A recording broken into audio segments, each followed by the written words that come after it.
Yeah, what I found out afterwards is that she messaged me first.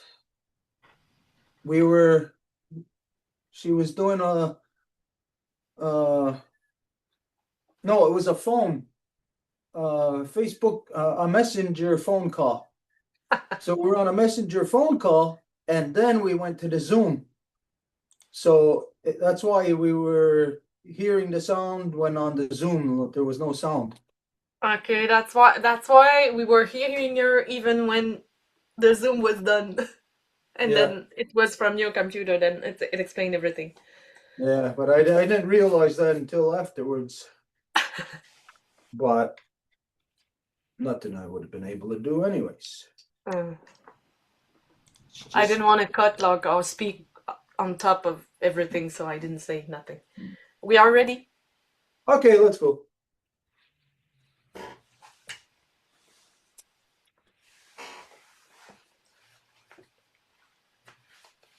Ooh, wee. Okay, well, ana gadi wahi ka jokwa, so what I want to see you, Snorri. Gazitan Rio, Yujets Kahawi Noji on Dudgets going to star, Ronata Haruni. Retinu Wada do Gurunga Gario Gesu, Yeti Sota Asatanka Garakwa. Ooh, squeeze me. Yetin Estadi Zagi, Dona Viguskat, Naganungwe. Retinu Wada do Sawyer and it Kundon Hetzerat Gawis. A Guades and E Ganyata de Gerda Dona, a Quego or Quadzari or Nunca Sumpa. Retinu Wada do. Yeti sota gunhan de hetsten är gani gurier där de hawa på dam da we are on hetsera gazat stassera ne gunungui dam da we are on hetsera gazat stassera asat ni got dardige ganyaga hager da dinyato ronata runi dan riskerevagi dan dam da we adun gatsera a goigo on a gordo goyana dasera go and eskana ori huio gari wa gori shunsera dan gazat stassera Damdawe adon hetsera dano adon gatera.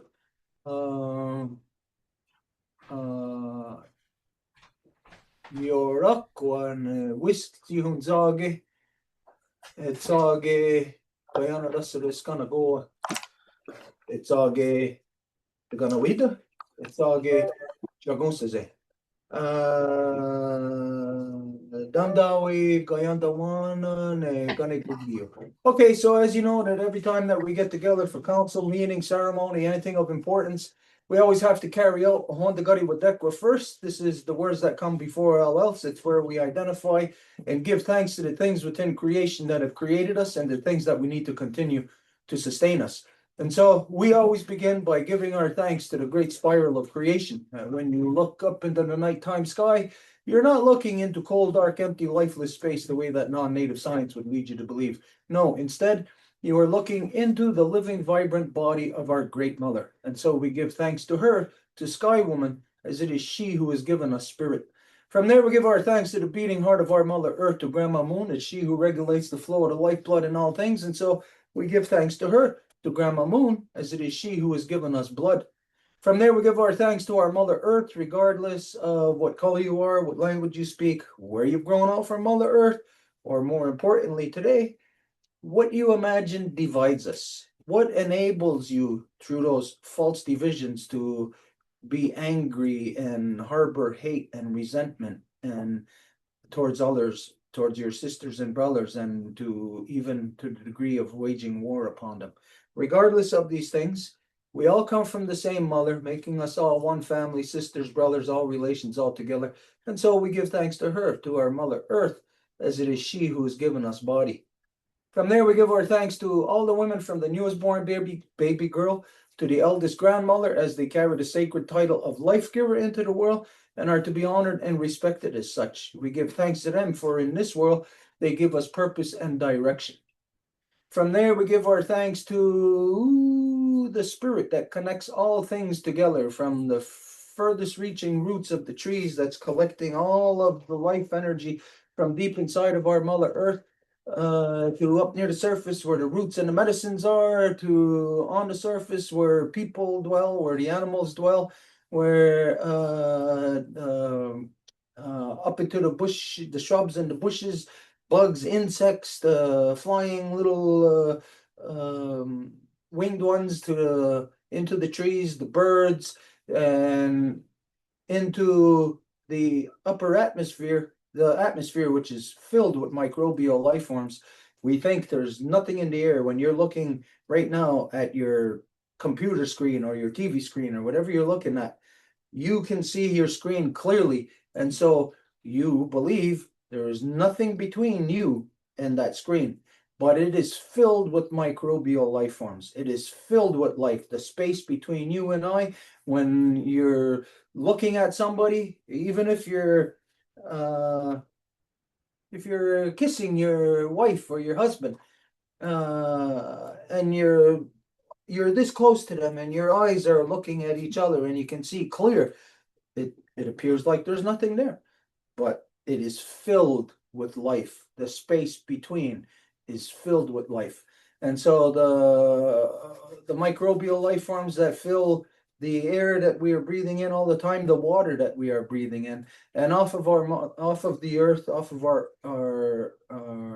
earthly cell into our solar cell, into our galactic cell, and into the larger body of Sky Woman herself, the spirit that connects all things together. And we give thanks to the female in all strains of life, the mothers in all strains of life, as it is they that perpetuate the diversity of Sky Woman's dream. From there, we give our thanks to our ancestors that carried the good mind, and we ask them to help us to return our mothers back to their natural seat of authority within all of our nations so they can manage all of our people properly once again. This goes not only for the Ganyangahaga, not only for all original peoples throughout Turtle Island, North and South, but it goes for everyone on Earth, because this is the natural way that everyone once lived, once grew in this world. It is only, seems like approximately 5 to 7,000 years ago in the non-native world that they went batty, they went crazy, and they became male dominant, and the males overpowered the female, overpowered the authority, and turned their back on authority, turned their back on where we came from, and even created their false gods, their God syndrome, that says that God creator is male, where we look into our creatress's eyes as soon as we are born. We feel her touch, we feel her feed us, we feel her love and take care of us, we feel her bearing us into the world, borning us, bearing, or giving birth to us into this world. So everything about us, we know the natural order is that it is the life giver. It is the female that is first. It's the female that gives birth to us, and therefore it is the female, when we look all the way back to the first original mother, that everything, to all things, that the first instance of life is through life giver, is through the female. And so from there, we give our thanks. We ask our ancestors to help us to return the true spirit of the three universal clans of the Ganyangahaga, of the turtle, wolf, and bear, what the non-native world knows as protons, neutrons, and electrons, and to help us to return the true knowledge, of every wampum within the great law of peace back to the hearts and minds of the people, to return the peace, power, and righteousness, to return the true spirit of the Yorakwa, the Five Nations Yorakwa Longhouse Confederacy, Ganasungwe Unwe, under Guyana Rassaras Kanagoa, great law of peace, under the Ganawida, under Jagunsa's authority. From there, we ask our ancestors to return the balanced mind leading to the good mind. And if there is anything that is left out, then that is for you to put it in its proper place. Okay, so been busy today, and the mind is scattered in a lot of different directions, addressing a lot of things. So I'll ask, is there anything that we were supposed to address here first. Any carryovers from last week, anything, or Saturday, anything that anyone remembers?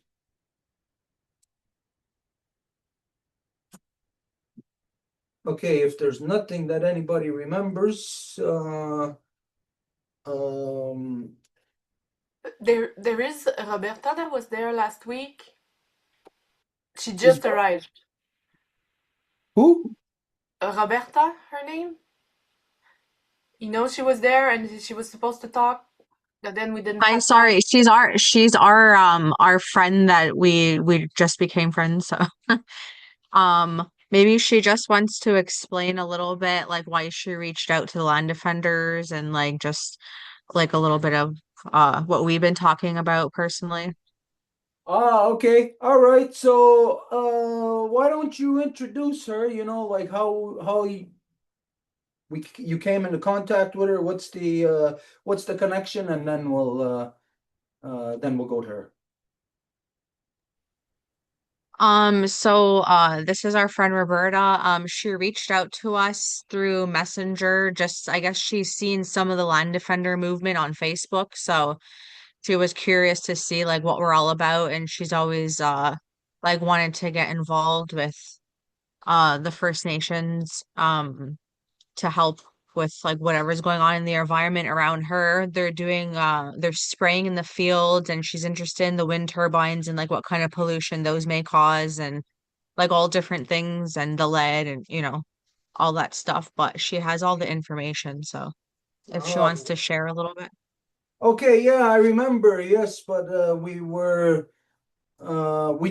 able to go further in conversation. So, Roberta, this is entirely up to you if you want to adjust or if you just want to observe. But I leave it up to you. If you want to adjust, the floor is open to you right now. Okay, thank you. Thanks for the invite. Yeah, I'm excited to connect with you guys. I saw what you're doing for the environment, and just recently, I've always been a bit of an environmentalist. I have a It's a little farm bit, out in the Roberta. Chattagee Valley, Sorry, and it's a little bit hard to I hear was you. just got involved because of a lot of the stuff that's going on the farm fields. Volume. Hang on, let me see. Microphone on. Speaker. Can Seem you like hear me it. now? Can you hear me now? I just can Yeah, talk. it was lagging. It's lagging. That's why. Oh, okay. If it's lagging, I'll just stop. Is it still lagging? Now it looks good.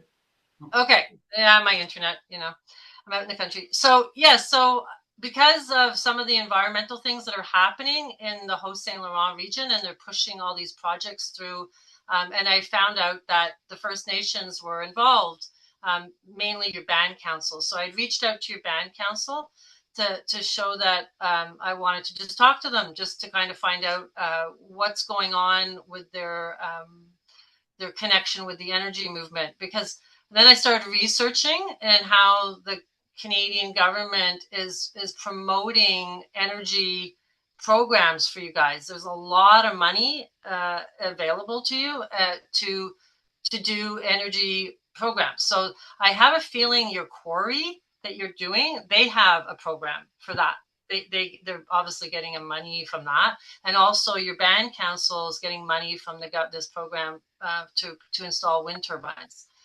So I was just curious to where we can go with this more in an environmental way instead of just industrializing the land, and how that could maybe benefit you if you guys knew that you had access to that, and also maybe what's going on with the quarry, because I had found out the very first First Nation wind turbine project that was done back in 2013 in Kingston.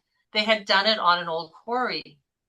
So I was like, oh, is that why they're filling your quarry? Because, you guys have wind turbines around you that's come through your band council. So there's lots of things I want to talk about. I don't want to take up all your time. I'm just an environment concerning person because I'm scared of the water contamination that what happened in Chatham, Kent, Ontario. all their wells went bad from the wind turbines because they drilled down like 500 feet into the aquifers. And then I found out that they're pushing all these in the area so quickly because of the data center in Baharnwa. And the data centers are going up everywhere in the United States. Like, and there's tons of people, farmers, First Nations, all fighting it because they leak PFAS. I don't know if you guys know what PFAS is. It's like what Teflon's made with, and it's in the semiconductors for the batteries in the data centers. So that they heat up and they leak out into the ground and they go into the water, and they're going to contaminate all the wells with these data centers. And they have one for Montreal, and of course it's in Baharnwa, very close to your reserve. So I'm kind of like, do you guys want that? Like, I'm like, this isn't good, you know. I don't think it's good for your community. I don't think it's good for our community. And I think being through the longhouse, what I understand, it's the only way to fight it, because your band council doesn't seem to be interested, from my understanding. They never called me back. So that's all I have to say. I don't know what you guys can do to help out, but I just wanted to bring those concerns to you in case you didn't know about them. And that's it. That's, and, you know, whatever, if we can talk later about it, but I'm concerned for everybody, not just for myself, not just, yeah. So it's everybody, you know, because it's going to be a big change. So that's all I have to say. Okay, very good. See what we can do to help each other, to support each other, to help to protect each other. When we consider things like what you're identifying, what's happening in the environment, I got a question for you. How did you feel, or were you surprised, or whatever, when you discovered that natives were the ones that were now getting involved in these projects, like what you identified, being responsible for destroying the land? How did you feel when you discovered that natives were behind that? Well, I was actually shocked. I found out because the UPA, I had gotten pretty aggressive with the UPA head of the UPA in a meeting, and I said, because I was, okay, I'll let you guys know, I'm a farmer, or going to get my farm card back. I'm in the process of getting back, but I got an invite because my MRC was telling me that there was no project. And I had the info from Hydro that there was a tender for this area from Huntington to Chateauguay for wind turbines to go through the whole Saint Laurent. So I would go to the meetings. And they kept saying, "There's no project. There's no project." I'm like, "Well, yeah, there's a project. You know, it's there." So then I found out that the UPA had a meeting for farmers to talk about the wind turbines. Now, I learned a lot in that meeting. That meeting, the farmers were not allowed to ask any negative questions about wind turbines, which shocked me. Like, one farmer said when he worked around them in the farm, and he was underneath them in his fields, he had to put gloves on to get back into his tractor because of the magnetic field from the wind turbines. They were also concerned, you know, about the cement. Like, once they're finished, for some reason in Haut Saint Laurent, it's not like up north. They don't have to remove all the cement. They only removed 2 meters of the cement, and the cement has lead in it. And we have a lot of lead out here because they're spreading biosolids, which is human poop, on the fields. And they've been doing it for 16 years. And they avoided doing an aquifer test that the last mayor had. It's like really shady stuff going on. Like, it's not transparent. They don't like me talking. I got a mise de mer for speaking in a meeting. They called the police on me for telling me I can't speak in my community anymore. So I don't have any power. Like, we don't have power. Like, I don't know. You guys think you don't have power. We don't have any power. Like, zero. Like, they're like, this is a project they're pushing through, probably similar to what they did to the natives up north. They just pushed them through. But now they're doing it here. And they got the natives involved in doing that. So I think it's like, they mention it very slightly that it's First Nation on the hydro documentation. And I realize this is for reconciliation. So then I find out that the UPA, right after I kind of exposed them at a meeting about all this shady stuff, there's a gag order. The farmers aren't allowed to speak about anything once they sign with the hydro They're not allowed to speak about anything negative about it. So I was like, this is shady. This is not cool. So then right after, your band council did in a kind of closed door meeting with Hydro and I guess Kruger, the other company that works with your band council, wind turbines. They basically, the band council came in and said, no, we have the right to put wind turbines to make money. So I realized that you guys have a lot of power. Like you got the UPA to shift, because instead of them saying no, we're not going to put wind turbines on agricultural land anymore, they said we're going to charge more. And that's where it's left right now. It's like they're still going to do it, I'm pretty much sure, because they're just going to charge more. But then I found out the MRC makes 50%. I'm getting a coffee. Thank you. Yeah, so they make 50% of the profits. I think the band council maybe makes 25%. Like, it's just crazy. Like, it's all corrupt, but you guys know about that. You know, the government's corrupt. I totally get it, you know.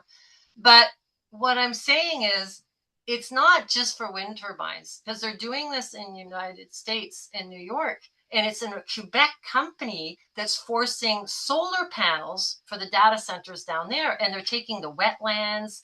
It's not about environment. So this whole climate change, get the natives on board for reconciliation, it's all greenwashing, and I don't think it's going to reconcile farmers with native people. I think it's going to do the opposite.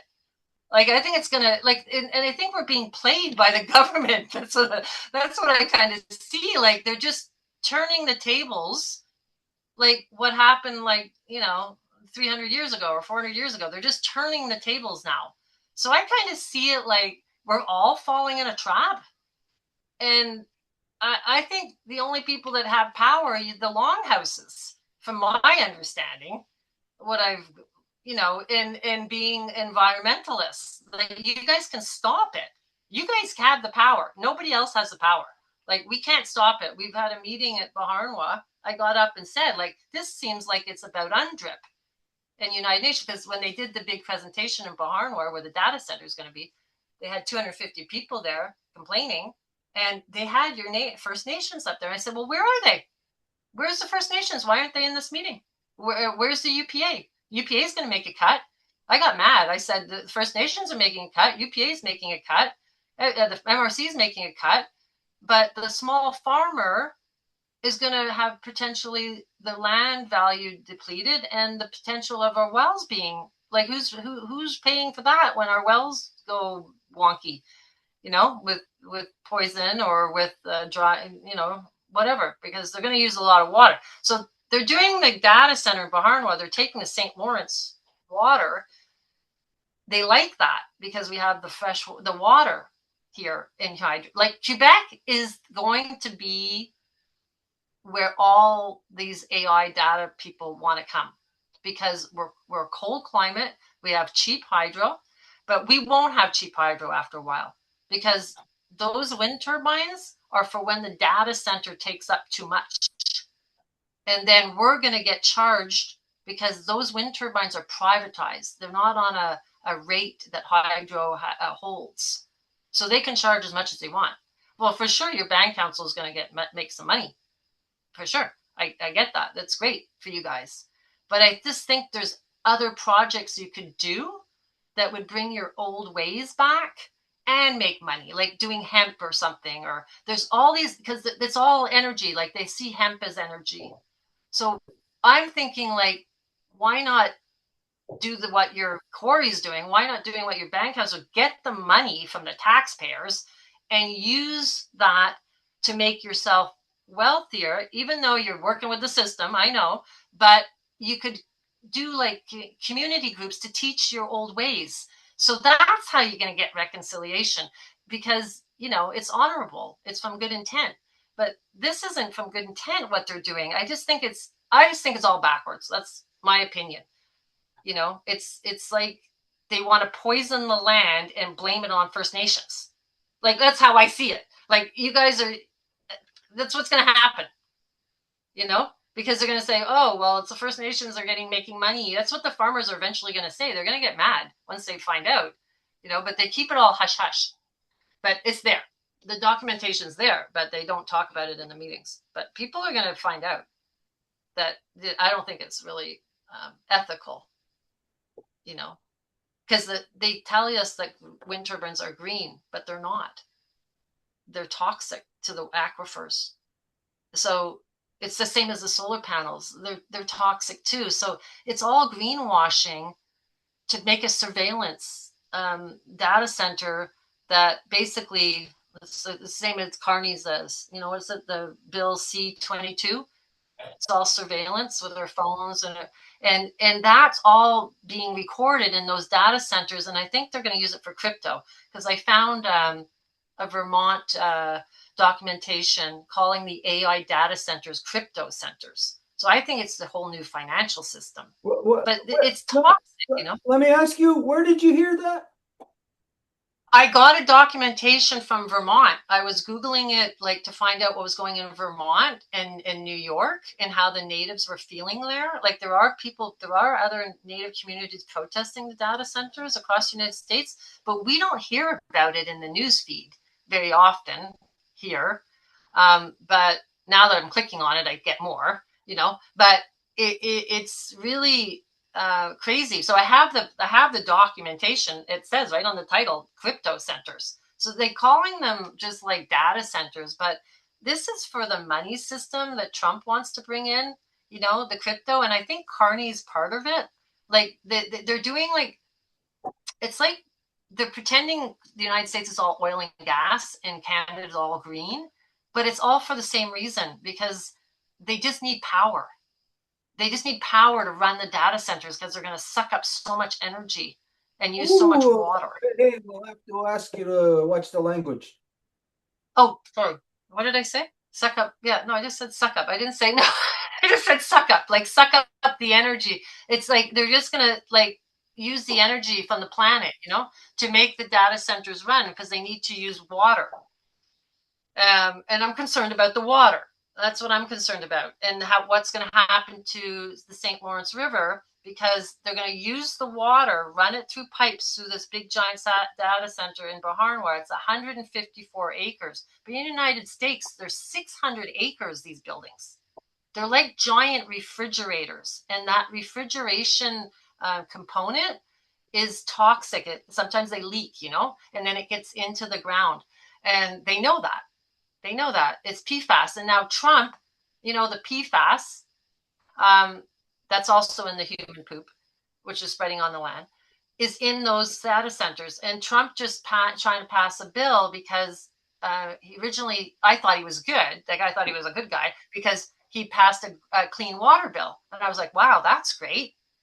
And then now they're bypassing that bill to allow some PFASs to be okay all of a sudden, but they're not okay. They give kidney damage, liver damage, and they give fetal deformities. But they're going to keep the restriction on the 2 PFAS that cause cancer, but all the rest they're going to let go through because that's what I guess the data centers have or whatever.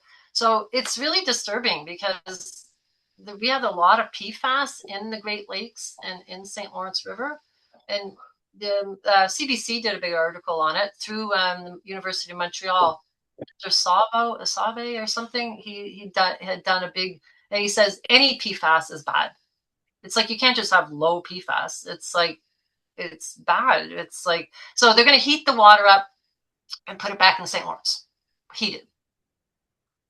So I think it's going to affect all like the St. Lawrence. Like right by, you know, because it's running past you guys. Once it's heated in Beauharnois, it's all coming back right by your reserve, you know. And I'm just like disgusted by it. I tell you the truth, like how much they're not just poisoning natives; they're poisoning everybody. You know, it's like well, they've been doing that, but it's like it's coming to our awareness now. You know, because they don't tell you. You have to research it. So yeah, it's kind of scary. I'm not scared. I'm just concerned. And I just think maybe we can work together somehow to create some type of awareness. And then if you can, I just thought if all these other people in your community are getting grants, why don't you guys get grants and then create education with that money. Just be bored because you have to do a nonprofit. That's the sneaky part about the government. They'll give money to the band council because they're part of the government. They can get as much grants as they want, but you guys have to be a nonprofit to get it.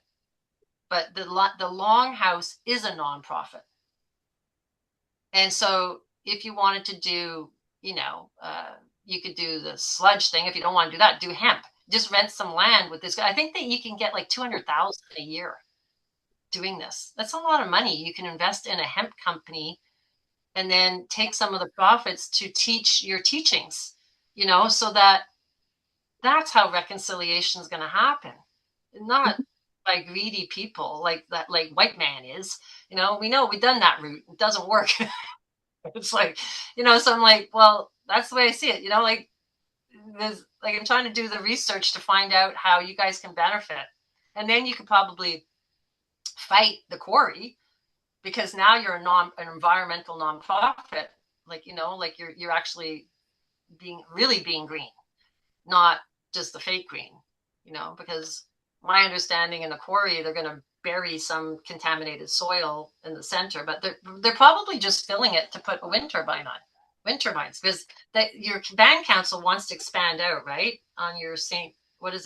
Louis, Host St. Louis, is that your, so that if you notice where all the wind turbines they're on your land that was originally that they're fighting for. They haven't gone out of there, but I'm letting you know, there's only 2 provinces in all of Canada that are unceded.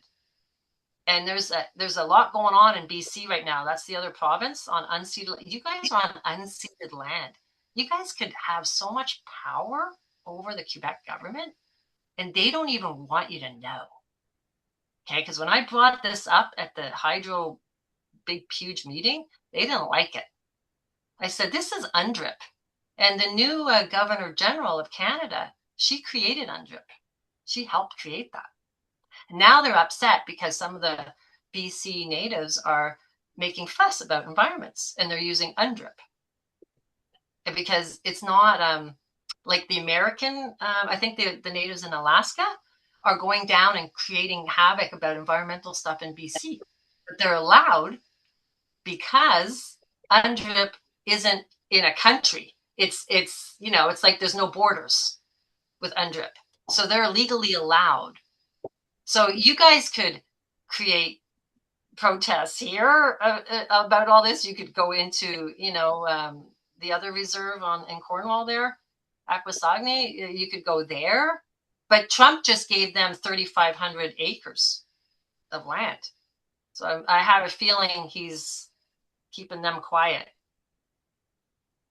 So there's a lot going on. And I really think this is your moment to play your cards in your power. And Quebec is unceded. And all those hydro projects are on native land. And they don't have legal rights to them. Really, when you think about it. It's unceded. It was never... there's no treaty here. So I think you got a lot of power behind you. Tell you the truth. When I've done a lot of Google AI asking how much power you have, and it keeps telling me you have a lot of power. So, yeah, I just think it's pretty cool that you guys, you have your moment now to stand, because your band council is not going to tell you that you have access to these grants. I'm sure they haven't told you, right? As a nonprofit, that you could get access to $200,000 a year to create a business. Well, that's a touchy subject. It's a touchy issue, because in the first place, the government owes us. Just think, if you were renting out a room above your garage to somebody to live in there, that's your income. You're making money off of that. The thing with the non-native people, the system, the government it's a deadbeat. It doesn't want to pay its rent. It hasn't paid its rent. It's never paid its rent. What it does instead is it puts in place a puppet regime that you refer to as a band council.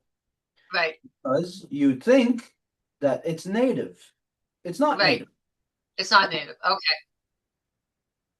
Okay. And when you say band council, there's something for everybody to understand there, because my people are as dumb as a rock when it comes to not realizing the words that they are saying. Because the people here in Ganawagi say band council. When you understand what the word council means, then you'll know that that's Yes. not a council. It's not. It's a system. It's a band system, which means it's a carryover in the devolution from the Indian Act system to what they call a band system. So whenever anybody is giving false reference to something, like let's say if we're identifying the number 3 as 1. So then when we're going to be adding or subtracting, then we're always going to end up with the wrong in the wrong equation, with the wrong answer. We're always going to have the wrong thing when we are using a false term, a wrong reference. So number one thing here to realize is that it is not a council. It's a system wherein the band system is again a derivative. It's the Indian Act system, but it's where the government pretends to give the native people power. So then the band system gets the power to negotiate with the government. And the band system is nothing but a bunch of ass-kissing sellouts. They are not native people. When you look at the people who are in the band system, it's you might as well. You could be in the band system here based on their criteria. You would fit the criteria actually more than what some of the people who are on the current band system do. So first thing to understand is that you're not dealing with a council. You're dealing with a system, which is the white man's system. It's the white man's system, the corruption of democracy. We never functioned under the stupidity of democracy. You got to be crazy to participate in democracy, because it's a self-inflicted state of schizophrenia when anybody participates in it. As you know, that within your system, if you are looking at your government, you would think government is supposed to represent the people. So the people right across the country, government should be what you can identify as central point of consciousness, where decisions are made. So you think of yourself in your own head. Where is decisions made? Well, it's made in your mind, in your head, in your thinking. Now imagine if you're schizophrenic and you got 3, 4 different parties inside your head. How are you ever going to come to a conclusion? That's a state of schizophrenia. So democracy, first and foremost, is a self-inflicted state of schizophrenia, purposely designed to have the people continuously chasing their tail around in circles like a dog, never getting anywhere, never getting any answers to their questions, never, like you said, with no power. The people are powerless in democracy. So you just think in the non-native world, knowing it's like that, well, native people would have to be extremely stupid to adopt your system, the non-native system. That's what you refer to as band council. They are extremely stupid people who have accepted the white man's schizophrenia of democracy. So within a schizophrenic mind, there is no council process that takes place. What takes place within the schizophrenia of democracy is overpowering.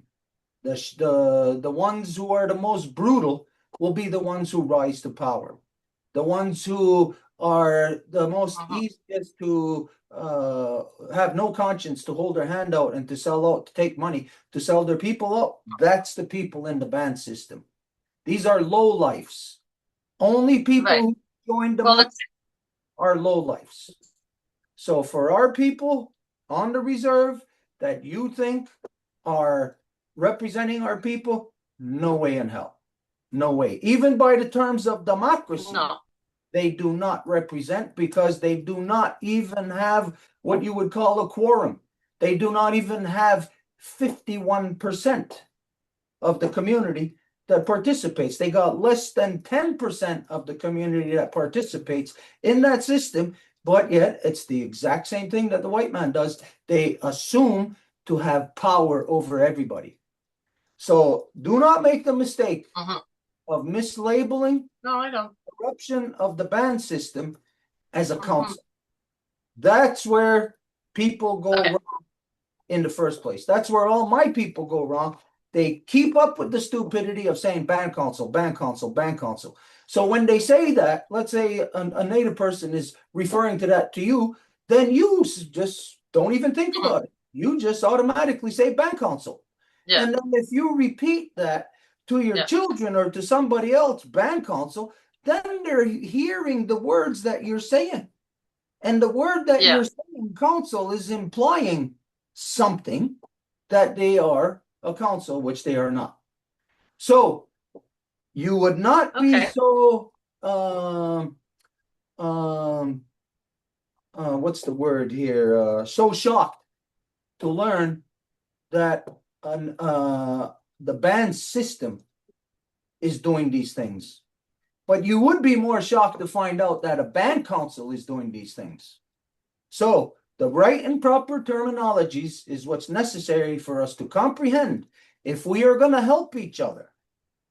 You got to learn about our way, our culture, our laws. We already know everything about you. We don't need to learn anything more about you. There's nothing more to learn about the non-native society. But you do not know anything about us. And when I say you, I'm not referring to just you, I'm talking about the non-native society. For 500 years, you have known nothing of the truth in regards to the native people. What you hear is the lie that's pumped into your consciousness through the media, through your so-called politicians, which, in the first place, your politicians are the biggest liars the planet's ever seen. So you can never trust a politician within democracy. So when you hear your own politicians directing you to the band system, then that's something that right off the bat, every non-native person should distrust. Hey, wait a minute. If a politician, a non-native politician, is directing a non-native person to come into contact with somebody on the reserve, and then they refer to them as band council, you automatically think that this is the representation. Even like what you said, I forget exactly where in your discourse, but you did identify it as our government. No way in hell. Even within your government, you look at your government. Can you call democracy a government? It's impossible. You can't call it a government. It's a dictatorship. It's just that everybody gets to vote on what a dictator is. So here, it's all pre-established. I don't even believe in the vote. Honestly, I don't. It has no power. It's like the vote has no power. It's all pre done. Like who's gonna win? Yeah. So here, what is going to be beneficial to us, like I said, is to learn from each other. How we are going to help each other. It's not that we're going to help you or you're going to help us, because realistically, the non-native people, you can't even help yourselves, much less be able to help us. What the thing is that the non-native people need to discover the truths about what's really happening in the world, as opposed to the perceptions that the non-native people have. Because the perceptions that the non-native people have, I cannot fathom how any person, any non-native person, could feel that they are a legitimate country, that they are a legitimate government, that they're a legitimate people.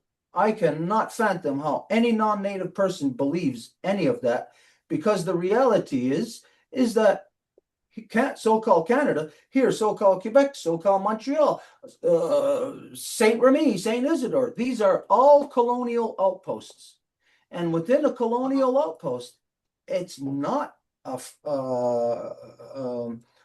coming from a sense of freedom from what the people want, the direction that the people want. Never. A colonial outpost does not go by what the people want. The colonial outpost goes by what the colonizer is directing the colonists to do.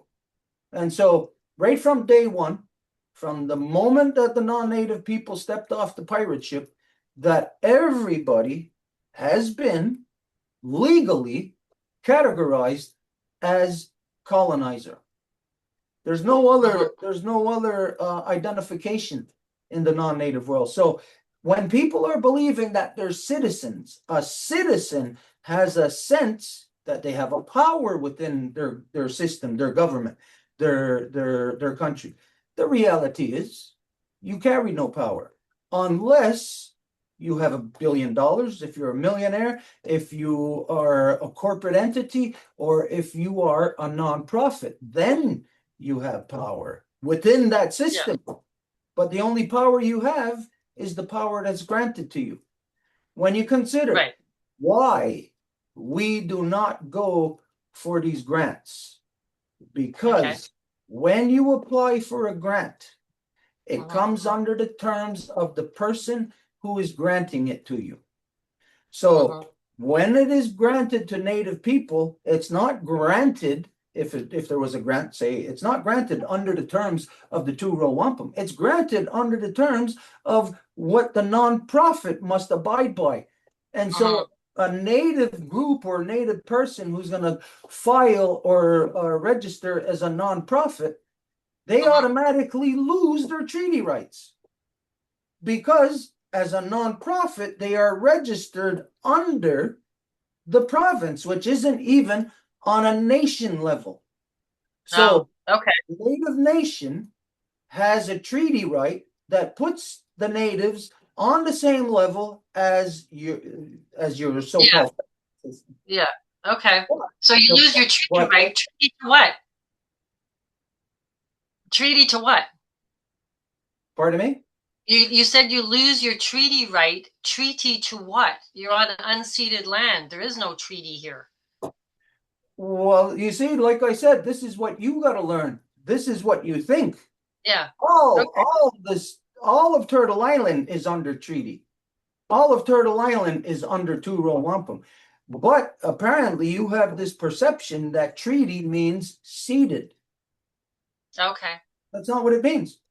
Again, you go back to the relationship of you got a garage with a room over your garage and you're renting it out to somebody to live in there. So you look at the contract to rent out or to lease out, whatever, that identifies you as the landlord and the other person as the rentor or the leaser or the person who does not own anyways. So when you have that contract, how could that be viewed as that you're ceding your apartment over your garage to the person that's renting it? That's not ceded. That's the terms under which the person is granted the right to be there. So the non-native people are granted the right to be here under treaty, under two-row wampum treaty, which is this treaty right here. Now, the terminology of the two-row wampum, I know that you don't know it, that you don't understand the terminology of treaty just based on what you said already. But this isn't no reflection upon you. It's a reflection upon the system which you're in, because the system what you are in has lied to you for 500 years. Now, maybe you've only been around for 39 years, so you feel that you've only discovered that you're being lied to for maybe the past 19 years. Because how long does it take for a person in the non-native world to discover that they're being lied to by their government? So this is something that you've learned in your lifetime, and it gives you a realization. But the reality of democracy is that it's in a continuous loop of ushering in young people to do the dirty work, and elders get squeezed out. So knowledge and wisdom get squeezed out. So this means that in the non-native world, the cycles of repetitiveness that you are in is Yeah. you keep reinventing the wheel. Every generation has to keep reinventing the wheel, and you never get it right.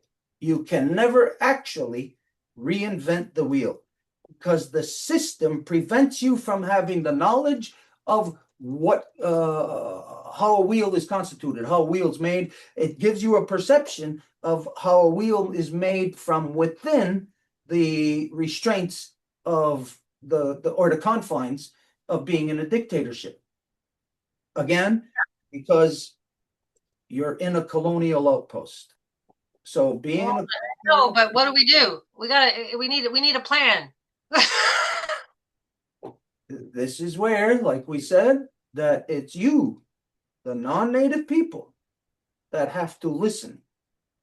Again, I'll say to you, there's nothing that the non-native people can teach us. There's nothing that you can share to us that we don't already know about you. We know everything about you. The reality is the non-natives do not know about themselves, and they do not know about the native people.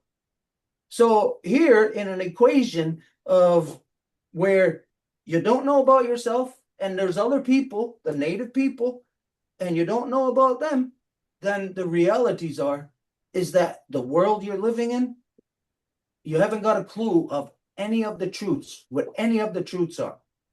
It's only based on what you are told from within your system. So what do we do to help each other is we teach you about the two-row wampum. We teach you about proper relations between diametrically opposing forces. About when something is diametrically opposite. Let's say it's a scale, and there's two ends of the scale. Well, those two ends of the scale have to learn to work together in order to balance that scale up. And the scale that we're in the world, the earth is the scale. And on one end, you have the non-native European. And then on the other end, you have the original peoples in all the territories wherever the non-native has gone to invade, colonial invasion, and to uproot and to disconnect and disassociate the original peoples. So what you have then is a scale that's imbalanced. You have non-native people in non-native land where they come from, and then you have non-native people over here in native land where you don't come from, where natives come from. So when you think of opposite side of the scale, well, this entity is on both sides of the scale. So the scale cannot be balanced out. The native on one side balances out the non-native, but if you put non-native on this side where we are, then it cancels out native, and you have non-native and non-native. And non-native, no matter what, are all doing the same thing. No matter who you are, you're all doing the same thing. And it's all tipping the scales out of balance. It's all destroying everything. And so to find solution, again, truth must be spoken and truth must be understood. So right from the foundation, understand band system is not native. Any of the people that you think are in the band system representing native people, they are more white than you are. Their minds are more white thinking than the white people. Because if you come from the native side and you adopt the non-native, that means you're worse than the non-native. Because as you know, the majority of non-native people don't want the non-native system. They want the native system. So you think of the natives who are adopting and picking up the democracy of the white man, the non-natives got to think how stupid the native people are. And that's the truth. The native people who are on board in the band system are I don't get it. I don't get it. It's obvious it's a trap. You know, it's like, what are you going to do? You're going to do what we did? Like, haven't you learned from us already? Okay, so then this is where you don't fall into that trap. You don't fall into that trap. So I'll tell you, I never want to hear from you again saying band council. Because Okay. if you say band council one more time anywhere to anyone, then I know that you are willfully repeating a corruption. So you want me So to say ban system? it's the band system.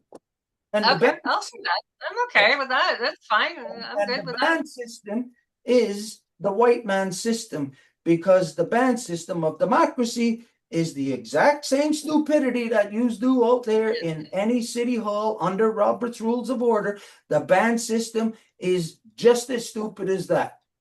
Robert's Rules of Order, they have, as I'm sure you've heard this term, Grand Yeah. Chief.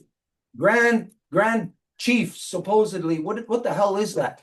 Ask any native person, did we ever have a Grand Chief? What is that? That's a Grand Poobah. That's the Grand Dictator. So what it is in relation to your system, to understand it, the guy that they call Grand Chief, he's a mayor. Mhm. And the Right. other ones underneath him are elected officials. So when you refer to these entities in the right way, then you'll be able to articulate within them the proper terminologies also. So before you said band council, and within a band council, there was a grand chief and counselors.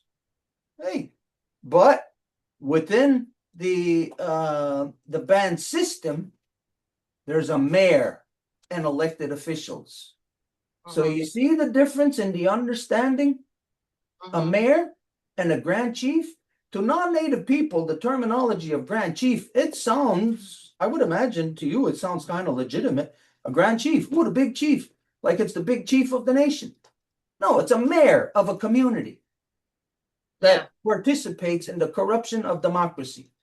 So you got to be stupid to participate in white man's democracy.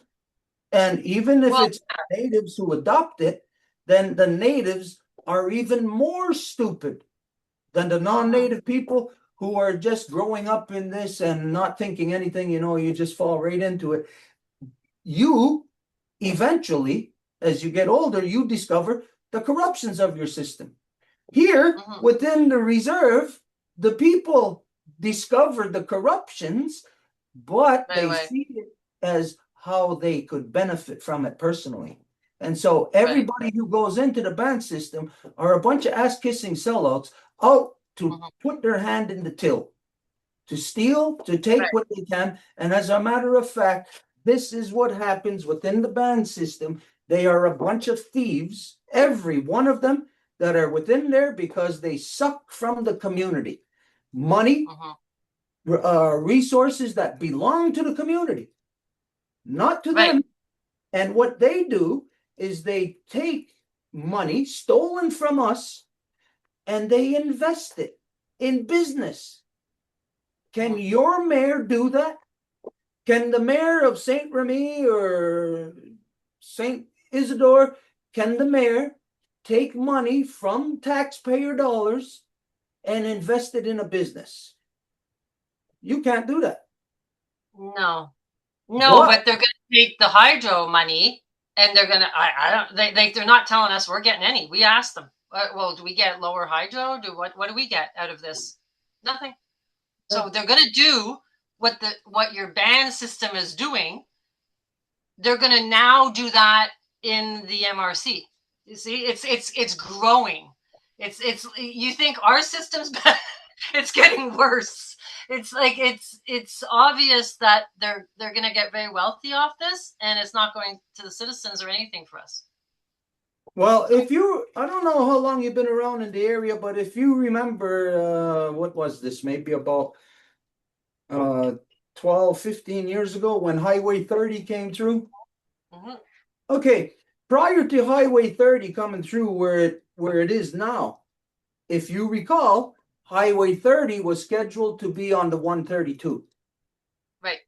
As a matter of fact, for decades, money was pumped into the infrastructure of all the municipalities like Saint Constant, Delson, all through that area.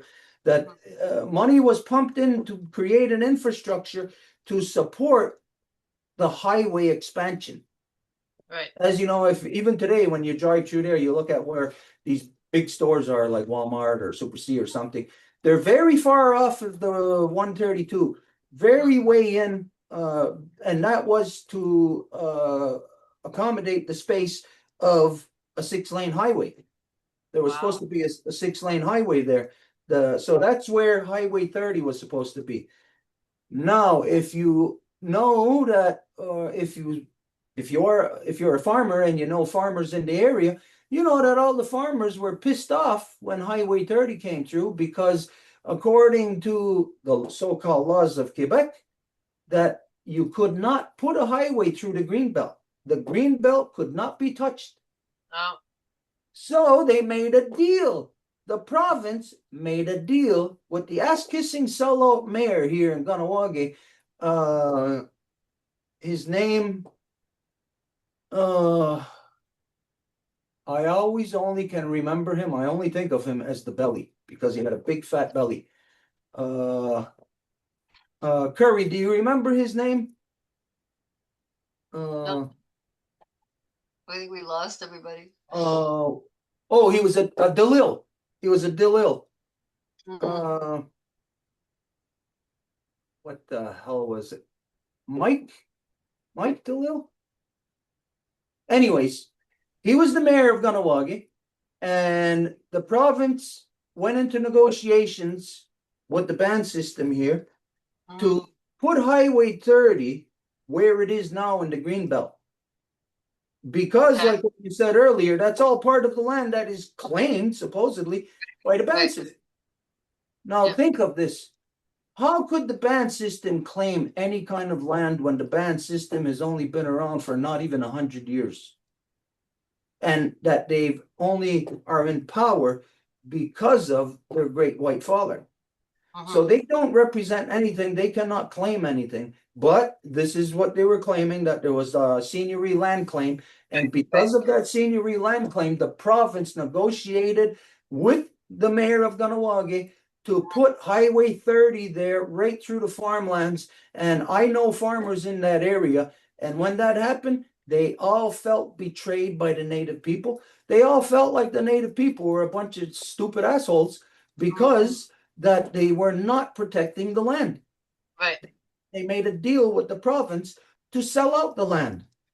Right. And so this is the only thing that the band system can do. They can only sell out. They cannot stand in defense or protect or enforce our laws or our treaty rights or anything like that, because they belong to the system. They belong. They are actually now here. Kahnawake is a municipality. They're a registered municipality under Quebec. And this is how Kahnawake is getting funding for things such as the windmill projects, other project in Kahnawake here. I know you're probably not aware of this, but they just spent, I think, about $10 million on what they call a cultural center. Where did Kahnawake get $10 million from to build a cultural center when these people in the band system stole $1 million from housing, which means we're at a loss for housing here in Kahnawake, but they got $10 million to build a supposed cultural center. This is because it's all under municipal structure. So they are a part of the provincial municipal tax regime. So in this way, this is how they get their monies, how they get their funds, how they get subsidized for this and that. And they're giving special consideration to draw the native people in with a certain amount of money that they're given. And they say to the natives, if you take this and invest this, invest it in this business or that business. And then as time goes on, you'll be able to expand with your profits. That's not true, because everything that the band system ever invested in, all is a loss. It all loses. The band system has invested in ridiculous things like airplane manufacturing companies in upstate New York that went belly up. They've invested in I can't think off the top of my head right now all different things, but things such as like casino, Right. where here in Ganawagi, casino is illegal because the people said no to 3 band system sponsored referendums. But yet, they right now, the band system just sent a couple of their ass kissers to Toronto to participate in some kind of gaming expo, and they're there to promote the casino here in Ganawagi, which is Oh, illegal. It's illegal. and So so, the corruption is so rampant here in Ganawagi. It's so rampant that the people here in Ganawagi aren't even aware. So just imagine how unaware you will be of the realities of the true things that are happening, the oh, I like the wheels that are turning, that are causing the effects that we're seeing. So you cannot see these things, you can only see the effects. So here in Ganawagi, it's the same thing. Excuse me 1 second. Okay, do we see you tomorrow? Oh, And wait, we didn't even touch on Ganasadage yet. okay. we can stop talking to me. What? Hang on 1 second. Apparently the ambulance is out here. For Uncle Kevin? What's going on? Jeez, wait. Thought you guys had on. No, okay, go and check. Go and check. Go out there and go see what's going on.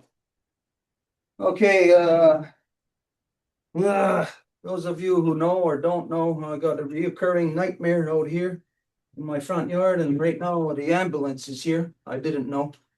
It's just another distraction for me. Okay, so anyways, many things that you said needs to be examined, needs to be shared, educated. The people need education. When you identify that the wind turbines of the negative effects that they're having there on the farmlands and on the people and the magnetic field around, people think that a windmill is like it's a good thing, like it's healthy or whatever. No, it's not. Anybody with a half a brain knows that it's not. Anybody who accepts when the government says green energy, well, then that person is a stupid person. And a native person or a native community who then agrees to participate in that, well, then that is a stupid mayor and elected officials, and that is a stupid community, and that is Ganawagi. Ganawagi is, in fact, a stupid community because Ganawagi is doing things, and all of Ganawagi is kind of semi-aware of it, but they choose to be oblivious to it. They Well, it's choose. the same thing again. It's the same thing. There's this handful of people that are awake and everybody else is asleep, and you can't wake them up. You can talk, and when you talk, they get this glaze over their face. You know, it's the difference between an awakened soul and a soul that's a sleeping or walking dead soul. You can't wake people up. So I'm at the point now where I'm like, what am I supposed to do? Like, am I just supposed to live my life and not care about all this stuff? Am I supposed to reach out to you guys to show my concern? I don't know where that's going to go. But you know what I mean? I'm at the point because I've tried to wake people up for about the last 10 years online. Okay. I'm an advocate of trying to wake people up. And it doesn't, well, you kind of do. You do a bit. But nobody has the willpower or the energy to go at my age group. I'm 60. Most people, all my friends, they don't want to put the energy into that. Okay. And the young people are just zombies because they're just online and they don't have the capacity. So it's our generation or no one. Like, so that's the way I see it, is Gen X or no one. You know, it's like, because we're the only people that saw life differently where there was more freedom. We remember that, and so I don't know. I'm at a loss. So I'm just reaching out to you guys because if you guys have, for me, I think you have more power now. Maybe you don't. Maybe you're telling me you don't have any power. I don't know. But all I know is now it's about the environment, really. We've been told my whole life that Native people cherish the environment. That's what I've been told my whole life. Okay. So it's quite a shock for me to find out First Nations don't care about the environment with your band system, with your wind turbine. That's, for me, it's like, what are you talking about? They don't care about the environment. They're the Okay, environment. see, right there is something, knowledge gained now. Now that you know that they're not a band council, they're a band system, and they're an adaptation of the white man system. Right. So when you're saying that natives don't care, no, First Nations, the native people, the original peoples, we are still living in balance, still following and abiding by our own law, living the way that we are supposed to. It's just all the ass kissing sellouts within the band system because the government funds them, funnels all kinds of money to them to do all the corrupt things that they do, like promote casinos, like promote windmills, promoting all kind of ridiculous things that we do not do. Okay, can I ask you a question? Do you think it's a big plot to always keep us separate? Because when I tell people that I'm reaching out to you guys, they're scared. They're scared of you. And I'm like, no, they're nice people. Like, I'm not scared of them. Like, what? So there's always like the government's trying to keep us separate, like they don't want us to talk. Like not, or talk through the government way so that they tell us the wrong thing, but they don't want conversations like this to be happening because it's like once we know that they're all corrupt, that we can maybe do something. I don't know. All I know is that we need to have dialogue to kind of see if there's power, because I know like what I've learned about our birth certificates and everything, right? They make us sign in capital letters and everything. There's a straw man, like there's that man, like you are two people, and there's these people in the white community that have actually taken it to court, where you say I am the nature man, I am not this birth certificate. So I'm trying to understand like where are our legal understandings to get our ability to step out of the system so we don't have to pay taxes. Like, is there a way that we can do that? Maybe you have knowledge about that.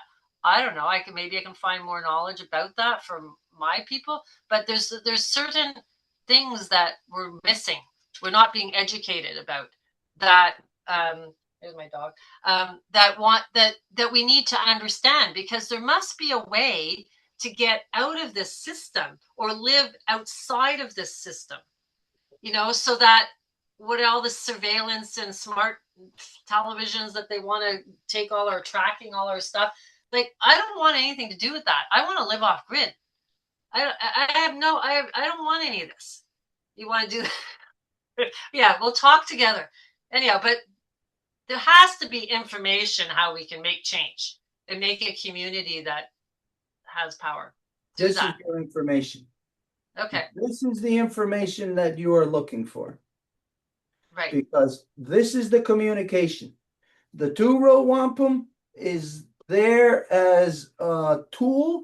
As much as it is for the native people, it is there for the non-native people. The two-row wampum is more protection and more empowerment for you as a non-native person. Okay. Because the two-row wampum gives you power to exercise on nation level, to operate and function on nation level. Where right now, as you know, you don't have any power. You cannot do anything about anything. No. But through the knowledge of the two-row wampum, you will be empowered. You will have the ability to think outside of that band council box Mhm. and to see it for what it really is. And when Right. you see that for what it really is, then that can be extrapolated over to the non-native world, to the rest of the world. The reality is that, like I said earlier, all non-native people who are here in Turtle Island for the last 500 years, I don't care how long anybody's been here, you could be here for 500 years. Mhm. It does not matter if you stole something today. How long would you have to have it in your possession in order for it to be legally considered yours? How long would you have to have it? Oh, right. Yeah. It's stolen. It's stolen. It's stolen, it's stolen. So it doesn't matter if you have it for 1,000 years, it's still not yours. So the reality is in being here, the non-native people are thinking something that is not true. But you are led to believe that by your colonial entity. And that colonial entity is Britain. It's Britain that still controls you, that still controls everybody in so-called Canada. As you see, as that guy they called Charles, the king, their king, he just went to the so-called to the United States to claim back, Mhm. which to them belongs to them. Mhm. So everybody is under an illusion. So when you think you're in freedom, you're not in freedom. When Oh, you I know. think you know, you do not know. So the reality of like what you said earlier, do you think it's like it's designed to have us separated? Yes, it is. To not talk? Yes, because the two-row wampum is about communication. Mhm. It's all about, like I said earlier, two diametrically opposite forces being able to find an interface together to communicate, and then from there to be able to resolve issues without doing like what the white man does, kill, war. But It is- what I understand that they're going to do, because I'm in the UPA and I get their farm newsletter, farming is becoming AI. Okay, so they're going to want small farmers like me off the land. Okay, they're doing that in New York State already. Like if you look at some of the real estate, there's lots of contingent real estate going up where people can't afford this, so they just increase their land tax like crazy. Like there's farms there, like just small farms. You know, there's $25,000 a year for your land tax. You know, so that's what they're going to do. They're going to do that. So they want to get so right now. There's not going to be land for anybody. White men, native people, like they're taking it to machine level. Okay, we have a new player. We join together and fight the machine because the machine is going to destroy the land, the data centers, the machine, nothing left. So that's what I'm saying. It's not about us, you and I against each other anymore. There's another player, and we have to, this is like, it's evil. Like this is as evil as it gets, you know, because these data centers are poisoning the planet and they're going to use them for farmland. They don't need people, you know, they just want the land flat, and they just got AI robots doing it. That's what they want. You know, Bill Gates bought tons of land in the United States. That's what they're going to do. So like, that's what I'm saying. So there has to be a way somehow for us to, at this conjunction of what's happening right now, because they haven't been built yet, for us to voice something, if you know, or talk, or but bring it into presentation that we don't want that for here. At least maybe they're going to do it everywhere else, but you know, Well, you're there, I'm here. I don't what know. what I can't what fix the whole world. what the non-native people need to do is, in order for us to get anywhere, like you said, we have to work together. Well, think of this. In order for us to work together, would you want us to come over to your side, No, or would you come over to our side? well, both. It's because it's like, what I think, you guys should have more land. Like if you want to be able to live off grid, you know, live in nature, you need land. You know, But how do you get land if you don't have any way of making money off your reserve? Like, that's what I'm kind of like, well, can't you run a business or something? But then you don't want to use the grant. So I don't know how that works. But the point is, yeah, they're not going to just give you farmland. Like, I don't think the Well, government. here's where you got to remember, Native people are already in business. We don't have to go into another business. The thing is that our business is as landlord, and you, the non-native people, are the renter. This Oh is yeah, for sure. Let's do that. I would love that. I would. Right. Be the MRC. Get rid of the friggin' MRC. You guys become the MRC. Get the taxes. I would love that idea. At least you're environmental. Because the MRC is poisoning us. Okay? They're putting PFAS, lead, arsenic on the land. 16 years on my road. Okay? They don't do the proper testing. They don't tell us. It's sick. So I would rather you guys be the MRC. I would support that. No problem. Why shouldn't you have the taxes, or at least a portion of the taxes? Especially if you're advocating as environmentalists, there's a lot of people concerned. You could switch it. I don't know. This is where what the non-native has to do is to identify to your government that the two-row wampum must be respected.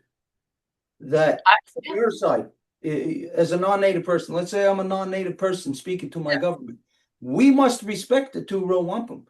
We must live up to all of the protocols and all the agreements that are of the two-row wampum. First and foremost is to pay your rent. That's the number one thing. Well, that's the taxes. We're paying rent to the MRC. You're not paying your rent. You're not paying your rent. You're paying tax to your slave owner. Yes, well, that's a rent. That's not the rent, because you're paying it to somebody who doesn't own anything. They cannot rent something to you that they do not own. Okay, but you could get that tax. Well, this is it. That's the rent. Now, right. The rent is something that the non-native people are not paying. They are not paying the rent. They have created the ban system so they don't have to pay the rent. They got a bunch of ass-kissing sellouts within the ban system who will bend over backwards to kiss the white man's rear end on anything that he says, because he's going to give them money. But the money that they get is it's a percentage. It's just not even 0.05% of the rent that is owed to us. So if the non-native paid their rent, well, you know what? Our business of being landlord, we would be able to do everything that that you would expect to do. Like when you go to work and you get money, you put food on the table, you're able to do this, you're able to do that, take care of your family. Well, the non-native people are here stealing. That's what they're doing. They're stealing from our people. And that means that the ability of my people to take care of our own people, it's not there. We can't do it. We are criminalized by the ass-kissing sellouts within the ban system. Okay, but you have to go around them. Like the land planning, right now they're in the land planning. They call it land planning, urban planning. Okay, tell me how to go around it. Tell me how to go around it. Make your own plan. Make your plan, the land planning for the whole MRC Haut Saint Laurent. Make your plan. What you see a vision, because that's what they're discussing at these meetings, at our public consult. It was supposed to be consultated. Okay, it's so terrible. You're allowed 2 questions, and if you talk too long in those questions, they tell you to shut up. So it's really not nice. It's not democracy. Okay, so they're doing land planning. They call it vision stratégique land planning. Okay, and it's the vision for the next 2050. Okay, they're creating, so they're urbanizing all the farmland. I don't know where they think they're going to grow food. I don't think they want meat because Montreal's a C40 city. You can go Google that. They got $1 million from, I don't know, the Canadian government, that it's supposed to be the capital of AI. It's a C40 city. They're going to grow food on the rooftops. They don't want any meat, all vegetarian. Okay. So I think they're going to try to create, get rid of the cows, because I read into the OGAT. The OGAT is the Quebec land planning. Okay. It's OGAT. And they have 9 orientations. When we went into these public consultations, they only talked about the first 7. So we were like, where's number 8 and 9? It's mining and wind turbines. They didn't want to talk about that. They didn't want us to know about that, because we had a big uproar. I stopped the wind turbines 12 years ago by changing the bylaw here and the whole St. Laurent. That was part of my initiative that did that. They're having trouble now because they have to change the bylaw to get them back in. So anyhow, they have to go by this planning. Why can't you guys, saying, since we're on unceded land, and since we have a longhouse out in Dundee, St. Anisette, and since we have native culture all down the waterway here, we want to have rights to the land planning. Because you would. Anywhere you have native historical artifacts, you have a right to that land. Okay? They did a payout to Aquasagni for that land. I don't know if somebody told me they didn't take it, or they didn't get the land at the longhouse there out in Dundee, but they went to Cornwall and invested it there. I don't know if it's true or not. But anyhow, you have access to that. Okay. So if you said, we came up with a land plan, we want no human waste on that land. We want to have certain crops grown for bioenergy. We want this. You don't have to take their money. You don't have to be part of the grant, but you could say our land planning is overriding these ancestral lands, farmlands that we have. And we want to start growing crops that we want. If you want to grow hemp or whatever. Because they want the cows off. That's one of the things they're going to do. They're going to get, because a lot of the land is growing food for cows. So they see that as, like vegetarians, they see that as land waste. Okay. And that should be grown for human food. So I guess they figure a few wind turbines on the prime land of Quebec, because, it's the only food that really grows a lot of food is this in this valley. It's called grade 1 farmland. They're going to just, right now, then it's just you guys, your MCK wind turbine project, they're just going to have to pay more, put it there. That's not going to stop it. But it's kind of crazy to ruin the land, It's like, even if you're a renter, say you guys want to be the landlords, you want poisoned land? Like, no. Like, we got to, somehow, we have to stop the poisoning of the land. I'll tell you the problem with this approach. What you're identifying is you're identifying something that you want us to do. Well, I'll help you. I'll help you. Where what's got to be done is you got to think from the proper perspective of knowing that a colonial outpost is a set of premeditated theft, rape, murder. That's what colonization is. So it tells you that the people who are colonizers, that if you think of a man and woman engaged in something, and maybe you see them from a long ways away, hey, look, there's something going on over there between a man and a woman. And it looks like they're both engaged in the same thing. Until you get closer and you hear the woman screaming and yelling, get off of me, rape. Then you find out that they're not engaged in the same thing.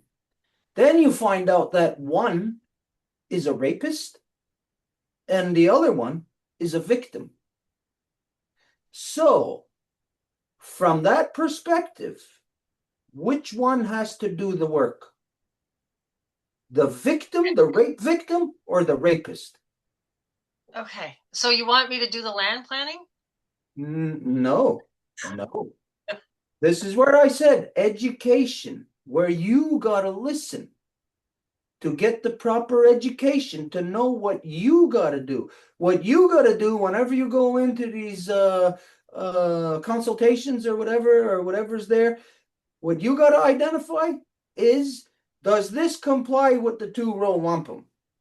You gotta say, we gotta live up to, according to Truth and Reconciliation, we gotta live up to the treaties. We're the ones that have to loosen our grip on the native people. We're the ones that have to apply the treaties. It's not any kind of work that the natives have to do.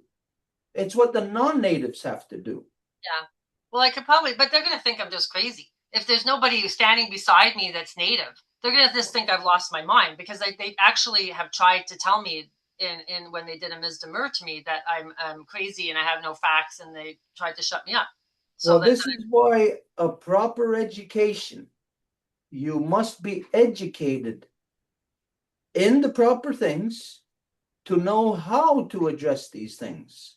Now, Okay. when you, as a non-native person, are going to say, hey, we got to live up to the two-row wampum treaty, it's not just a matter of just saying that and then it's left open for discussion.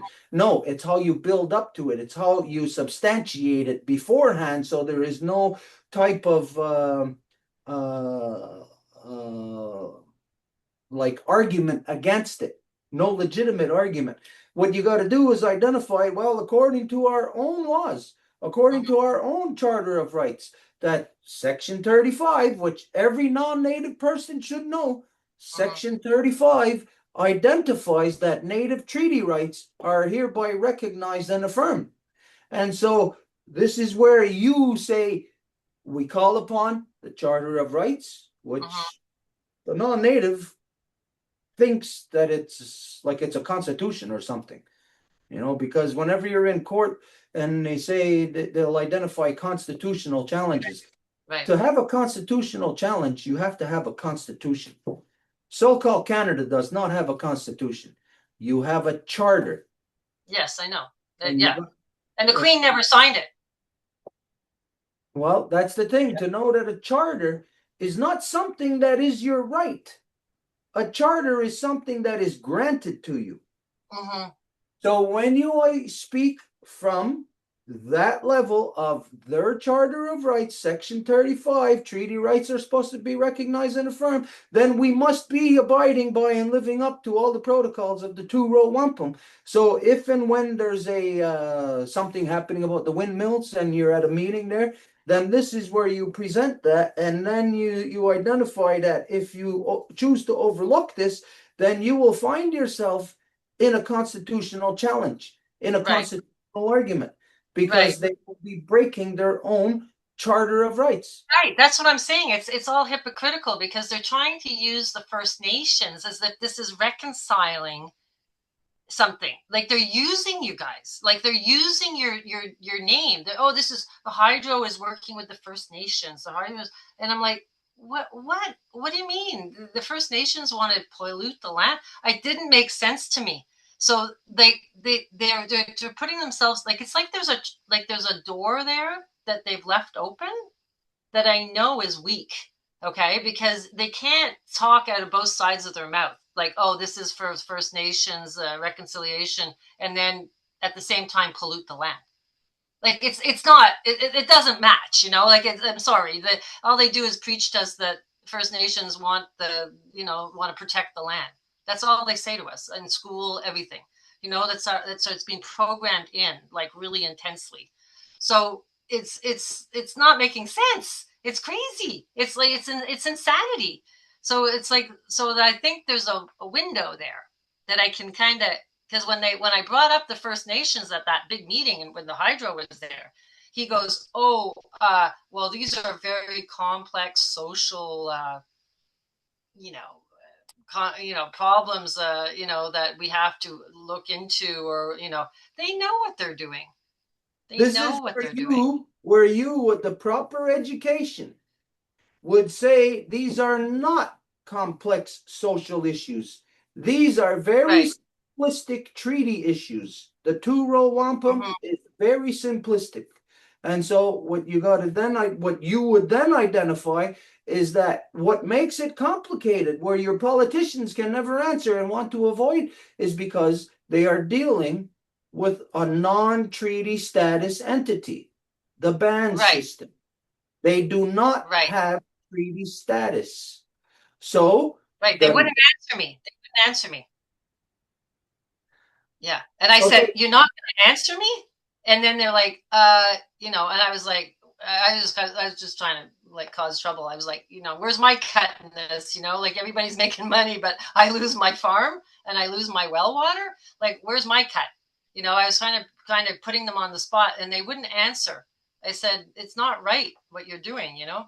So anyhow, they just seemed they couldn't answer because I touched on something with the First Nations that they didn't want to get into. They were really like, I'm like, you're using UNDRIP to poison the land. This is And not you gotta know, reconciliation. you gotta know and understand that the UNDRIP was made by a bunch of idiots. Oh, I know. You It's have all to be, for a native, you gotta be a stupid idiot to cite the UNDRIP. Because the UNDRIP, again, is something that's granted to you. It's not your right. It's what's granted. And what it implies is that anything the white man does is okay as long as they consult. Well, what the non-native does not understand is the consultation process. The consultation process isn't like what you understand it to be, that they got to have a meeting and they're going to call a town meeting. They got to put something in the paper to say this meeting is here to adjust windmills. For the native people, consultation doesn't happen that way. Consultation is through the acceptance and participation in the ban system. So the moment that a native votes in the ban system, they've been consulted on all issues. And that's why any issue that the government wants to put forward, the ban system will agree to it. They'll bend over backwards to kiss the white man's ass to make it fly, because they get their municipal tax dollars through the Quebec provincial municipal tax regime. That's how the ban system is getting funded now. As a municipal, just like Saint Remy, just like Saint Isidore, or anywhere else. But you have the Five Nation Confederacies. Don't you have power for the environment? Doesn't that give power to you somehow? Well, this is where, again, the education here is for you, not for me. I know. I need you to help me. I read about it. I'm convinced that you guys have the power through that Five Nation Confederacy. Do you have power? The Five Nations. Right. But you tell me, is that who your government is recognizing? Are they recognizing the Five Nations? Well, it's kind of hypocritical if they're saying that they want reconciliation. They can't just say, oh, reconciliation with this portion of First Nations. Okay, so I could push this, you know, like, well, what about these environmental people that want to preserve their old traditions?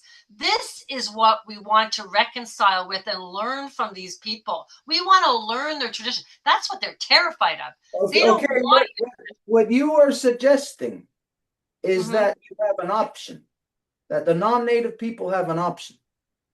And what you have here is that you either recognize the Five Nations, which is the two-row wampum, or what you're doing is you're choosing to recognize the ban system, which is a municipal structure under your provincial control, under your provincial laws. So when you got natives that you are recognizing in the ban system that are under your provincial laws, they got less power than you. Right. So the thing here is, again, for you to have the proper education and to know how to represent that where and when you are supposed to. You, as a treaty person, because you are a treaty person. Treaty means everyone within the nation is supposed to know the law, the rules of the treaty. and you're supposed to know when the treaty is broken, what your responsibilities are, what the protocols are. Right now, you don't know anything about the treaties. You don't know nothing about it, but a treaty means everybody in the nation is responsible for living up to that treaty. So the proper education has to be what is first established within you. And so let's get somewhere here. I'll say to you that since you are just having contact, not this week. We can't do it tonight. We're limited on time tonight. But next Wednesday, we can start in giving you the basic education of what the actual steps that have taken place here.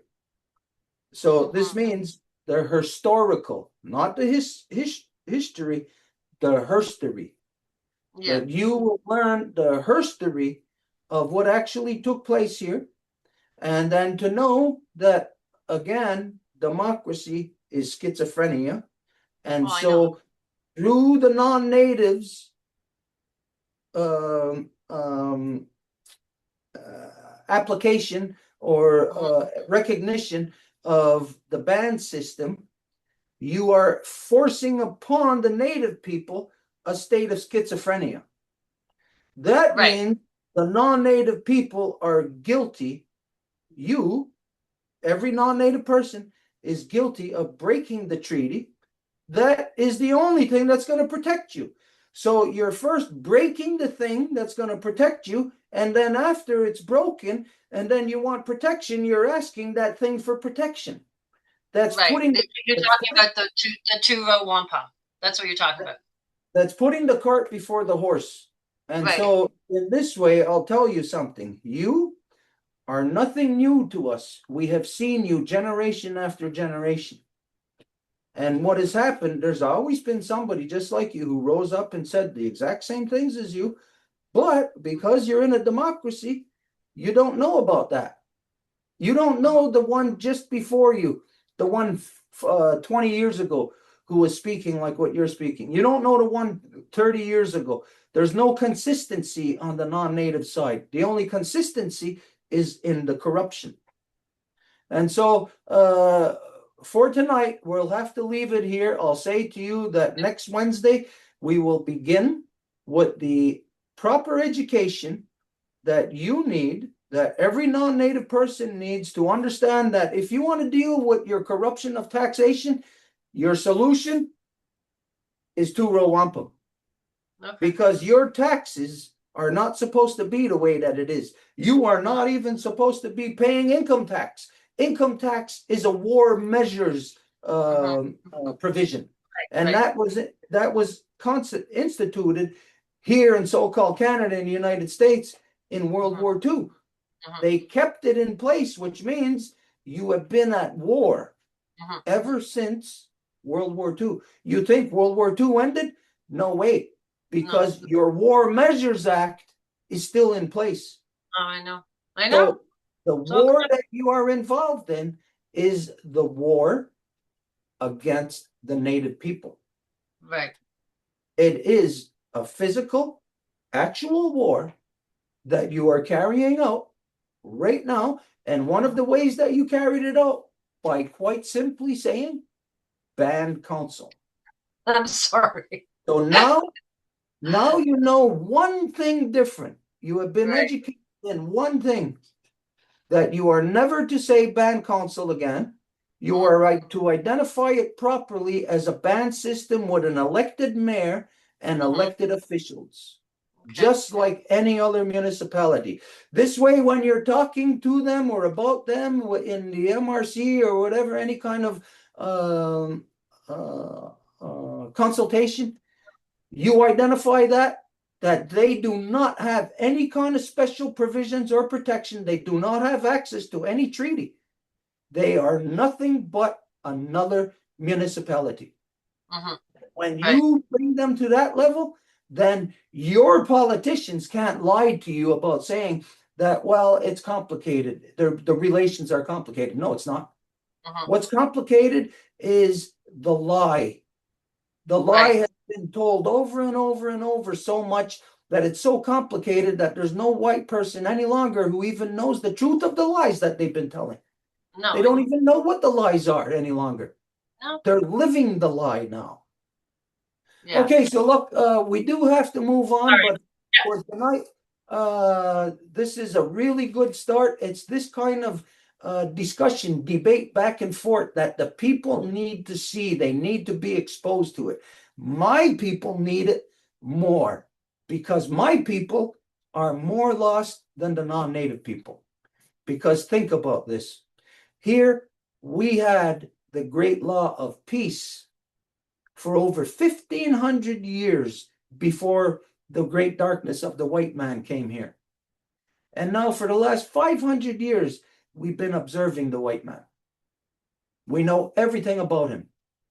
We know his languages, we know his science, we know the impetus to all of his actions.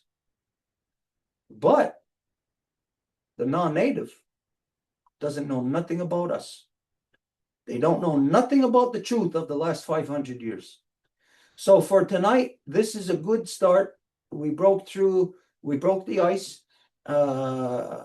Now you can pass on to anybody else. Don't call them a band council because they are not a council. When you think of what a council is, you think of a council process. They are not a council. They are a dictatorship because they have a grand chief. Would a council have a grand chief? A council would be all equals. You would not have a grand anything. The only thing you got a grand of is a grand idiot. That's all. Okay, so for tonight, we're going to have to leave it there. We're going to have to move on. I'll say now we'll go to you. There's a lot of information that we got to talk about still. Things that you brought up that we only scratched the surface on. Things such as the issues about the windmills, about the how it pollutes, all other things, what it's doing to the farmlands, I can't think of the word right now, where it diminishes the value of something.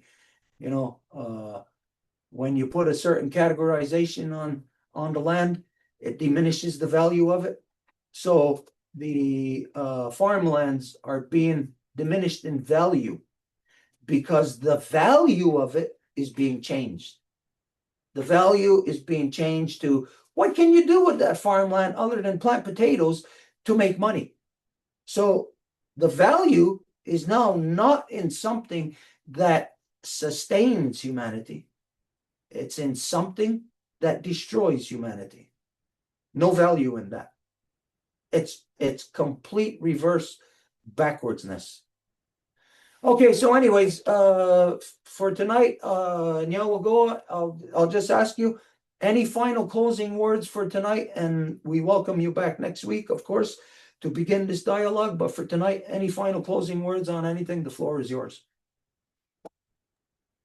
No, I just want to say thank you. Thank you for taking the time and helping me understand more about my own reality. Anyhow, it'll be it's going to be a fun journey for me anyhow, because I think I have a pretty strong voice here. I think I can probably change something with your help. So I appreciate it. Thank you. Well, as you're gonna find out, we got a lot of pokers in the fire. We're involved in things right here locally. We're involved in things provincial wide. We're involved in things countrywide. We're involved in things internationally and worldwide.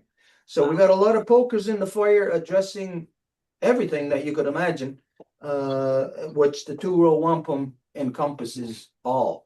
So right now, for instance, we have a special two-row wampum liaison, Edith Moore of Castellan, who's in France at the Cannes Film Festival, promoting the two-row wampum there and bringing a message of the Corridor of Truth, Peace, Power, and Righteousness, which is a delegation of 4 people, one from the original peoples of the Muchic Nation in Peru, so-called Peru, a representative from the Mexica Nation in so-called Mexico, and then here being represented through the special Turo Wampum liaison, Edith Morrow Castelline. So we're in every area that you can think of.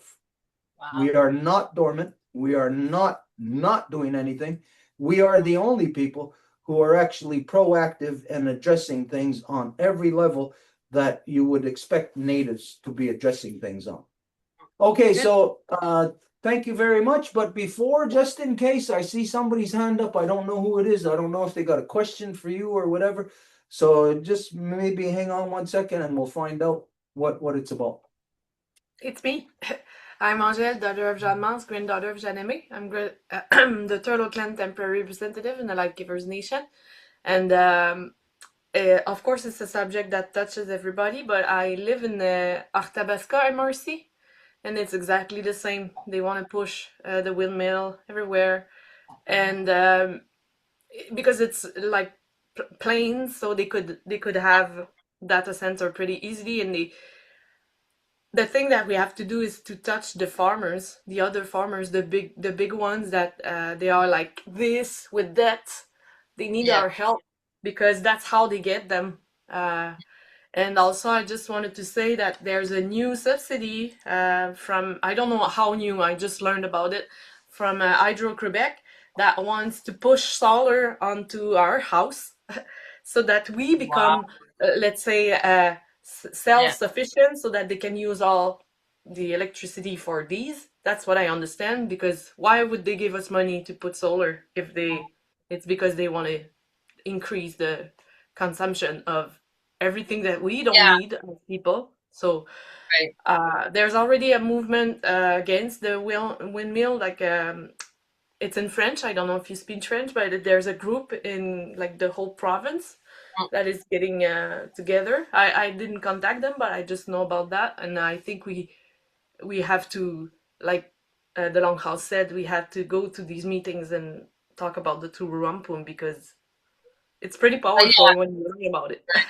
I don't think, because I know in Morrissey there was 96% referendum against it, and they're still pushing it through.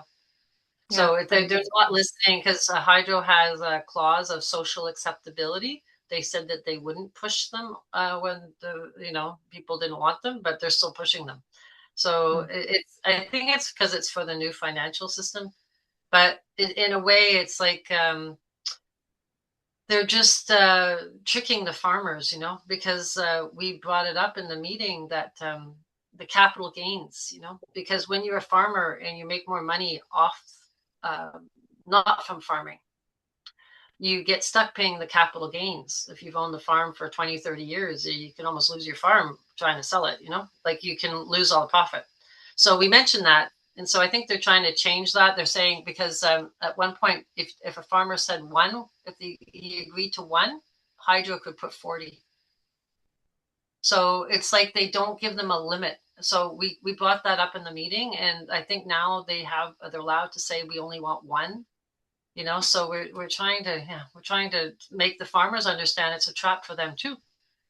It's like it's attracting everybody. It's really crazy, but anyhow. But it's for the data centers. But humanity doesn't want this. I don't know how they're getting away by pushing it. It's like they've really done a good head spin on Canadians between Carney and Trump, because Trump is they're doing the same thing in both countries.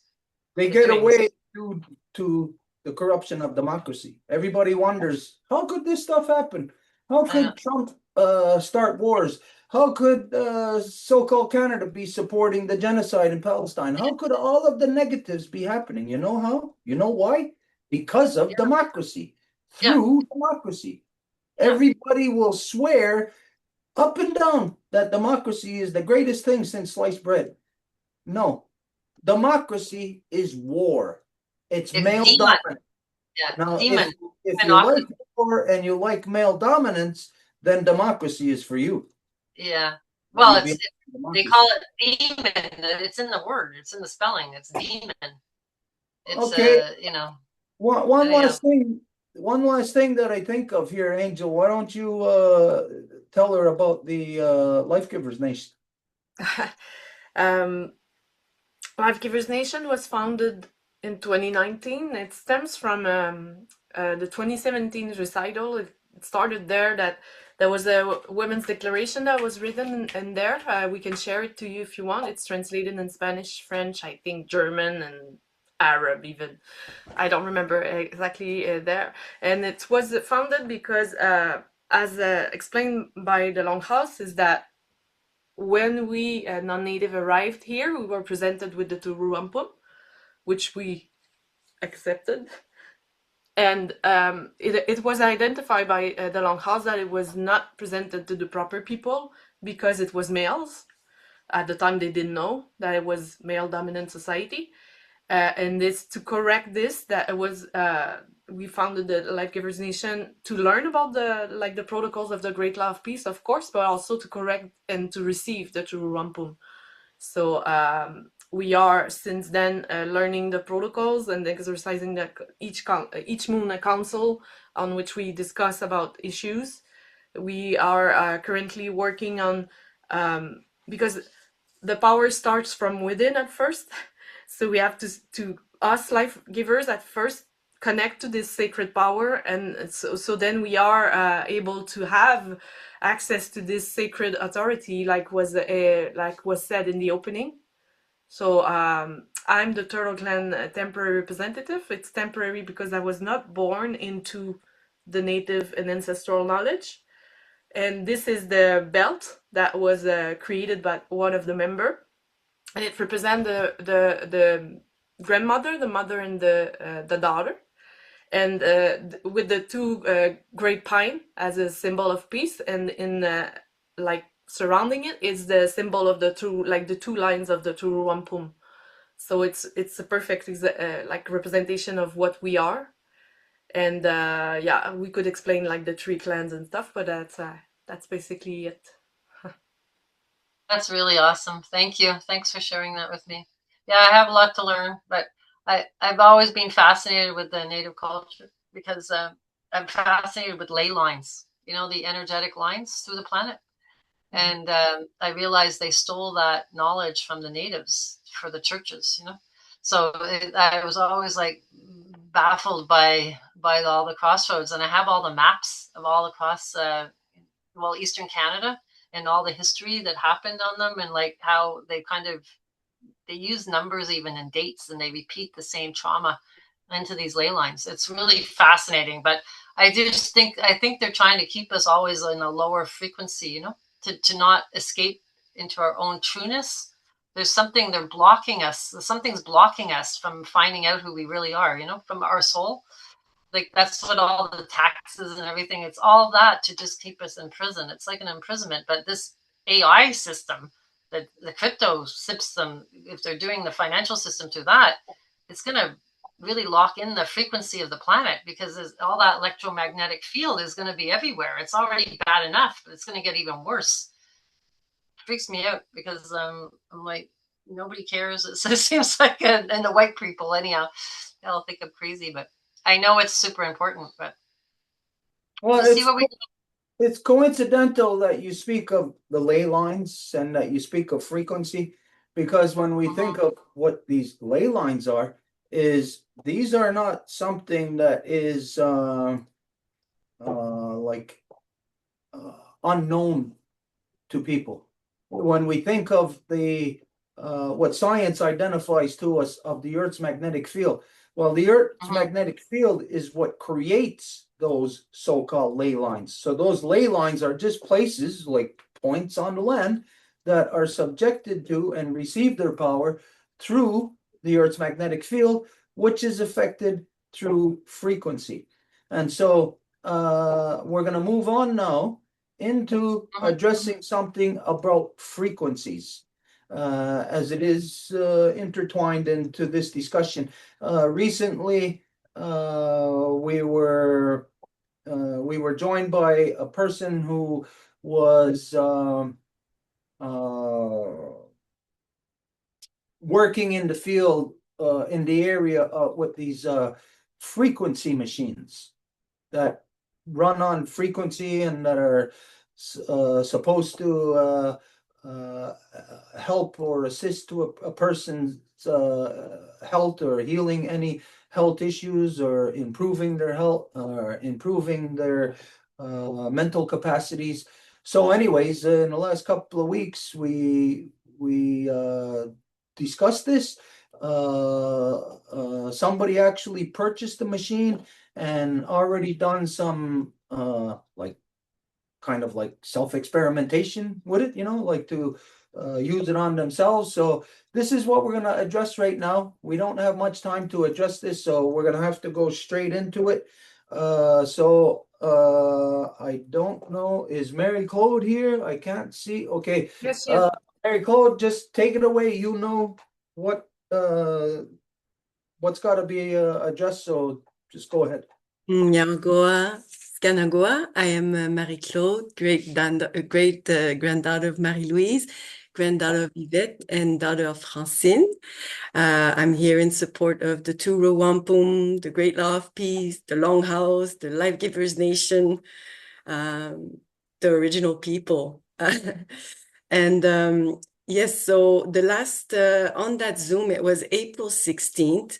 It's Matthew Brandt, Matthew Marvin Michael Brandt that came and talked about his direct experience for the last 6 years with frequency healing.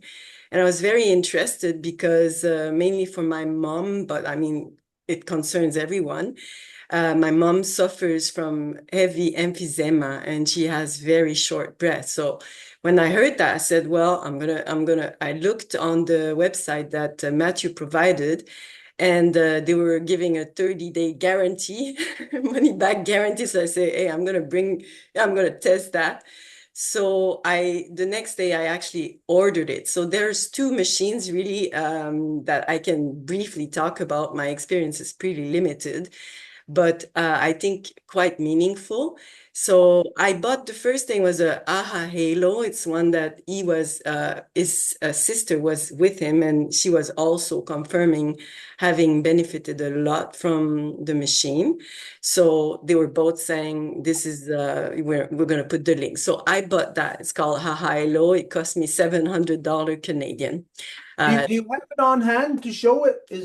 No, because right now I never really had it. For me, it was like first it started with my mom, but I have a terminally ill aunt right now. She's in a palliative care at the hospital for a turbo cancer. So we initially went, because the chain of events, what happened is that I bought it the next day, received it on that same week, and I put it on my mom's neck straight away. And 3 days after, she was herself surprising herself of having more breathing capacity. I was completely floored because emphysema, I mean, even if it's one day that my mom can breathe better, I'm like, woohoo, it's worth it's worth it. So then I I reported to the Longhouse that it's quite interesting. And so, okay, so that was my first contact with frequency. So my mom and my aunt are doing part-time with the machine. So 1 week with my mom and 1 week with my aunt. So then I contacted Matthew and I said, wow, this is pretty potent. And he's been working for 6 years. So he's been a great help in installing the programs that you need, because it's with just alone, just so people know, it's pretty complex. Not the one, sorry, I'm wanting to talk about the second machine. So that first one that you wear on the neck, that's direct exposure to the frequency. And you have like up to, I think it's 1,600 programs. And so they cover a wide range of problems. So, but when I spoke to Matthew, he immediately talked about another machine. It's a frequency generator. And I actually bought that one as well, because they also had a 30-day money-back guarantee. So I ordered that one and received it. It took a long time to receive. So I started it. So under the guidance of Matthew. So there's like 2 remote thing on that hooks onto that little gray box. And actually, if I thought of maybe doing screen share of the program where we see in that particular generator, there are 86,000 programs. So pretty much all health problems are on there. And there's also a whole section of all medication, because what Matthew explained to me is that frequency, the body will vibrate at low frequency. This is natural. But medication, chemical, and it's, very high frequency. And that gets trapped into the body because of the skin. He explained it like that. So the side effects then of the medication cause all kinds of problems. So on that library, there's also all the medication that you can run through. I have an 80-year-old friend. She's got like a medication, and we just checked on the program. We found it, and it's exactly what the doctor would say. So it's a pretty complete program. So anyways, so there's two remote. I was being guided by Matthew. It's pretty technical. You don't just improvise yourself, but he's willing and just like opening it to anyone interested. And so am I, because I think if there is something good, especially health-wise, where everyone is stuck with like pharmaceutical monsters and being poisoned, and they claim they're helping them. I mean, it's ridiculous. I mean, we have now it's C-section are pushed on women, and after 3 generations, they lose the capacity to give birth naturally. Nobody knows that. And same thing with breastfeeding. If the life givers stop doing that, then they lose that capacity. And it's like like pharmaceutical, like taking control on, like, that's super scary. So then this machine claims, so back to how I experienced that one is that you first, what Matthew advised is that 11 days people go through detox, because that's what's happening. It's lead, it's like mercury, it's forever in the food, in the water, it's everywhere, fluoride, all of that. So all of this is in the machine. Talking about lead detoxification. So I'm immediately thinking of Ganawagi and what they're going through, and with the asphalt plant, and, they're being bombarded. So all of this is in there. So there's one remote, then, so it's been happening. It's been going, now we're on the 6 days of detoxification of all kinds of things. It's an 11-day sort of program you find on there. And that's very, advisable, because then it makes that any other program will then work better, because there's more stuff floating around the body once that detoxified. So we started that one, and parallel to this, Matthew said, okay, we're going to detox from childhood vaccines, because there's a lot of side effects to vaccine, and there's a lot of chemicals, and the medium that they use to transport it into the body is like mercury, but directly in the veins. So it's massive. So they claim to help, but then again, there's all these things. So there's a lot of detoxification of even childhood vaccines. So there's another program that runs alternative, like 1 day in, 1 day off, 1 day in, and then you can sort of juggle people on it too. But this all is happening remotely, I have to say. So you have this remote, and Matthew said that too on the last Zoom. You basically just need anyone's nail, but that's all you need. And the frequency, I have learned with the Longhouse that when the body passes away, the nails keep growing and the hair keeps growing. So, and it's not going to grow forever. So there is still a communication with the body. So there's still sensor in there. And so by exposing the fingernails to these frequencies, that's what this machine claims. And so me, after 3 days, what we did is we started the detox. Then I went on to that vaccine detox for my childhood, vaccine related, my age group. And so there's all these groups, he made the research, extensive research to know what was in these vaccines, and then created, like, say, separate programs. So I ran that once. That's a 7-hour program with one of my nail, and my vision, my far sight vision, which was terrible, I feel now I have like glasses in just one time of running that program. So this is why I'm here, because I'm thinking, well, if it's that good, well, I want everybody to get access to it. If it's a trap, well, I'm going to use myself as a, don't go there. So we now know. And so I give this for people's advancement, basically, but so far I've been feeling like it's been maintained. Like the next day I saw a little drop, but the third day is like, it's really incredible. And my mom too reported for her nearsight vision that it improved that fast too. So we are just starting in this endeavor. We're just like, but already there's a lot of positive. And so for now, what I suggested to the Longhouse is to come and report on the evolution of things. So right now we started 4 on it. So it's still my mom, myself, my mom's boyfriend, and my aunt in palliative care. So now we've been doing that detox now, like I said, on the 6th day of the detox thing. There's a protocol for COVID vaccines specifically. So some of them had to go through that protocols, some didn't. So we then focus, for my mom and I, we focus on just on childhood vaccines. So that list, and then we did a rotation with people, and so we're waiting to see, really.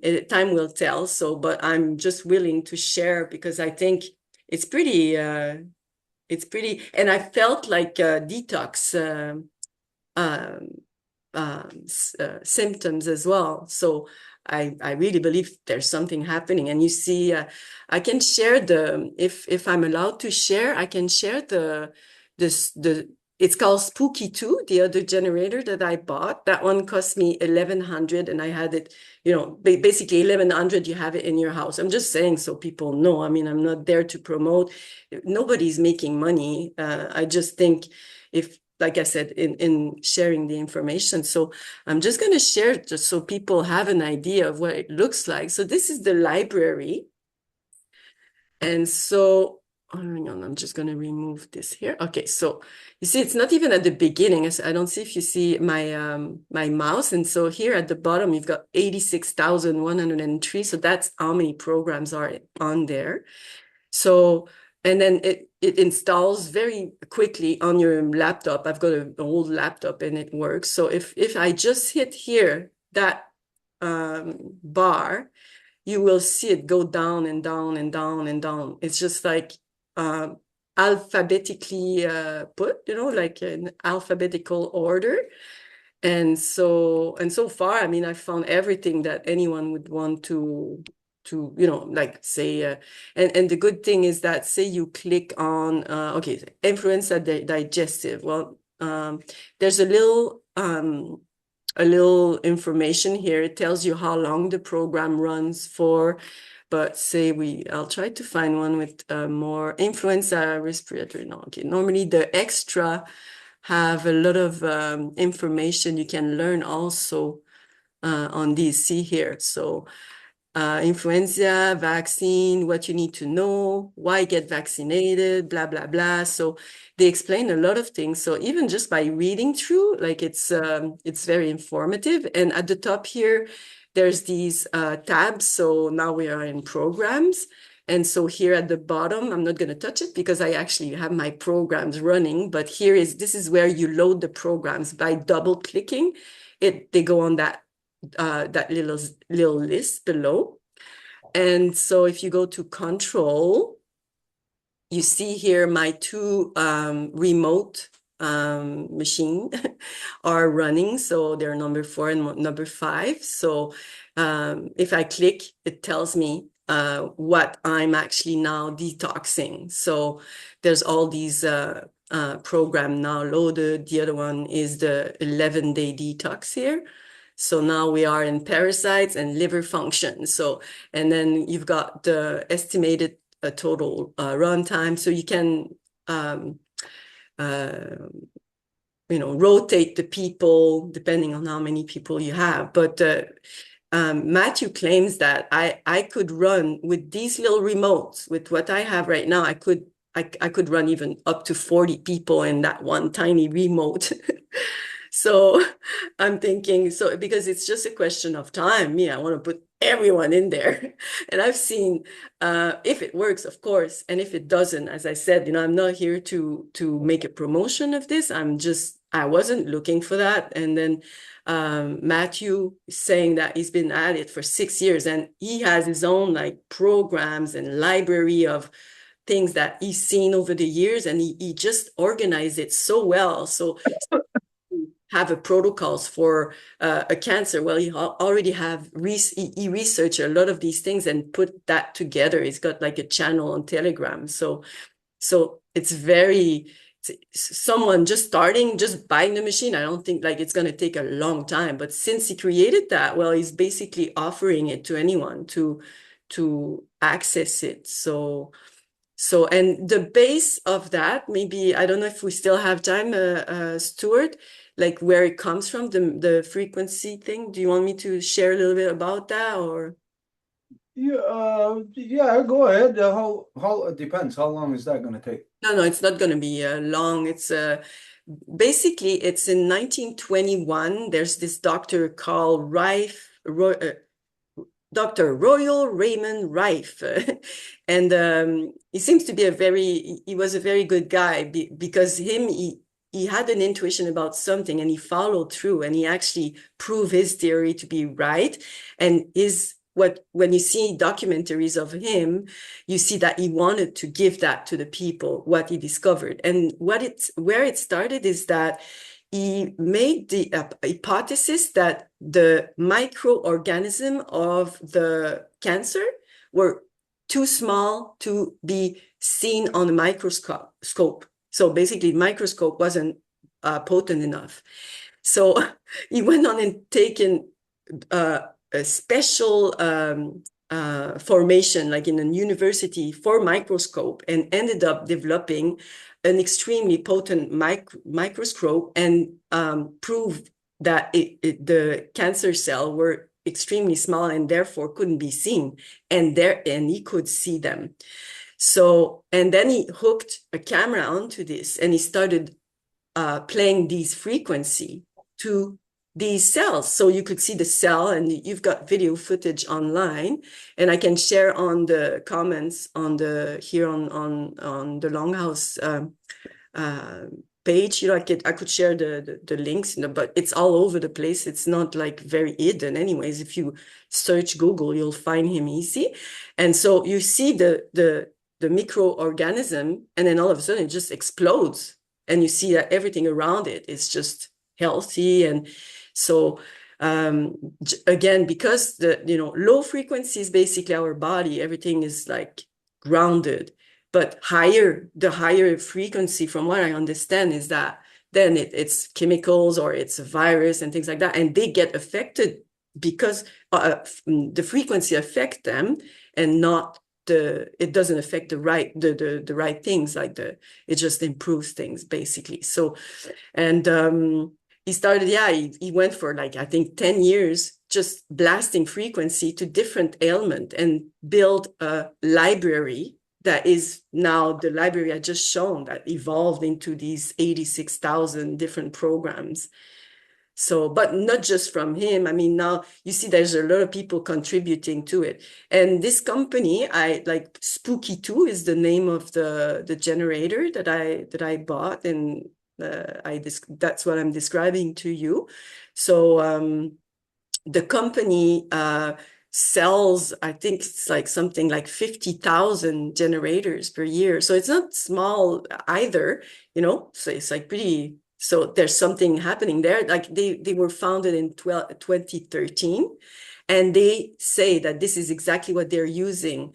They're using Dr. Rife, what he discovered, because basically frequency, they exist everywhere. So you can use them. You cannot patent it. And so this is why it's been also targeted that's what I can deduce. It's been targeted by the pharmaceutical, because then there's no money to be made there if you can't patent it. So, and they have Facebook groups with extensive exchange, people sharing tips, and oh, I did that, and there's like all kinds of things that you can connect to for your finger, for pads, and all kinds of things. You can do a biofeedback with that. It's just crazy. It's like, I'm like blown away. The more, especially now that I've seen direct positive impact on me, I'm like even more curious. So I'm reading, and so that's pretty much what I wanted to share. So Well, okay, when you say exploded,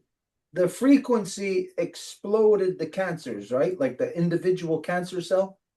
what you see is that you see that cell, you see, well, it's looking nasty because it's a bad cancer cell. So then it's kind of, there's a pressure building up, just like an opera singer would have like a glass explode, it's like there's like, then boom. So you see it just like that, and then like the inside of the stuff floating inside the microorganism just like leaves and then it's just like like sort of start to de-integrate and then gets washed off. So what they say, what Matthew has been insisting, is that you drink a lot of water, but then again, you have to make sure you have good water, because if anyone wants to like do like the best investment in their health, is like go get like one of those with filter, because no municipalities are, and I don't even know if that would cover all the poison that could be in the water. So, but we need to drink a lot of water, and yeah, and I've seen real detox. I can't prove it, but I mean, I feel I'm in my own body. So sometimes I was very irritable too. I was like, oh, I was like, it's because it really is working on you. It's like there's you feel it. So anybody who's skeptical, because when I first heard about this, I'm skeptical. I'm still skeptical. But when you hear of frequency, that's a proven scientific thing. Anybody could understand frequency. And then when you think of that, if a cancer cell or any other cell, like within the body, something that's negative, like I seen one of the things there about liver or something, that that the frequency can affect anything, because frequency travels right through anything. It'll travel through your body, and that frequency, that level of sound or whatever, will affect things. And as what you identified, that it's been known for centuries that opera singers have been able to explode glass with just their voice, just reaching a certain frequency, like oh, and sustaining it, and glass will actually shatter. So you can be skeptical about it, but when you look at the science is undeniable. That frequency does that. Myself, the one thing I'm I wouldn't say skeptical, but the one thing I'm weary of and uncertain of is that our last communication on this, I had stated that, well, if this can be done like just from anywhere, like you were saying that we could send you a fingernail from here in Ganawagi, and you could just connect it to your machine, and it would somehow transport the frequency to me here in Ganawagi. No, you could be skeptical of that, like how the hell is that going to work? So what I thought of is that somehow, somewhere, if it's there in the air, then so is the internet. The internet's right here somewhere. It's in the air here. You don't have a cable going to your computer unless you do. Most people just have Wi-Fi. So that means internet is there in the air. So if this frequency is working just there in the air also, then my concern here is then, is it subjected to the internet? Which would then mean is our DNA subjected to the internet? Yeah, but we touched on that with Matthew, and it's something, it's like music being played to your nail. And of course, I don't know what's inside that box, right? So we would have to open it, and we'd have like to have like a surgeon for these kind of little bugs to know if really what's doing what it's doing, you know. But it's really just a small box. I can share the picture. I have a picture here. This is the box that is hooked right now. This is the one that I have. So And look at it. it's called Spooky 2, and there's that little, and it's you receive it in the case. It's like really like you feel like a bit like a 007 agent, because it's one of those like little, you know, cool case it comes in with all like bubbled wrap and everything. So these two come separate. You basically hook them, and then these are the remote. They work a lot like when you go, if people had oxygen level measured in their blood, that's what it looks like, but it's just bigger. So it's not that big either. So if you want to like really a lot of nails in there, you need to really. Oh, did you want me to continue sharing? Well, I just wanted to ask the question, how big is that machine? Like in inches? Like, can you show us like give us like the approximate size? It's about, I'd say, 8 inches by 4 inches, and maybe 2.5 inches thick. Okay. Yeah, it's not big, so, but apparently, and also, Dr. Rife, I mean, way back then, 1921, there wasn't any internet. It works completely without the internet, this thing.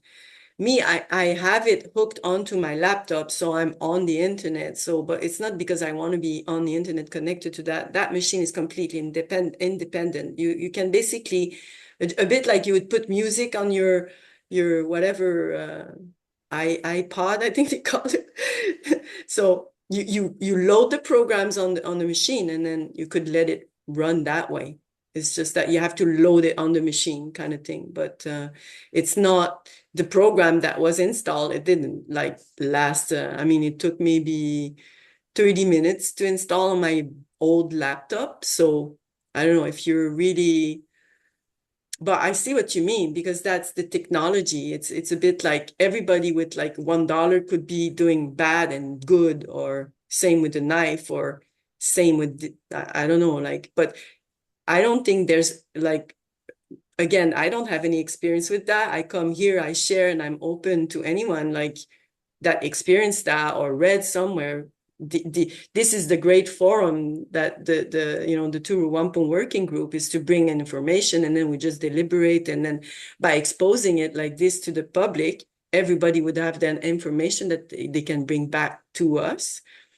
But yeah, so it worked before then. It was there were a lot of places, a lot of clinics were already using those frequency machines, and it's the classic. It's the pharmaceutical getting there, and oh, there's money to be made. If you're gonna be like against my money-making machine, well, I'm gonna go against you. I don't care if the people do not have access to this. It's insane like that. It comes down to everything I learned tonight about windmills. I mean, the wind turbine. Oh my goodness, I couldn't believe, like 500 feet on the ground. This is major. This is completely ridiculous. Everybody knows that.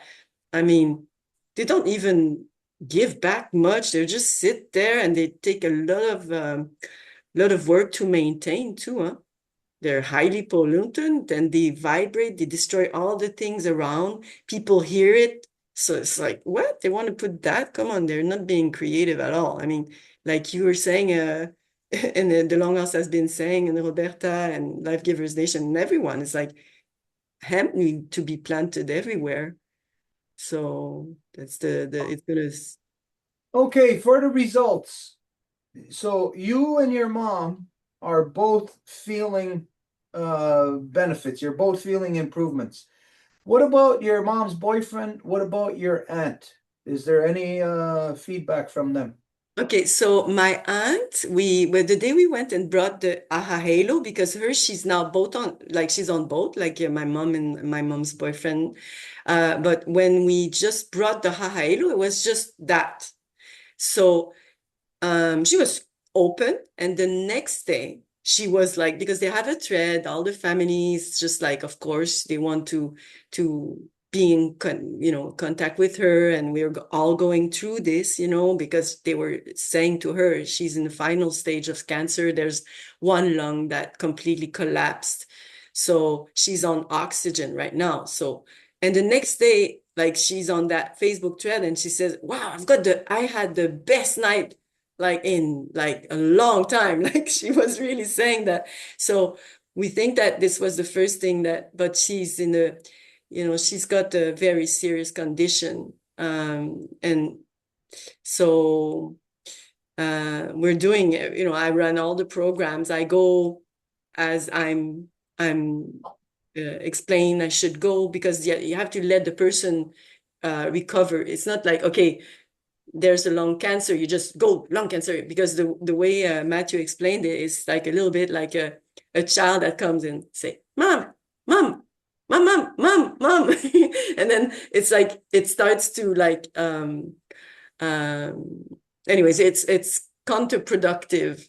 You have to let the body breathe and then go back to it and go like this back and forth. So that was my aunt. And my mom's boyfriend, he didn't say anything, so I cannot speak for him. But it's funny because I spend a lot of time at my mom's, and so he's there. And so I seen it. And the last time I've seen him much more, I don't know, it felt like he was looking more vibrant. But then again, now this is just purely it's subjective, maybe it's just like whatever, So, Well, in the medical industry, people know about this, that doctors have given patients placebos, meaning a placebo is nothing. It's the person is led to believe that they're given a medication and told that it does this and or whatever, and then it's actually nothing. It's just I think it's, what do you call it, like a salt pill or something like that, and just dissolves in your body. That's it. But it's known within science of the placebo effect, that the placebo effect is just influence, just telling you that this is what it is and this is what it does. And so when you take that medicine and you're told this is what it is and this is what it does, you expect that to happen. And when you expect that to happen, knowing that any kind of medicine or healing is reciprocal, that means it's like playing badminton. Like you're ready to hit the birdie back. And that means if they hit it to you, then you're ready to hit it back. It means like you're engaged. So a placebo effect is known in science to have has positive effects on a person. So just that alone, like you could think the placebo effect in this frequency thing. So, but if you are yourself feeling improvements, seeing improvements in your vision, and your mom is reporting it in her breathing, we know of your mom's been a heavy smoker, and so like, and at her age to say there's an improvement, it's not something that anybody's going to think she's lying about. It's not anything that she's going to be making up. So positive effects are there. Now, whether we understand it or not completely, we might not never understand it. How many people understand when they go to a doctor and the doctor tells them this is what they're prescribing? How many people understand the reasonings behind it, or all of it completely? Most people who go to a doctor just subjecting themselves to it. So here also, if there's improvements and you can't find any negative side effect to it or anything negative of it, well then it's kind of like a gamble that you can't lose. You know, it's not really a gamble. It's like a win-win situation. Maybe you're not gonna win everything. Maybe it's just that you're not gonna lose. You know, so I'm looking forward to trying it. I know other people are. I know that Edith is looking on buying it for her father and her mother. So as time goes on, we'll have more discussion on this just to come back and to share, you know, what each of our experiences and to identify if we had improvements, if we can detect improvements or not. That's the thing here because it's almost like I don't know, like voodoo medicine or something, like witchcraft or something, you know. It's almost like something that people can't comprehend. I can't comprehend it. I don't understand it. You know, I gotta see schematics. I gotta see drawings of how they say this works or that works, you know. But if you're saying there's improvements and your mom is, there's no arguing with that. I mean, you can't argue. And like I said earlier, my eyesight, the first like time we ran that childhood vaccine program, that's when like I didn't even think of checking. I was driving my mom. We were going to see my aunt. So, and I could read the things. I couldn't believe it. And then the next day it went a little bit worse. But my mom, it did that too. Like like 3 days after the halo, she was like, wow, she was really impressed. She could walk like almost like and not feeling tired. And then it went a little back like this. But everybody says that, and it's been also the experience of Matthew with the people that were exposed to these frequencies is that, of course, the body is already having a problem, a health problem. So you have toxins, you've got chemicals, you got all these things that are exiting your body. He was saying that there's a plastic program, plastic detox program, and it was very graphic. Like it was like, you know, so there's all kinds of detoxification there. So your body is, you know, your kidney is like working extra time, your heart, your everything is working extra time. So with my mom, of course, like she's been like feeling better. And then I felt like, whoa, she's short of breath again. So of course there's we don't know, huh? You were saying it earlier. We don't know how our body can react to it, but I don't see any negative impact from this. I don't see why it shouldn't be widely known to people, especially knowing the situation. And I mean, you can also treat animals with this. It's the same thing. Like me, I always dreamt of being a veterinarian. Oh, I wanted to be with animals. So if anyone is watching, I mean, like it's no guarantee. You never know. But I can only speak, you know, with what I experienced firsthand and sharing it. And if we realize, well, it's all whatever, but I mean, it's hard to have a placebo effect on your eyesight, you know, so it's so I hope it could benefit. So I don't know how we can organize because me, I want to put it accessible to anyone. I'd like to just do that really. So, you know, to just put little nails here and I've seen on the Facebook group, I've seen it was like I recognized the machine because I have one. So it was a wall full of them, full of those little remotes working. So to me, it's just, you know, like it'd be great to have Ganawagi to have one, you know, of course, one, at least one, and like a station. Like why have a hospital, you know? It's like right now I'm almost I know they can do good, you know, but I think that it's completely been overtaken by pharmaceutical right now with assisted dying too, that it's becoming like now people are really going to that. So we're not coming to the world naturally, and we're leaving the world not naturally, not on the date we're supposed to. We're becoming something that is, it's more and more becoming artificial. And like Roberta was saying about data centers, it's completely crazy to be giving it fresh water where millions of people are dying because they don't have access to water. Are you kidding me? And then they have air con, and it's like highly super protective. So seriously, they're gonna have these big like steel boxes all cool like this, all wasting the water, and people are gonna just drop dead around them because they won't have access to food, because nothing is gonna be able to.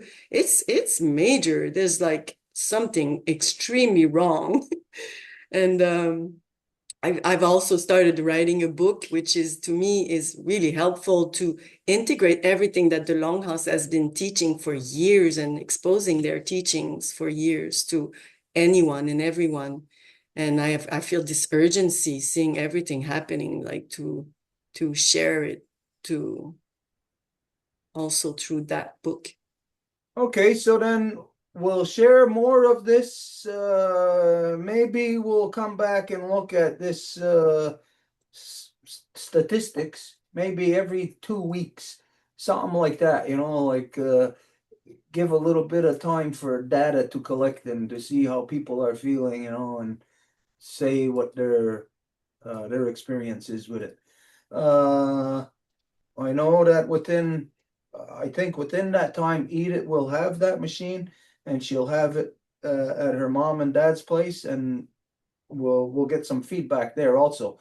So we're going to be getting feedback from different age groups, life giver, life protector, different illnesses. So we're going to have a pretty good data collection just within ourselves, we'll have some good statistics there. Okay, then, yeah, we'll go off for that. That's what we wanted to do, adjust well, not adjust it, but to share the information that was learned on it, learned about it in just, what is that, 2 weeks ago you got that thing? Now, yes, I'm on the 7th day, so we started straight away. So yeah, I've had it for a week now. So then once detox is finished, then there's other programs, because this is where we can dig into more like emphysema for my mom and high blood pressure for one. And so, but I believe it's really worth the wait, like the 11 days, the detox, like there's so many talks, and everyone, I mean, we're bombarded with them. So it's good to start with that. So we have to be a little bit patient.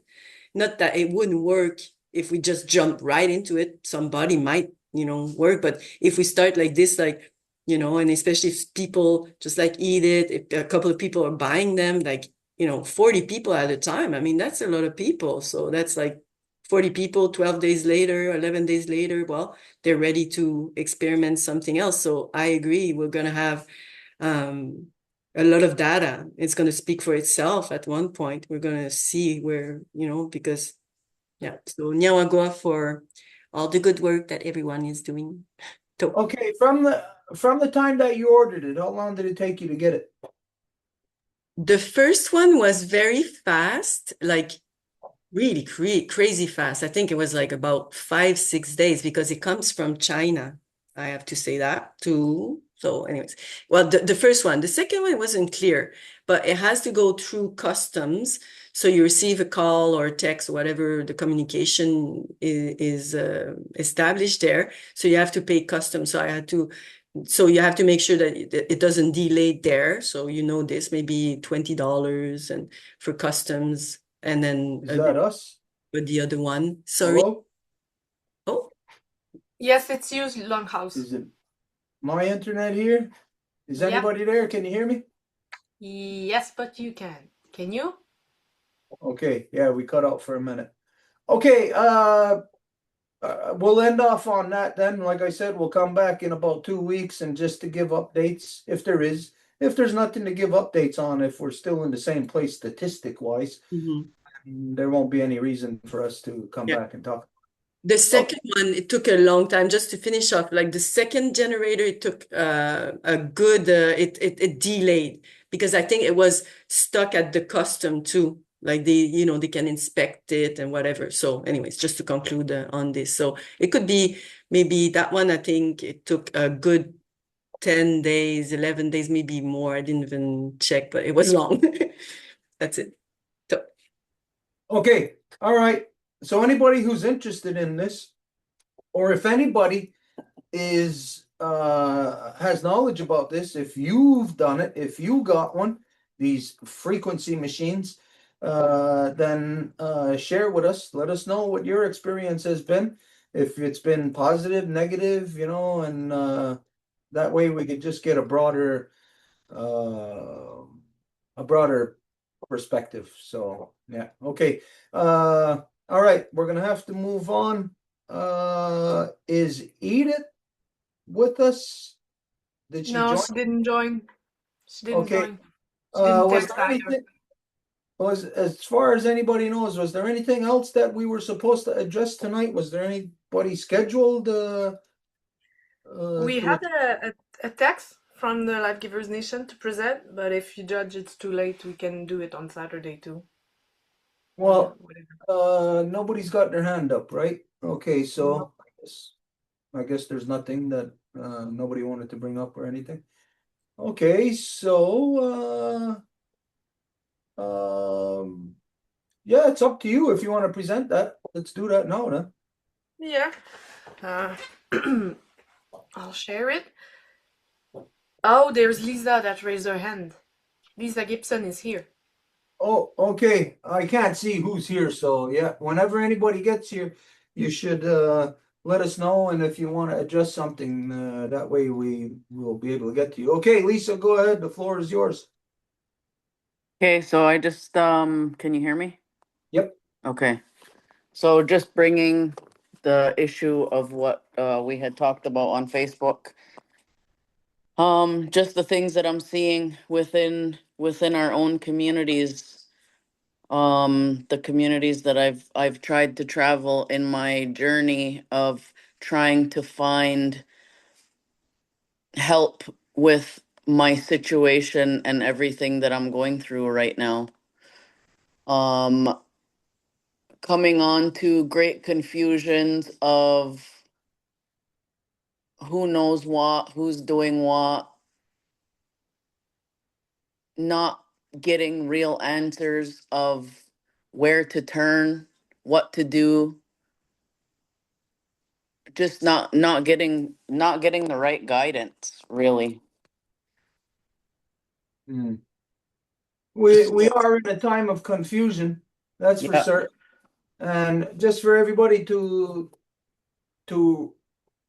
connect to cycles within society, cycles that tend to repeat themselves.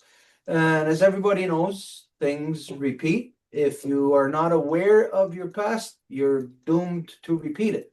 So, given that most people today, native and non-native, don't know our history, don't know even what happened just 20 years ago, then this means if we don't know about it, we're most likely doomed to repeat it if it's a negative. If it's a positive and we don't know about it, then we're not likely to get the benefits or repeat that positive. But if it's a negative, those things repeat themselves. So the fact that there is this state of confusion, of being besides oneself, you can say, of uncertainty, of even a state of fear that's out there in society. All of this happening in this year, we've identified that what's happening planet-wide through the so-called United States and Trumpler, that we are in a repeat of the year of confusion. Of course, you'd have to know what that is. It's when the Gregorian calendar went to Julian, or Julian to Gregorian, whichever one it was. This is where the Roman Empire was manipulating time, manipulating people's concepts, their perception of time. So the first year, for instance, of when they went from Gregorian to Julian, or Julian to Gregorian, that it was referred to as the year of confusion.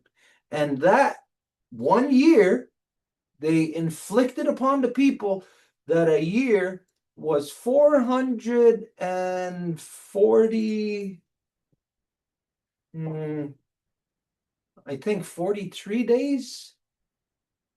I don't know if anybody right now, if you can type that in and just look it up. How long was the year of confusion? I think it was 443 days. So you think of this, all of us know that a year is 365 days. I mean, if you said the year was 443 days, well, nobody's going to believe that. It's not so. Everybody knows the year is not that long. If it was that long, thinking that if you started, say, in the middle of summer, then the end of the year would be middle of summer. But if Google says 445.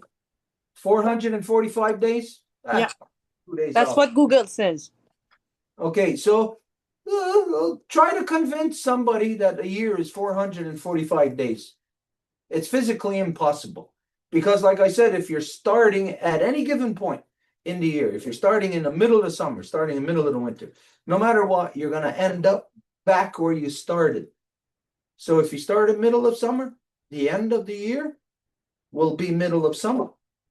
But if the end of the year, if the year is 445 days, then the end of the year will not be middle of summer. It's going to be somewhere in the fall time. I would say maybe around November.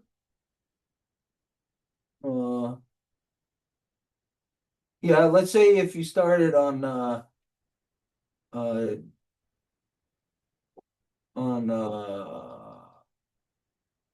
July, on the summer solstice, June 21st-ish. So if you started there, June 21st would be the end of 365-day year, but it wouldn't be the end of a 445-day year. So that'll be what is that? 80 days more. So if you were starting 90 days. 90 days, It was 90 days here. if you were starting at the summer solstice, June, July, August, it would be around the end of September, the beginning of October. So physically, that's impossible. There's no way you're going to accept that. So the first year of confusion tells you that it wasn't recorded properly, that it wasn't just a year of confusion, because in order for the people to be confused, it had to be forced upon them. And the only way that it could be forced upon them is through violence, through war. And so here we are again in a repeat of the year of confusion, where war is what is confusing people, where war is spread everywhere. So we are again in a year of confusion. So to have this kind of sentiment of what was said, Lisa, it's something that comes along with the atmosphere of the direction that the collective, the society is going, what the society is doing. So the society is corrupt, they're in violence, they're in war. Everybody's gonna feel this uncertainty, this fear, all of that kind of stuff.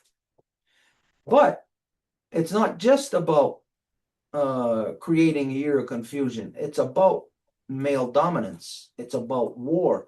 So it's a direct assault against the life giver, which is the reason why we're hearing more and more, I'm hearing it more and more, of that life givers are in a state of uncertainty, even to the point of where you could say some life givers are even saying, well, what does the future doesn't hold anything now? You know, like there is almost no future. So it's almost like the life givers are being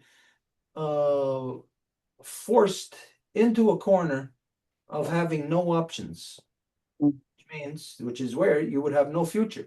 You're in a corner, you got no future from there. You can't go this way, that you can't go any way you want. So life givers right now are having a tough time. They're having a very hard time, but so are guys. Guys are having a very hard time also. It's like the whole apple cart is upset, and nobody, not a single apple within that apple cart can rest, can be at ease, is having a proper experience. So larger conditions that is happening from the non-native people in the continuation of their colonization, which they don't even know that they're in. They don't even know that they're colonizers in the process of colonizing. So the fact that they don't know that identifies right there a confusion first. And then if you don't know that, and then you're doing things within a corruption like colonization, then it's just a deeper confusion, like a lost in confusionness. So everybody is exposed to this, and it's like I would even say, carry over from the last conversation, that it's like the frequencies are being adjusted. Like the life giver is existing on one frequency, let's say like a radio, you're tuned in to really nice music. And then somebody changes the channel and it's heavy metal, kill your mother kind of stuff, that kind of crazy stuff. Well, so changing the frequency is going to change your comfort level. It's going to change everything. So it would seem like the frequency of the guys and the girls has been altered to where we're drawn to each other. It's like the frequency is changed to repel us from each other. Because what I am hearing is that from the life givers, there are no more men. And then I'm also seeing that there are no more women. So me as a guy saying there are no more women, but then the life givers are saying there's no more men. This is what I said last week. I had a conversation with my niece about this. And I said, well, if there's no more guys and there's no more women, then we're no longer ourselves. We are not us anymore. Something has altered us. Of course, we could say colonization, and we know how that's affected all Native people. Some people have turned to alcohol, drugs, whatever, any kind of addictions. Other people's just introvert. Other people's turn to extrovertedness, like too much. So everybody's one way or another right now, not with the ability to be what we are designed to be. Mm-hmm. We're designed to be human. And like our first guest said, for the non-natives, they're like, they can't do nothing. They're at a loss. And here, this is happening to the native people also. The more, as you know, the stupidity of the ban system, that everybody is just with their hands tied, just like in the white man's world. So when people have their hands tied for everything, no freedom, and all you have is a bunch of dictators in the ban system who are pretending to be authority. The only reason why they're allowed to pretend that is because the government gives them money. Because everybody who's in the ban system, not a single one of them have ever done anything on their own. They're token Indians. They're the yes men and women. So we're in a situation where nobody can be who they're designed to be.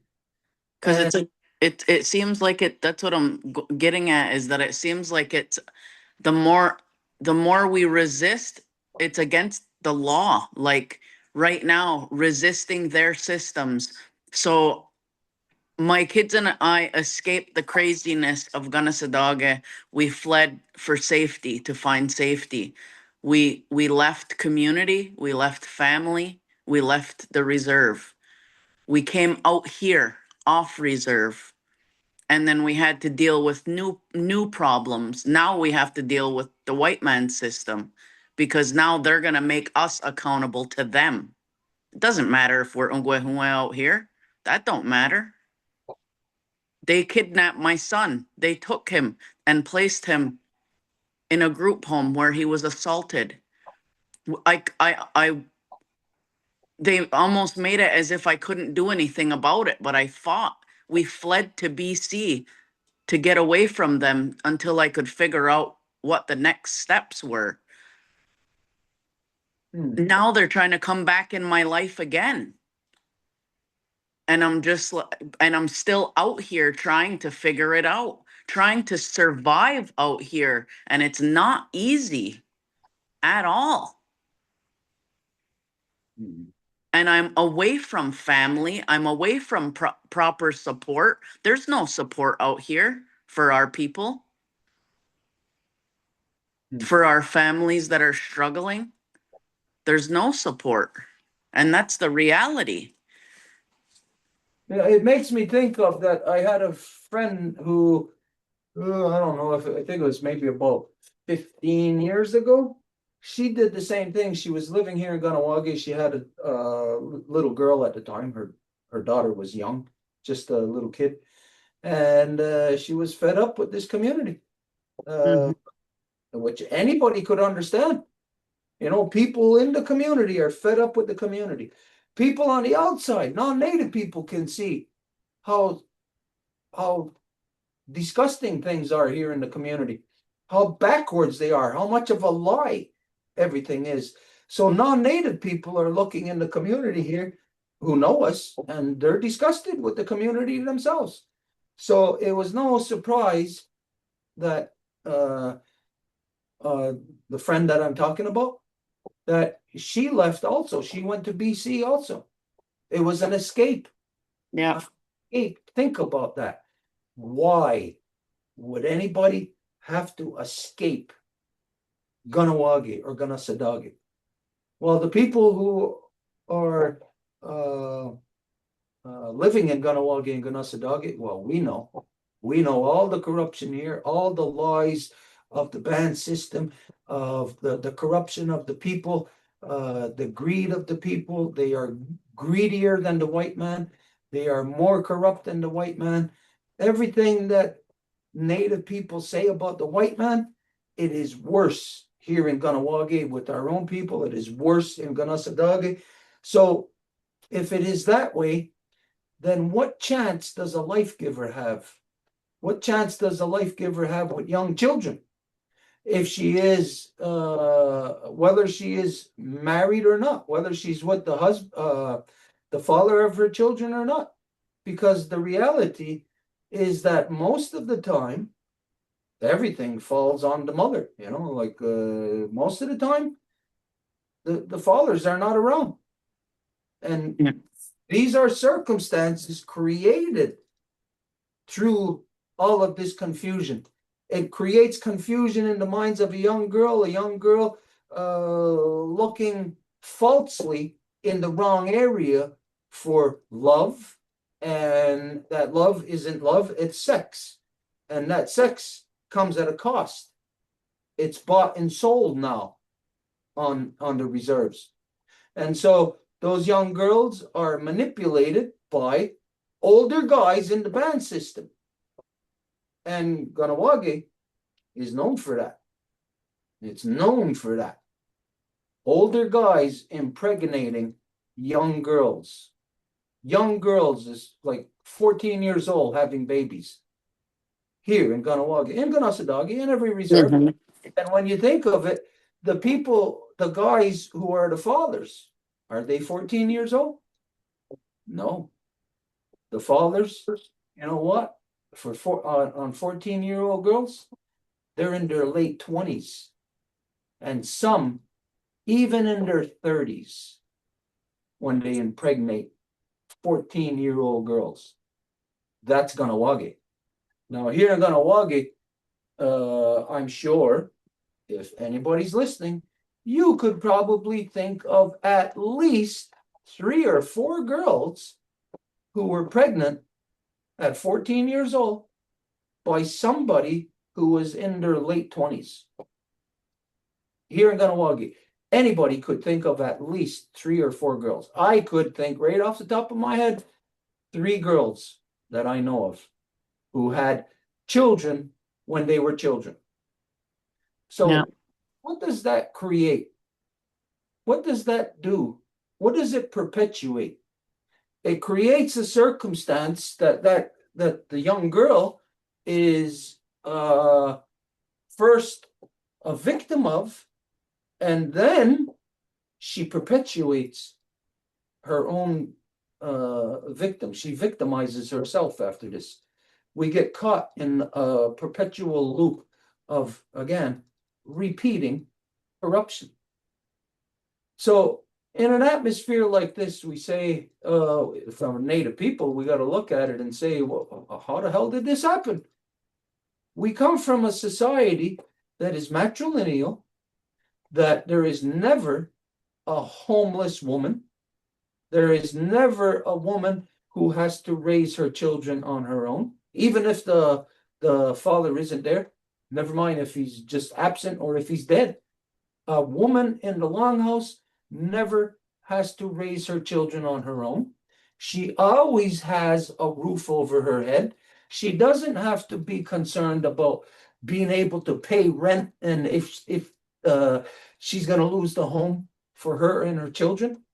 No woman on this earth should ever have to have that concern. This is something that in a matrilineal society was always provided. But today, there's no girl, no life givers within our nation that's going to live in a longhouse. They want their own house, and if it's not their own house, they're going to want an apartment. It's got to be their own. Nobody is living in a longhouse any longer. I can say now here in the longhouse up the hill, we are the last people on earth actually living in a longhouse, actually living that longhouse way. You know, but you try to find a girl that'll live that way. They've been conditioned to think just like out there.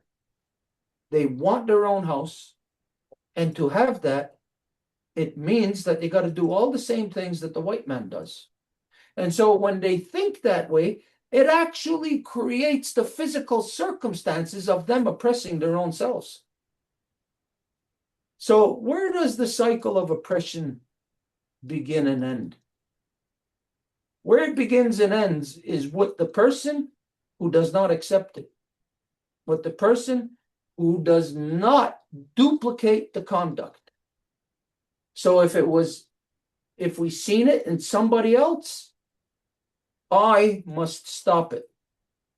I had to do this with collective behaviors that all of our people have been subjected to and that filter down into all of our bloodlines through things such as the British Church Nazi concentration camps on Native children, which they call schools, residential schools. And there's another thing for non-Native people to learn. If you ever call those things residential schools again, you are corrupt.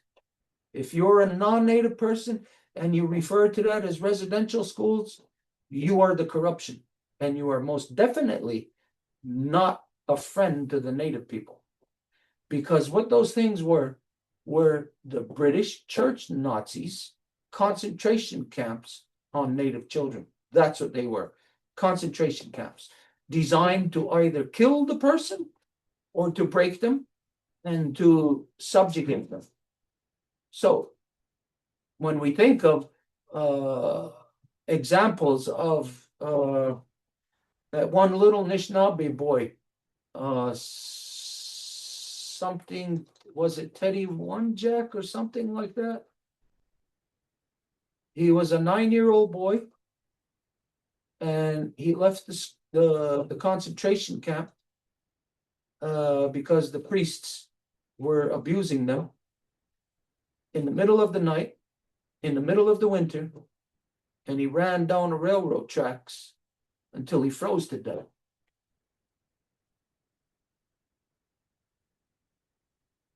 This is a conditioning upon the native people and the non-native people. For the non-native people, it's a worse conditioning because they become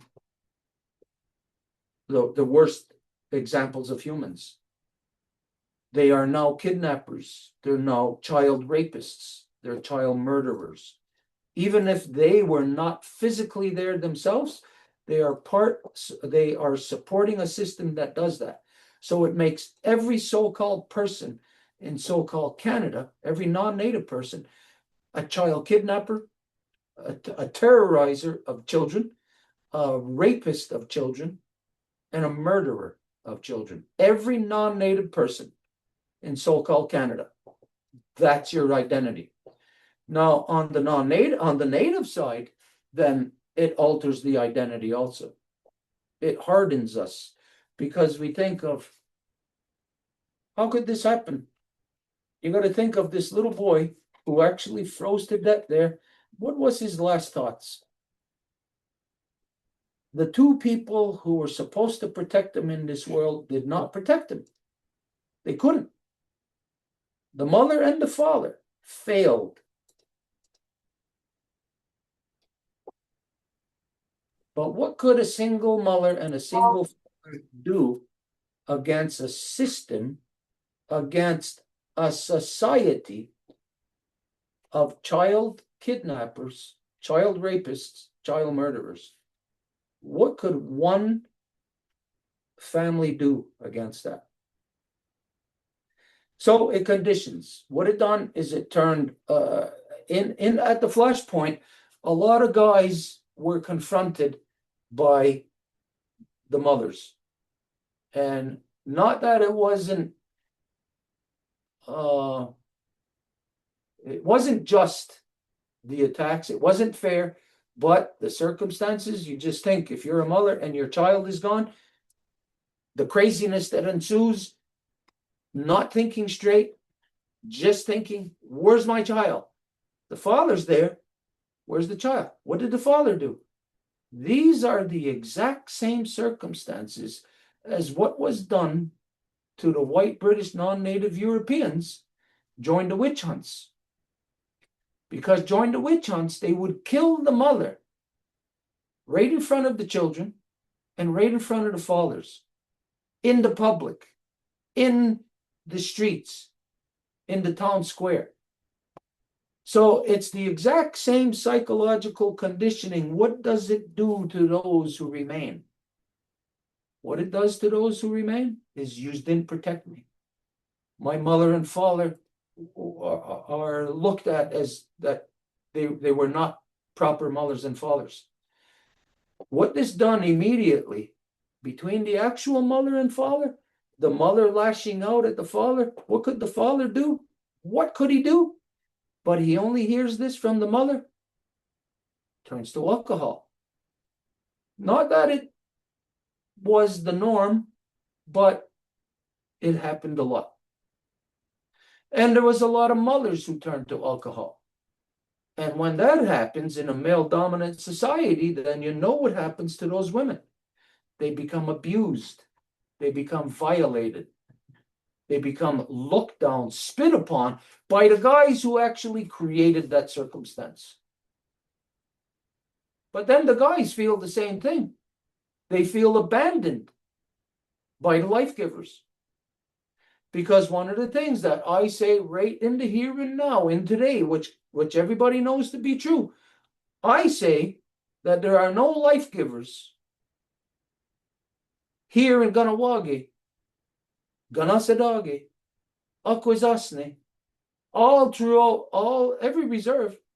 You go into the ass-kissing band systems, and you're going to see all the women working in there.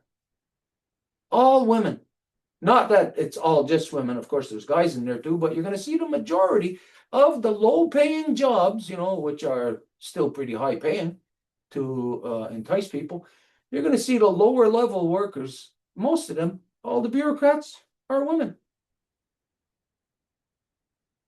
What are they doing there? When I'm still engaged in a 500-year-long fight in defense.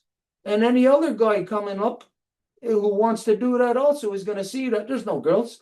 You know, those with our independent system, those are not girls. Those are not our women, not our girls. No way in hell. Those are bureaucrats. Bureaucrats for the white man system.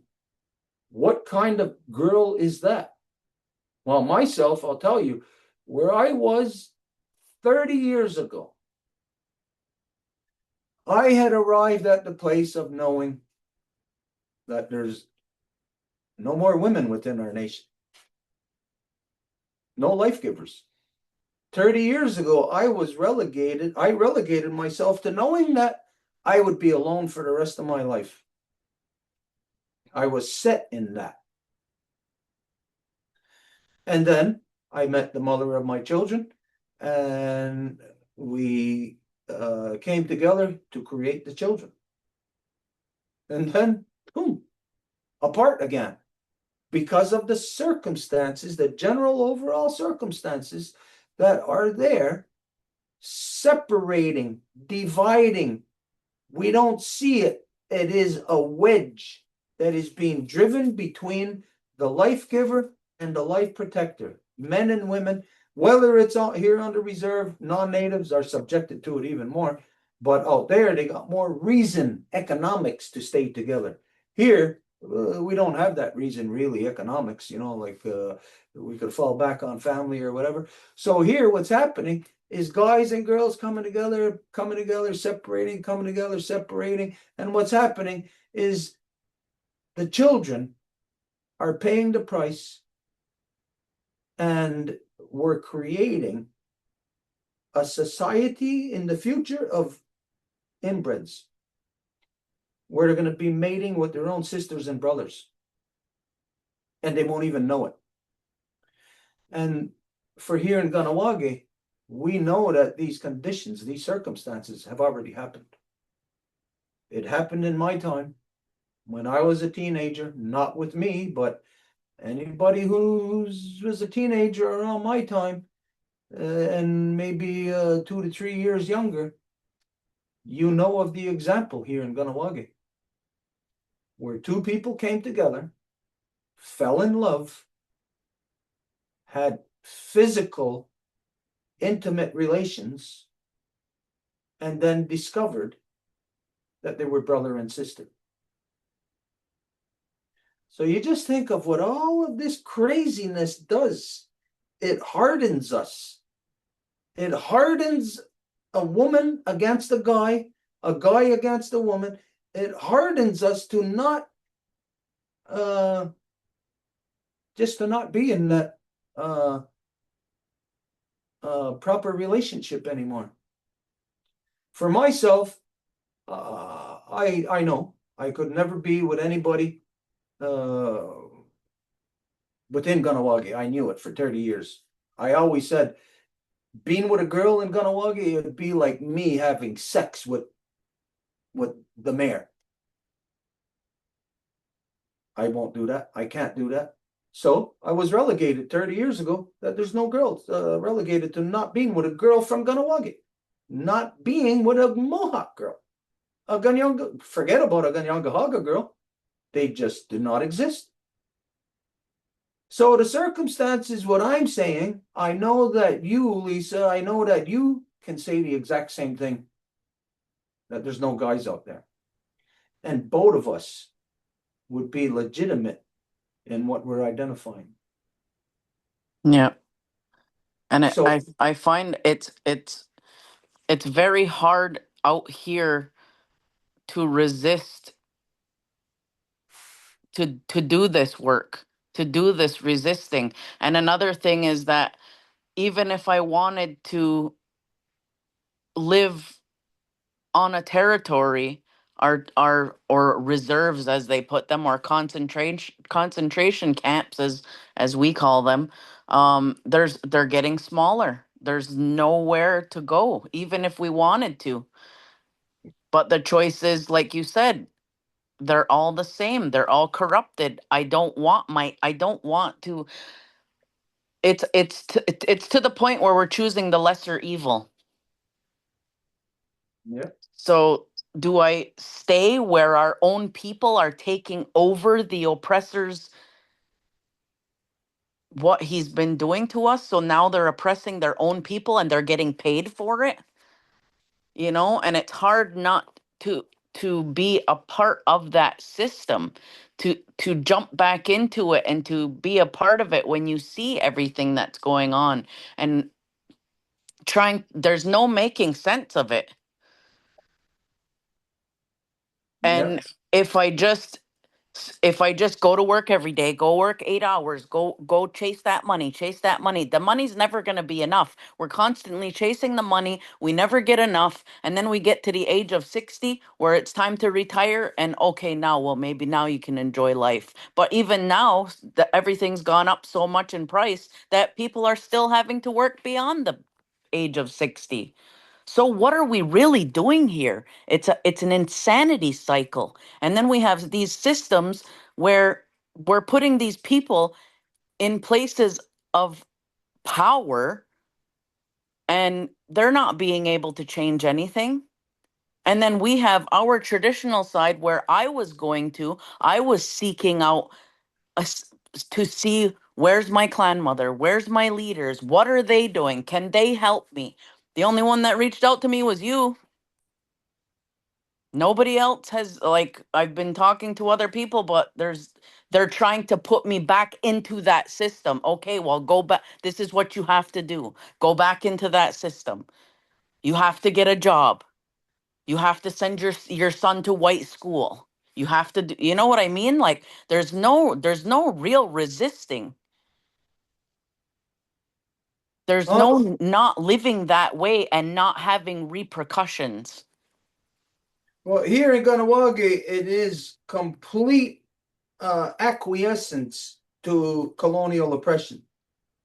Even as you know about the school, what took place, this is a conspiracy between the band system, the province, and the Fed to put a high school right on top of an industrial complex, much less a lead battery recycling. Where I graduated from in 1999. Yeah, like you said, you went to school there. Yeah. So here you can see that it is a lie. It is a complete lie what everybody has been told, what everybody thinks, what resistance is. What they have been shown resistance in the form and shape of so-called warrior society is more compliance than ever. It's not resistance. So everybody was lied to and conditioned into that thinking, processed right into warrior society mentality, especially here in Ganawagi through the school, right on top of a lead battery recycling plant. This, as everybody knows, goes directly to the central nervous system. It affects the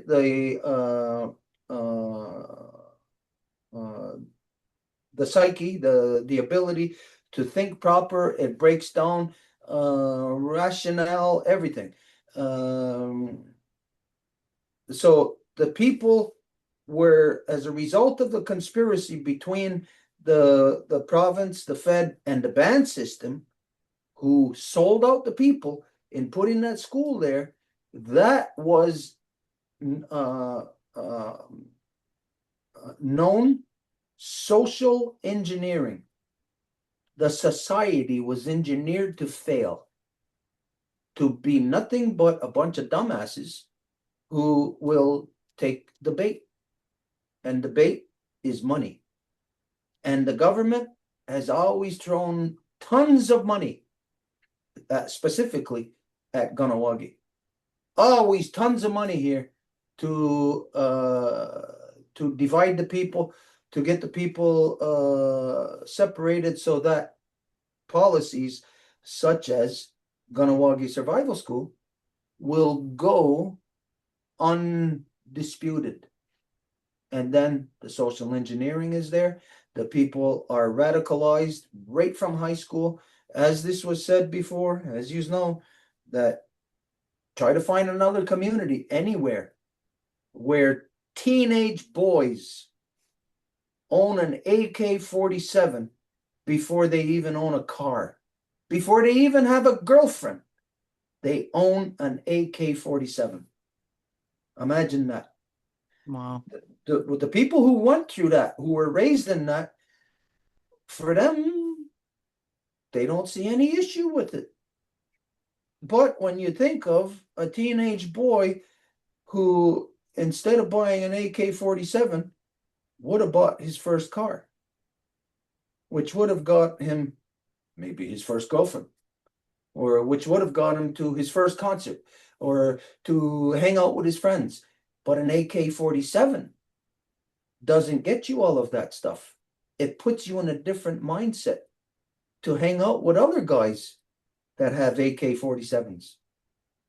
And that puts you in a state of male dominance, where fighting and war and being having a narcissist mentality is the status quo, which means those types are male dominant upon all the relationships that they have with women, even though they won't admit it, even though it might not be detectable, and even though the women might not even say it, because the women are subjected to the exact same things. Here in Ganawagi, teenage girls loved it. They loved the guy, a teenage boy, that had an AK-47. Everybody might remember that poster that the Warrior Society put out of a little kid. And this guy was a little kid. He was, well, I won't say any names. He had a bandana on. And there was a girl, a little girl, standing next to him in a ribbon dress. And she had a big smile on her face. And there was a little baby there. What does that do to the human psyche? The fact that a young guy is looked at with respect from a young girl, if that young guy has an AK-47, that tells you everything you need to know about what type of girls those are. And just so that everybody knows about that poster, if you recall, this poster was made, let's see, it must have been made around 1992, 93. And that little boy who had that AK-47, he didn't last long. He died. So there was a conditioning all the way around to give this false image of what a guy is. Build this up. This is what a guy is. This is what a man is. And the girls are led to believe that and to endorse that. And then when they get to that age of where they're old enough to be with each other and to like be in a relationship, then that's when the girl realizes she's with the wrong guy. And that's when the guy realizes that he's the wrong guy and becomes something that's unsustainable. And that which is unsustainable is what they inflicted into our society, into Ganawagi, into Ganasadagi. This warrior society mentality is what paved the way. It's the road to the corruption of what you are living right now. Yep. But yet everybody is going to praise warrior society. And they have no idea where it comes from, how it was created, who created it. They all think they do, but they don't. It's impossible for them to know, because all who are of warrior society mentality, none of them come from the one longhouse that was divided by that warrior society mentality. all of the people today who are of that mentality, there are no more elders of that mentality except for the guy that I charged with misleading the people down the path of the Gunny Gurdux, Paul Delano. Him, Loran Thompson, they're still pushing the corruption and the lie of the Warrior Society. They're going to have to, right till the day that they die. Loran made his millions off of it, and Paul corrupted millions from it. And the entire nation is suffering because of them, because of them, because of the people who perpetuate it. And like I said, there's only them two left now. Mm-hmm. Nobody else from the one longhouse that would have anything to do with any of them. So I can look back to a time, I could tell you precisely when the women changed. And it was that Warrior Society mentality that had changed them. And it changed them to the worst. It changed them to be having babies when they were 14 years old. Having babies when they're 14. I'm not saying getting pregnant when they're 14. Having babies when they're 14. That's Warrior Society. That's what they've done in this community, in Ganasadagi, in Akwesasne. And then the people who are living that, what kind of relationships do you think they're going to have after that? You think that that girl is going to grow up and stay with that young guy with the AK-47? No way. The girl, is girls are more evolved than guys. They'll get to the stage of where they'll realize that, hey, that's stupid. And the guy will still be there for another 10 years. So what happens at a young age, those girls will wake up to the stupidity of the guys that they're with and leave them. And those guys will be left there thinking that, hey, this is what the girl wanted. You wanted me. And then you don't. And then what? It causes that guy in his own mind to become a different level of even like an undercover narcissist, where just their experience pits them up against the opposite sex.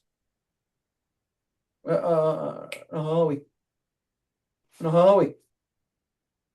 Check, there's something up there. So we're all subjected to this. So what do we do from here? What I'll say to you and to everybody is that you got to find your way back home. And I ain't going to tell you where or what home is. This is something that every person has to decide on their own. Now, wherever you're going to get to, you got to make sure you make the right decision. So once the person arrives at that conclusion that they have to make their way back home, you got to decide. Here in Ganawagi, you're either going to go to the Christian Handsome Lakers, the Warrior Society, or you're going to be like the majority of people and just be in limbo. They just drive around town in circles and they're in limbo. They don't mean anything any longer. They don't stand for anything. They don't do anything. So they are what the Christian Handsome Lakers identify of being apolitical, which means they just accept everything. They do not take a position.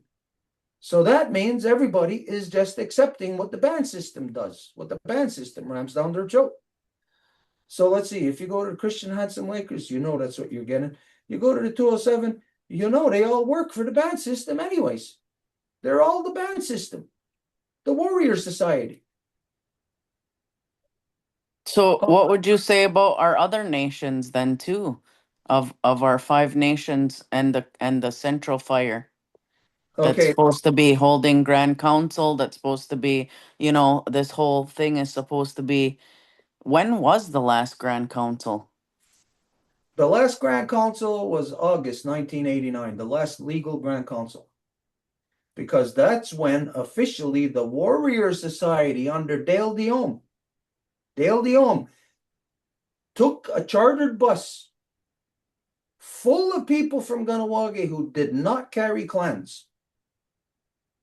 And they went to the Grand Council in Onondaga, and they walked right in, filled the room, filled the longhouse, and said to the people who were there, I won't say chiefs, I won't say that because they weren't. Huron Miller, they did not qualify as to what you think Tadadaho would be, or what any other chief or any other nation would be. None of them qualified for that. But Warrior Society under Dale Dion's direction, which was a bunch of kids, and her at the time, she must have been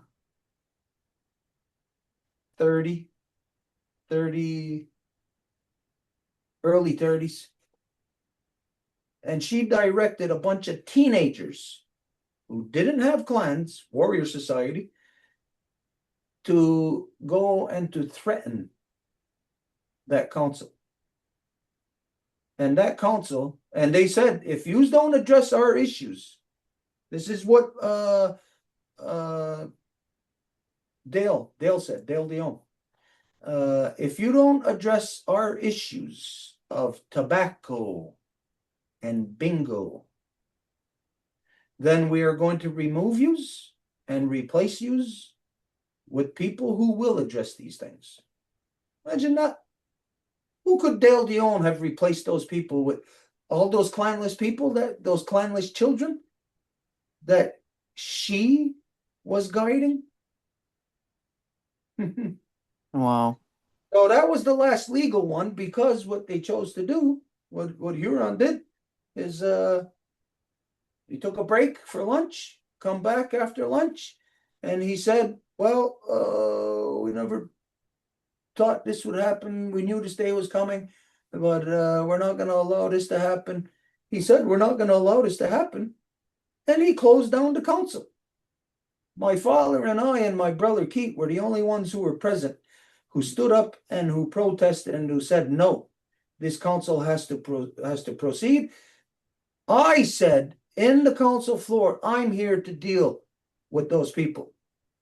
If the rest of that Grand Council would have said we're going to continue, I would have stood in between all those piss poor examples of so-called chiefs and the Warrior Society, because I stood against the Warrior Society all my life, ever since I was 12 years old. And what the Warrior Society is a bunch of chicken shits who don't have identity, who don't know anything, and if anything happened, you're not going to fight just one of them, because they're a bunch of chicken shits. It's got to be 10 of them. And if not 10, it's got to be 50 of them. Sounds familiar. They were always too chicken shit to stand on their own, because they are not longhouse people, and they are not people of law. People of law, as you know, can stand on our own. I never need anybody at my back, at my side. I never need that, because a person of law knows that law must be applied, must be upheld. If you don't, you're not a longhouse person. Just not. So everybody that is right now that you're looking at as guys, and you would think, well, they got to do this or they would do that. It's not true, because they're no longer our people. You no longer know what's inside of that person. It is the scenario, you know, that old adage of people saying apple. You're an apple. Red on the outside, white on the inside. That's what Dale Dione represented when she brought all those little teenage boys, clanless, into the longhouse in Onondaga. That was the last Grand Council, August of 1989. After that, there's nothing legal. Nothing. They all brought a process that existed for over 2,000 years, they brought it to a grinding halt for themselves, not for me, because I stood up and asserted law, identified what law is. Everybody else was just too chicken shit, because the reality is that Onondagas, the Cayugas, Oneidas, especially Oneidas and Senecas, all of them turned their back on Guyana Russagascanagoa. All of them. They all became warrior society. So they created the atmosphere of where girls are a commodity. And, as you know, Ganawage, Kanasadage, it's not based on who you love. The girl bases it on who's got the Escalade, who's got the mansion, who could take her on vacation as many times as she wants in a year, who could provide her to be a snowbird and go south in the winter. That's what determines the relationships now. So, what's the conditions and circumstances that guys and girls have to live with now? The ones of today have no clue how it happened, no clue where all of this started, but they're subjected to it. So, this is why when you don't know, when you weren't the one who did this, who caused it, who initiated it, but you're subjected to it and you don't even know what it is, you can't identify it, then what you got to do is you got to return. You got to return back, all the way back to square one. So you got to go back to the formation of the league. You got to travel back in time 2,000 years to straighten this all up and to find out where you're going to sit. And when you do, you better go sit there. And if you don't, then you can never open your mouth again. You can never complain about anything again. And this is where the reality of everybody has been saying, speaking, this is wrong, this is wrong. Nobody who's been talking that way has the right to talk that way, because everybody who's ever spoken that way never lifted a finger to address or to fix any of the things that they know are wrong. So, return back home. Yeah. What does that mean? Go back 2,000 years and re-engage in what Jagunsaze had done. Jagunsaze stood on the warpath. She was by herself. There was no men in this world. No men. Just a bunch of piss-poor examples of guys who were fighting and killing. And when guys fight and kill, the relations that they have with women, what kind of relationship do you think it is? At the best, it is an extremely narcissistic relationship. At the best. At the worst, they're raping, because that's what happens in war. Guys and girls do not come together and have sex in war. They come together to mate. And in those times, the girls are compelled to go mate with the guy that's the most physically able. So what's happening, or what has happened, is we've reversed the tables all the way. Our evolution is devolution, where instead of evolving, we're having sex to produce babies for the wrong reasons. All for the wrong reasons.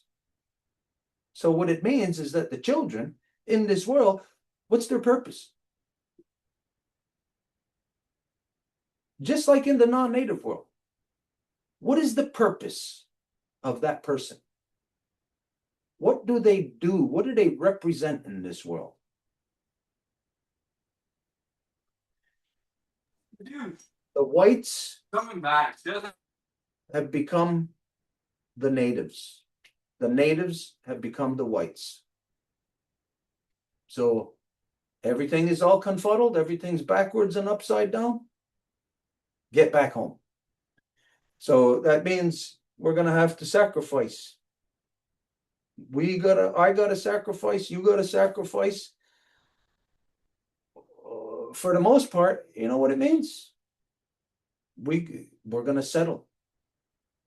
We're gonna have to settle. Lower our standards. Imagine that.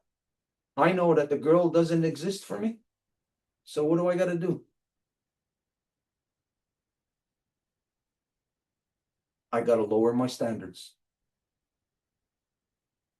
And then realize that when I lowered my standards, what the purpose is then of me being with a girl. If my standards are lowered. And that would mean that I would have to identify my relationship with that girl before I even begin a relationship with her. I have said this in the past to girls that I am not looking for a relationship. Because think of this, anybody's going to come together and they're going to say, oh, they want to get in, they're looking for a relationship. You'd have to be a complete idiot you're going to connect with somebody looking for a relationship. You don't even know what that person is like, and you're getting together with them for a relationship. That's ridiculous. You can only have a relationship with a like-minded person. And the only place where there's a like-minded person would be in the longhouse. But there's nobody in the longhouse any longer. So we're in a time of great suffrage for the human condition. The life giver is suffering because of everything that we become, everything that she has become. It's not something that was just done to her and inflicted upon her. There are degrees of acquiescence, of acceptance. Like I said, what a piss poor example of women when you look at Native women who are working in the band system. My goodness, that's a piss poor example of women. If you got to choose between those for what your relationship is going to be, wow, we're all being held hostage. And the same thing goes for guys. For women in relation to guys. I won't say that I'm like that ideal guy for girls. I would accept that I am not that guy. I know that I'm not that guy that girls want or need. I know that. So I'm not going to go into a relationship where I know there's expectations that are here and that can't be realized, or that are here and that are like beyond me or behind me, that I have to devolve. So it's almost like either accepting, lowering standards, or else becoming celibate. Which is it? Which is it for people? Of course, we'll say, oh yeah, I'll become celibate, I'll be celibate, I'm not going to be with this person. I taught that for myself when I was 30, but then it changed. But in my mind, I just knew. When I look around me here in Ganawagi, all the girls, even at that time, all the girls that I looked at in the pool of girls, of candidates that I could be with, all of them worked in the band system. My goodness. The nation with women like that doesn't stand a chance. And then girls could say, the nation with guys like that doesn't stand a chance. Because the band system is full of guys too, right? So guys and girls, just keep selling our people out. Just keep being creating the worst circumstances for us. Self-inflicted. So yeah, the thing is like what you said, or what you done, is to escape that. Get away from it. Well, I escaped it. But I didn't have to go to BC. I didn't have to go to anywhere else. What I done was I resorted into law, into the longhouse, into the ceremonies, into the application of law and identity. As you see, other people talk about stuff. We do it. The assertion of our nationhood, everybody else, forget it. They don't even know how. We do it. So, yeah, I'll leave it there. You, everybody, just got to get back home. That's all. Yeah. Find your way back home. Try and get back to the balance of things. And that's the only thing that's gonna bring the balance.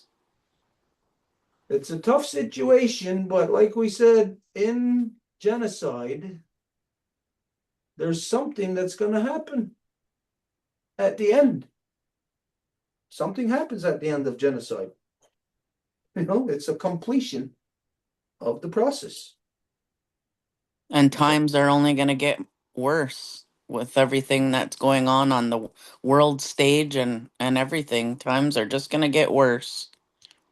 Well, as you see, we're doing something about it. We're doing something about it on every level. Like you just said, the world stage.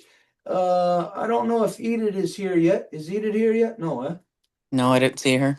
Okay, No. well, I don't know if you're aware, but where she is right now, she's at the Cannes Film Festival in France. And she's there to bring a message with a delegation from the reconstitution of the Eagle and the Condor, of the constituting the corridor of truth, peace, power, and righteousness, that they are there delivering a message.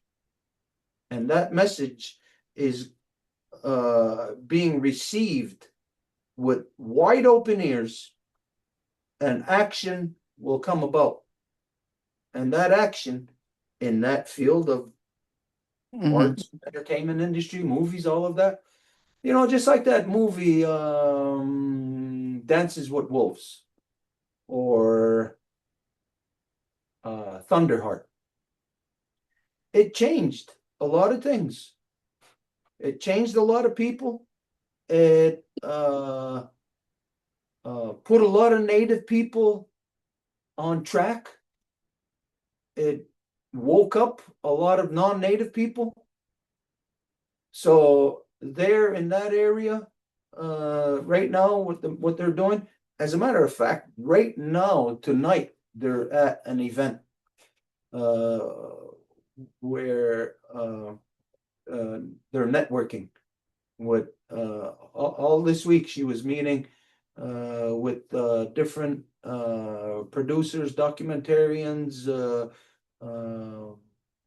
directors. Not that we have a story that we're trying to sell. No, that we're just identifying the message of the original peoples of Turtle Island. Now, say somebody in Ganawagi will say, well, who the hell are you, Stuart Mayo, to be saying this is the message from the original peoples of Turtle Island? Well, I'm the original people from Turtle Island, the one who's saying it.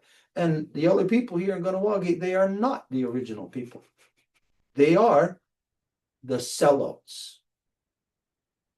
They are the ones who bend over backwards to kiss the white man's ass. And here in Ganawagi, everybody knows that I am the one who does not do that. So we are pushing on every level where we're supposed to. Like I said, for myself, I never needed anybody to do the things that I'm doing. I've done them when there was a lot of people in a longhouse. I'm still doing them when there's nobody in the longhouse, and I'll do them if I am just the last person on earth myself. I don't need other people to do what's right. If the other people are not doing what's right, you don't need them. What you do need is not anything about other people. You need yourself to do what's right. That's what you need. So for everybody, again, I'll leave it at that. I'll leave it at that again.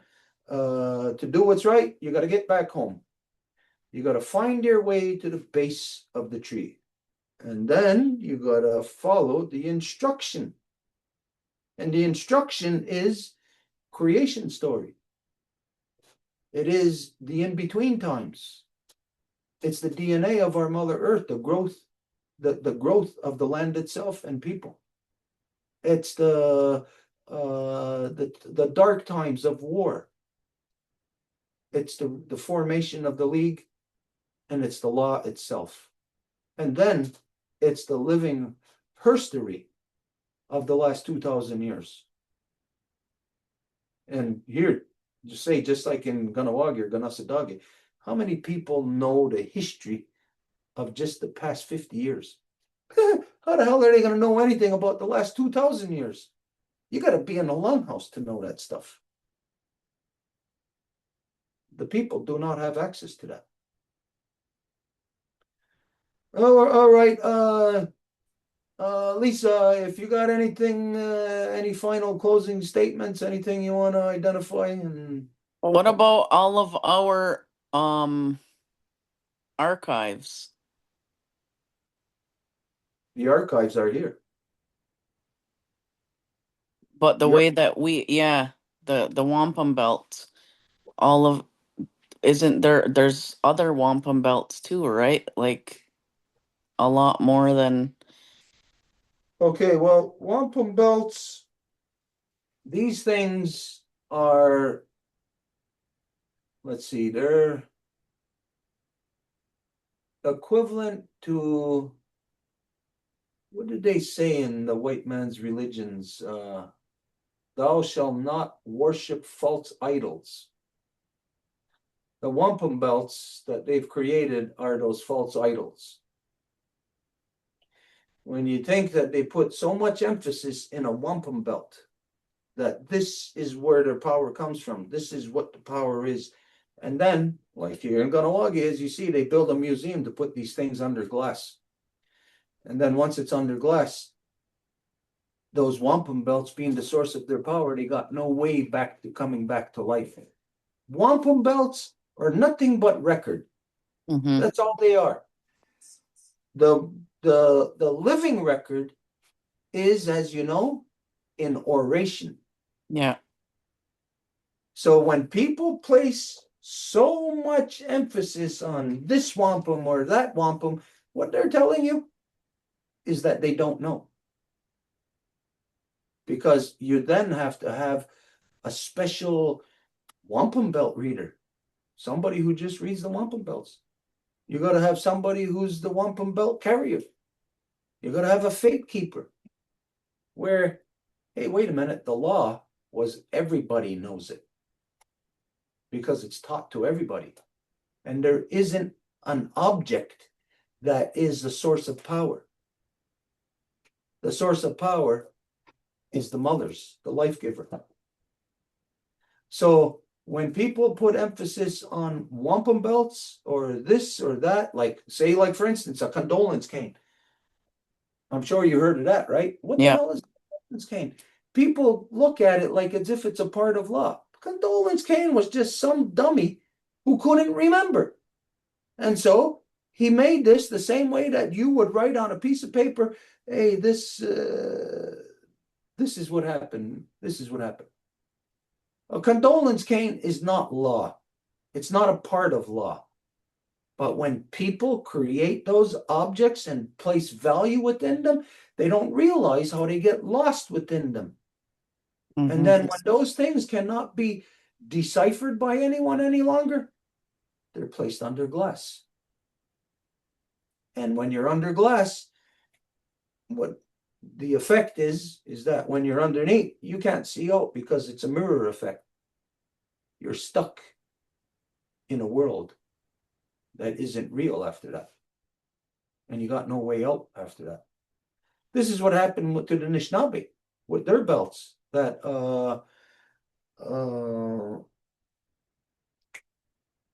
William Commanda carried.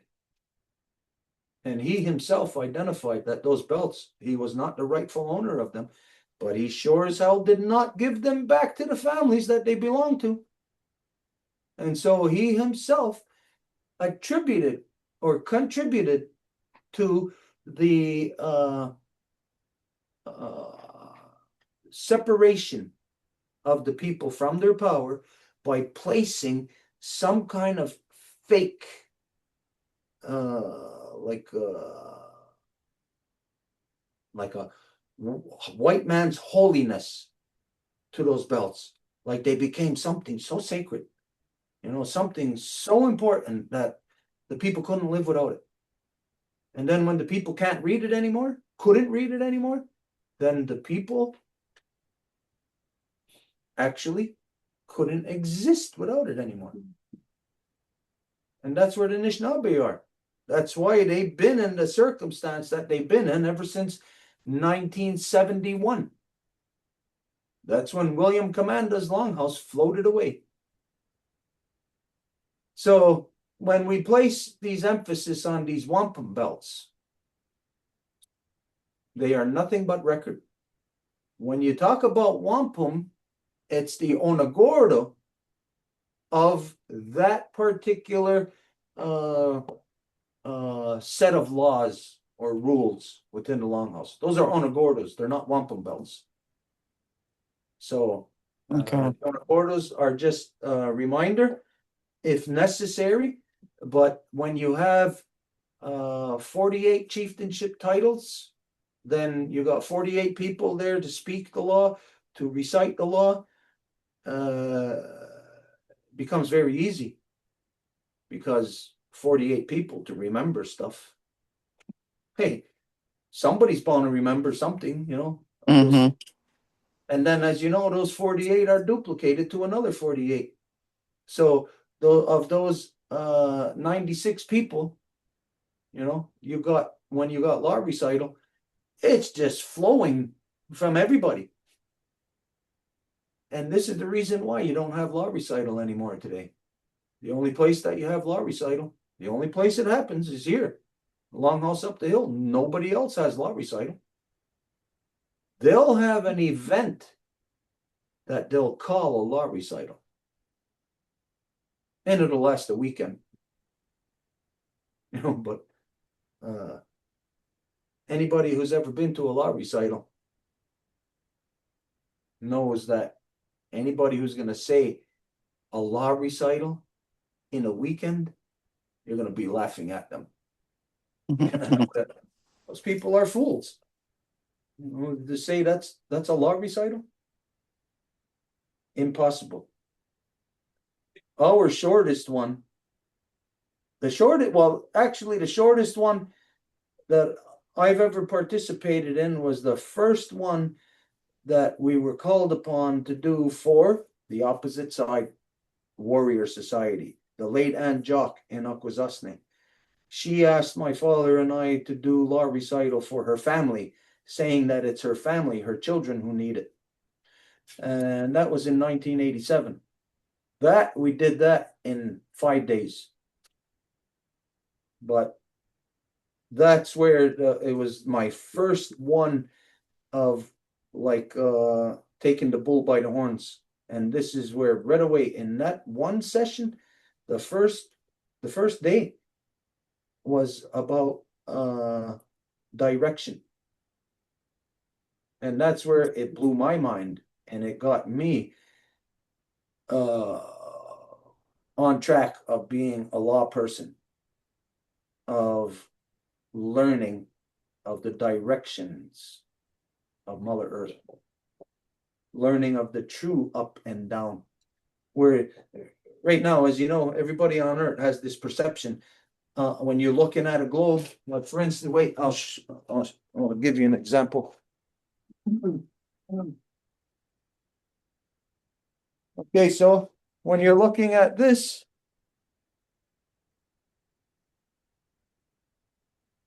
which direction is up?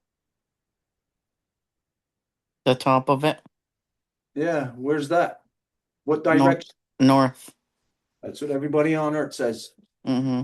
Quite simply because that's the way it is on a map. Who made that map? Not us. Wasn't a native. It was a No. white. And do you know something about these maps that the white man made? That all the earliest maps that were made in the white man's world of maps of the land and that were made by the seafaring people. And all seafaring people had their maps looking like this. It's only approximately, here I can, don't quote me on this, but anybody do the research on this. It's the British that took the maps and turned them upside down. The British did that. You know why? Because they didn't like that they were on the bottom. Wow. Like that. They had to be on the top. Where the heck are they? So they had to turn it upside down in order for them to be on the top. So it's the British. It's the British that turned the maps upside down, but all early seafaring people, you look at any early maps, they're all this way. So everybody just thinks or believes that up is the North Pole. That's down. It's the bottom. Law will teach you that. Law doesn't just say that and say, hey, north is down. It doesn't just say that. It substantiates it through science, because all original peoples are the original scientists. We are scientists. Our mothers were the biggest scientists, as you know, the caretakers of the people, the medicine women, the teachers. These were just like in the non-native world. They were the doctors and all of that. In the non-native world, the women got killed for doing that. What they called alchemy. They called alchemy as consorting with the devil. Like witchery. Yeah. That's why they, yeah. But science is alchemy. Today, the non-native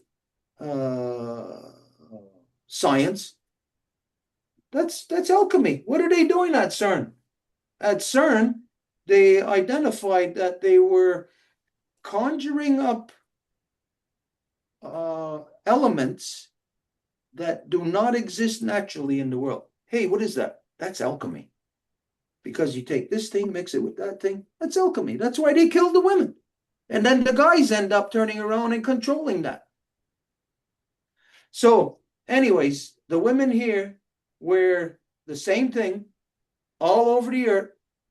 The primary, they were the boss, they were the authority, they were everything. That's why within the language, when you say Oyane, Ordeane, what's the difference? Royane, what's the difference? There's no difference between what you're identifying, a male and a female. But in English, it's a chief and a clan mother. Which one has more authority there? Just in the wording, chief carries more authority than clan mother. But in our language, it's not clan mother and chief. It's she is good, he is good. And when you know of the process of how he or she comes into that position or is risen into that title, then you know what that means. He is good, she is good. That means she is the best of us. He is the best of us. And this is something that the people collectively identify. So if we're going to be working on a car, do we want to have a carpenter doing the job? We want the best of us doing that job. So the best of us would be a mechanic. So the people, through law, all rose together to be able to identify, and that's the the equality. Law provides equality that then identifies that I'm not qualified. I know I'm not qualified for this. You're better qualified. Even if I or you, imagine, if I was holding a title, my title would demand that if I didn't know and that other person did, would demand that I step back and move this other person to the forefront to be able to say he is good, meaning he is the best of us. For that particular job, or If I held a title and I got in the way of that, that would mean inside I'm breaking law. I know that I am not the best of us to be representing there. This is what everybody is now today. This is what the band system is. This is what everybody is who is within the Christian Handsome Lakers, the Warrior Society, because not a single one of them, nobody in Ganawagi, nobody in Ganasadagi, Grand River, Akwesasne, Tyondanega, no one knows Guyana Rasadaskanagoa anymore. None of them ever had law recital. Never. I can tell you that. In my lifetime, none of them ever had that, because up until 1989, I was there at every council, every grand council, every meeting throughout the Confederacy. I was there. And they never had law recital. Never. It never happened. It's only here that we still have law recital. so now anyone sitting in those positions that are supposed to be condoled positions, those are all illegal positionings, I guess. I'll tell you what, this is what we said. In 1973, the division split apart Ganawagi and it spread like wildfire throughout all the territories. It actually started in 71 in Ganasadagi with the removal of Samson Gabriel. Samson Gabriel stopped the people from going into the longhouse to carry out ceremony. That caused the people to depose him. So, and what was behind it was the exact same issue here in Ganawagi in 73, 2 years later. What was behind it is the mixed marriages. And not girls marrying white guys. It's guys marrying white girls. And those white girls were brought into the community through the band system and given their status. Yep. As being Mohawk mothers, which is the Mohawk mothers of today. What they called themselves Mohawk mothers, the ones that had their nose in McGill, at the Palestinian protest. This is where they come from. Their mothers are not Mohawks. So think of this. I come from a time where I was told by my mother and father, you marry out, you get out. You marry out, you get out, you got nothing here, no claim. And especially for a guy, because the law is that if a guy's going to marry a girl of another nation, he's got to go with her in her nation. So that means if I'm going to marry a non-native girl, you know where I got to go? To her nation. I go with her. I got to go there.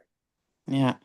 She's not coming here, because if I married her and we have kids, then that's not mine. It's not our nation. It's not our people here. If she has kids with me, then those kids are of her nation, not my nation. This is the corruption here of the guys.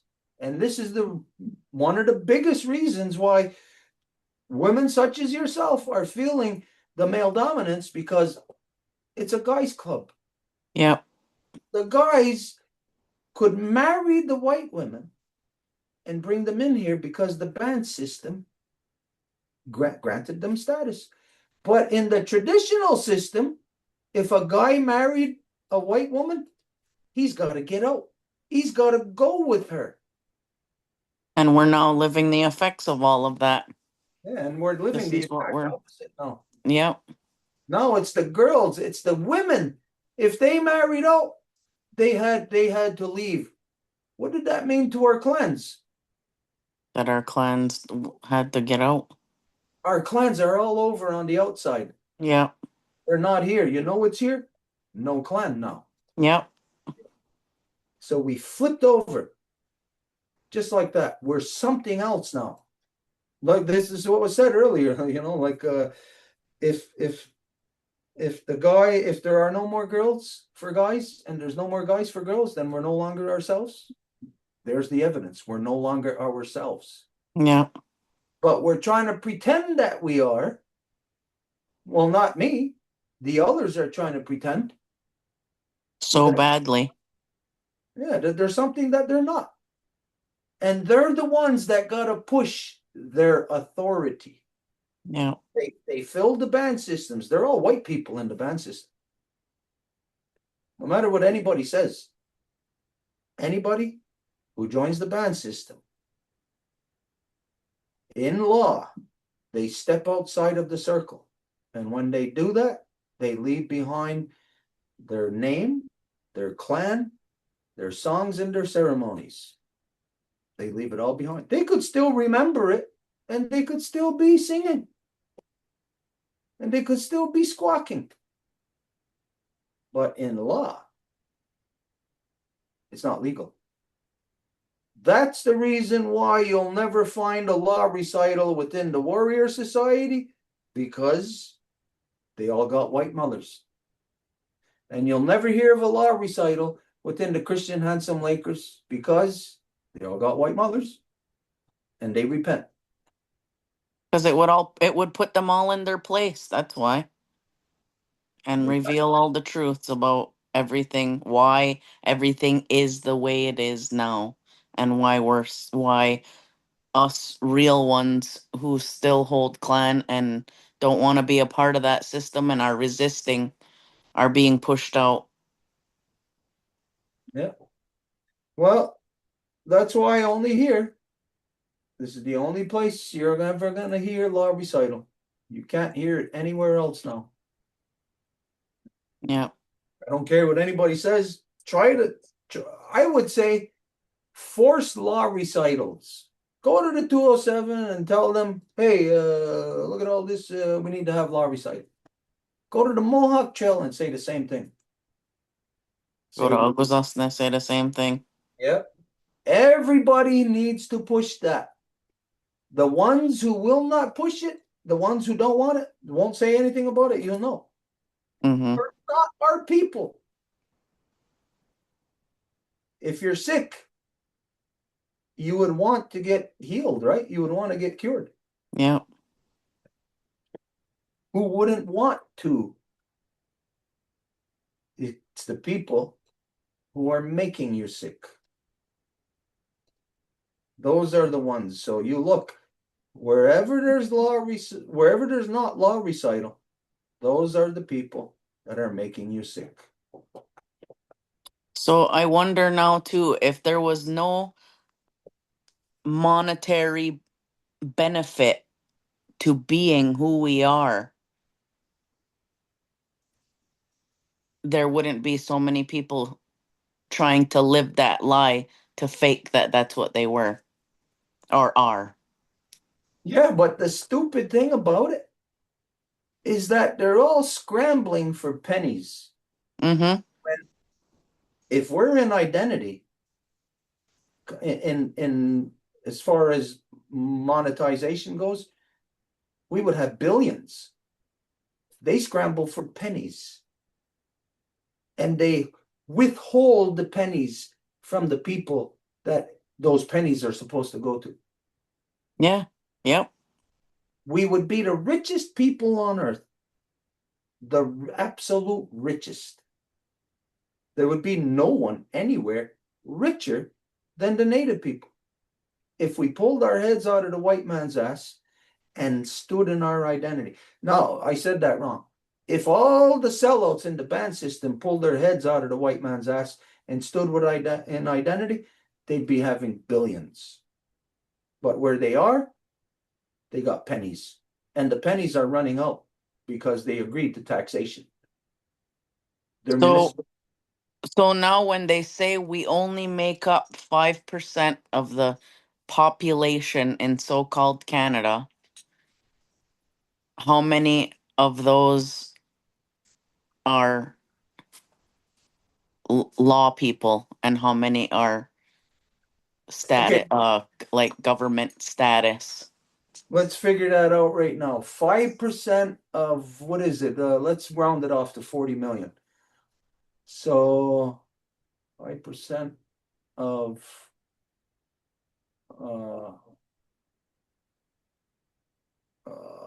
wait a minute. 20, 80.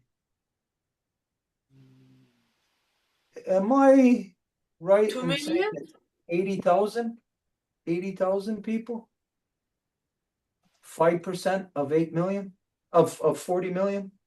I think I got two. I think she's right. 2 million. Yeah, I use the calculator, so I don't Yeah. have any minutes. Okay, 2 million. That's 5% of 40 million. That's right across the country, how many natives there are. Okay, so 2 million. What is, I would say that the amount of law people are 0.005. How much is 0.005 of 40 million? Is it percent? No, of or- the 2 million. No, of 2 million. Yeah, but is it 0.005%? Yeah, of 40 million. Okay, because it's not the same. No, 40 million is the complete population of Canada. We're 5% of that, so that's 2 million. So 0.005 of 2 million. Yeah, 2 million. Yeah. But it's not 0.005%. It's just the number 0.0 because No, it's not the same. 0.005%.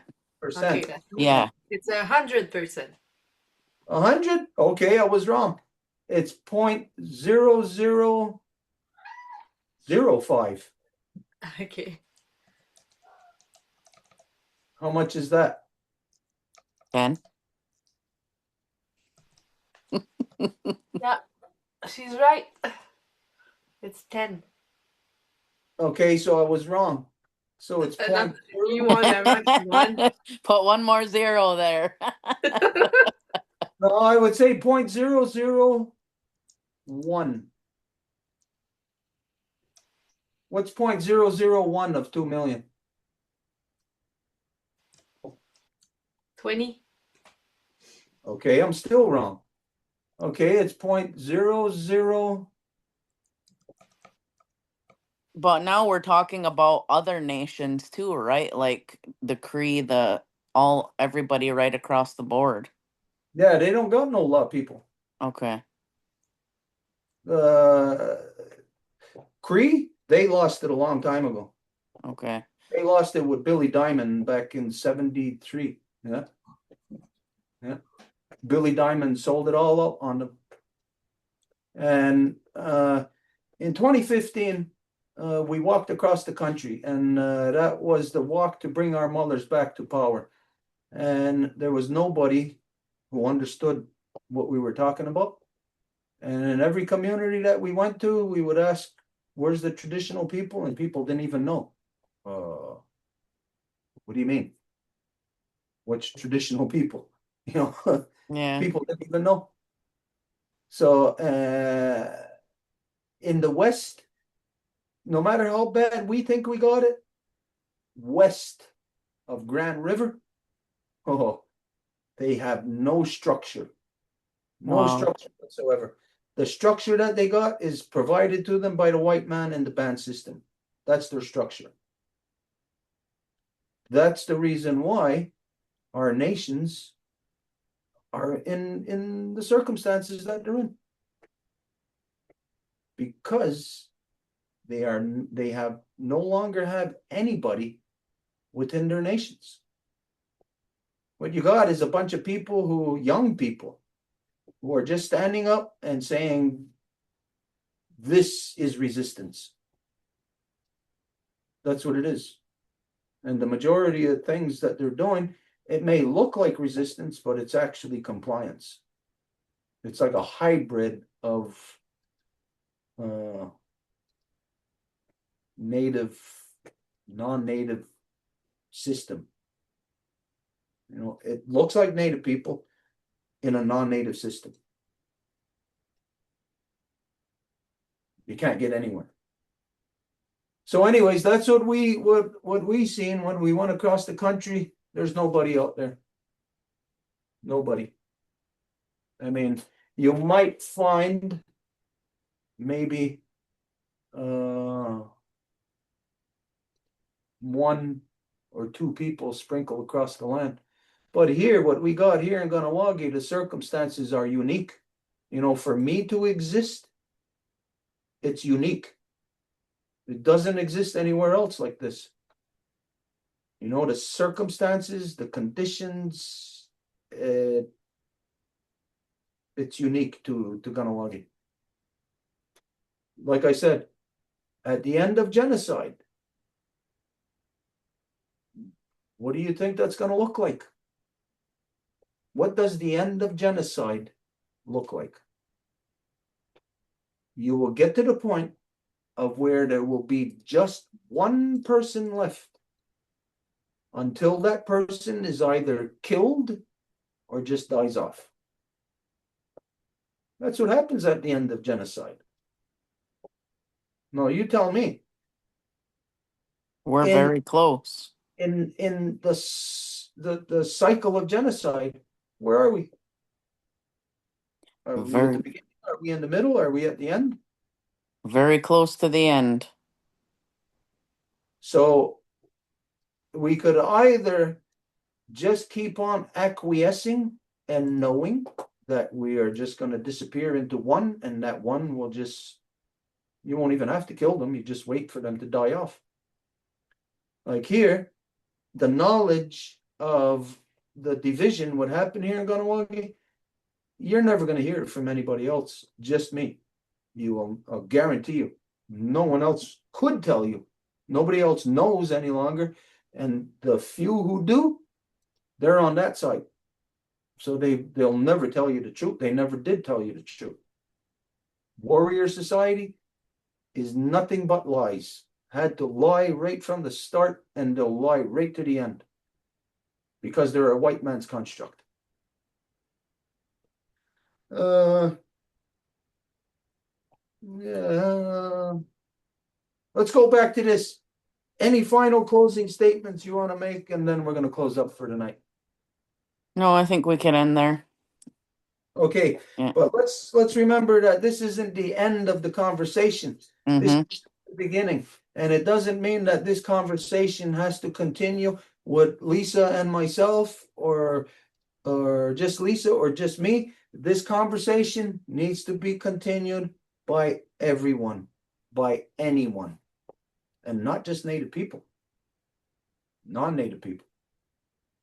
Because what's happening to us is happening to us collectively. It's happening to our planetary species. When genocide is complete upon the Native people, it will also be complete upon the non-Native people. And right now, we are in second wave of genocide. So you think of this, what they say in the non-Native world of double tap, you know, like what Trumpler did to that boat, to the boats in the Gulf of Mexico. Hit them once, and there was a couple of survivors hanging onto the boat. Hit them again and make sure they're dead. Double tap. So they get this from mafia, their mafia mentality. You shoot them once in the heart, and then you shoot them in the head. So let's see.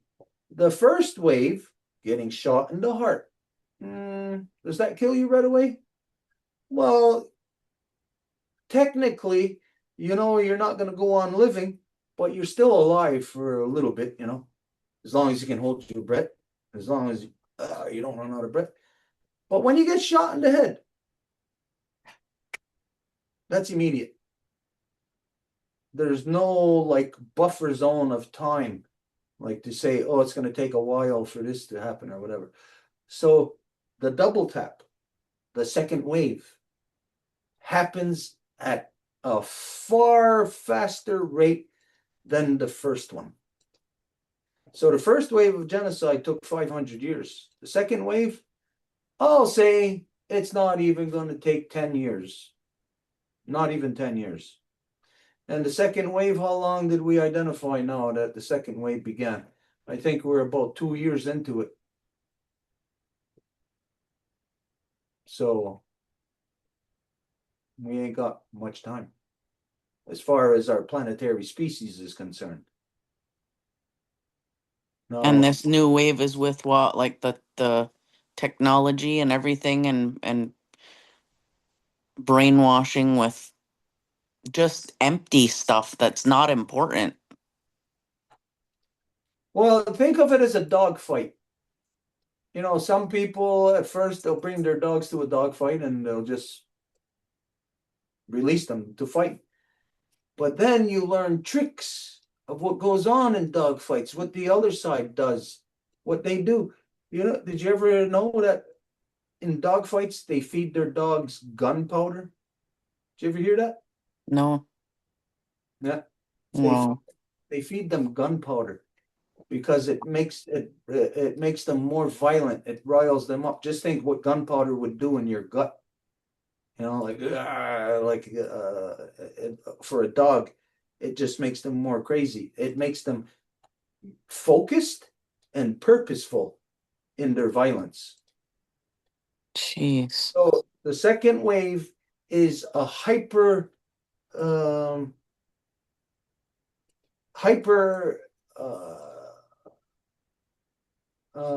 everything. Hyper violence, hypersexuality, hyper drug addiction, hyper everything. So this is the second wave, and you just look at whatever is hyper right now. That means it's based on things that were already there, but are in a like a more advanced stage. It's like cancer, stage 4. So it's hyper everything. Doing everything to the extreme. Yeah, and this is where the example is there. All of a sudden, it looks like the Earth is on the verge of having its first trillionaire.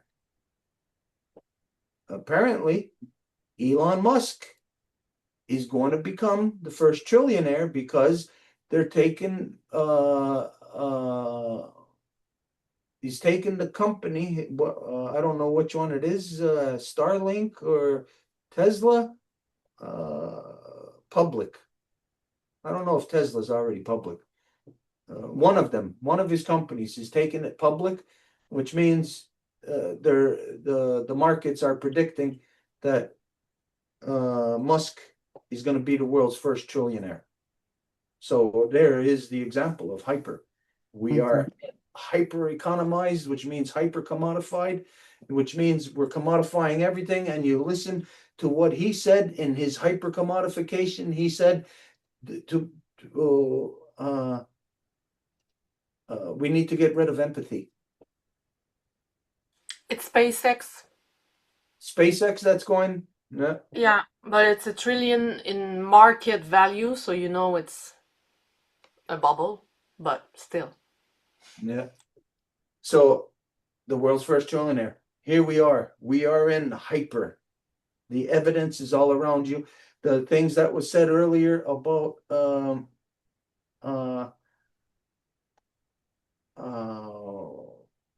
these data centers.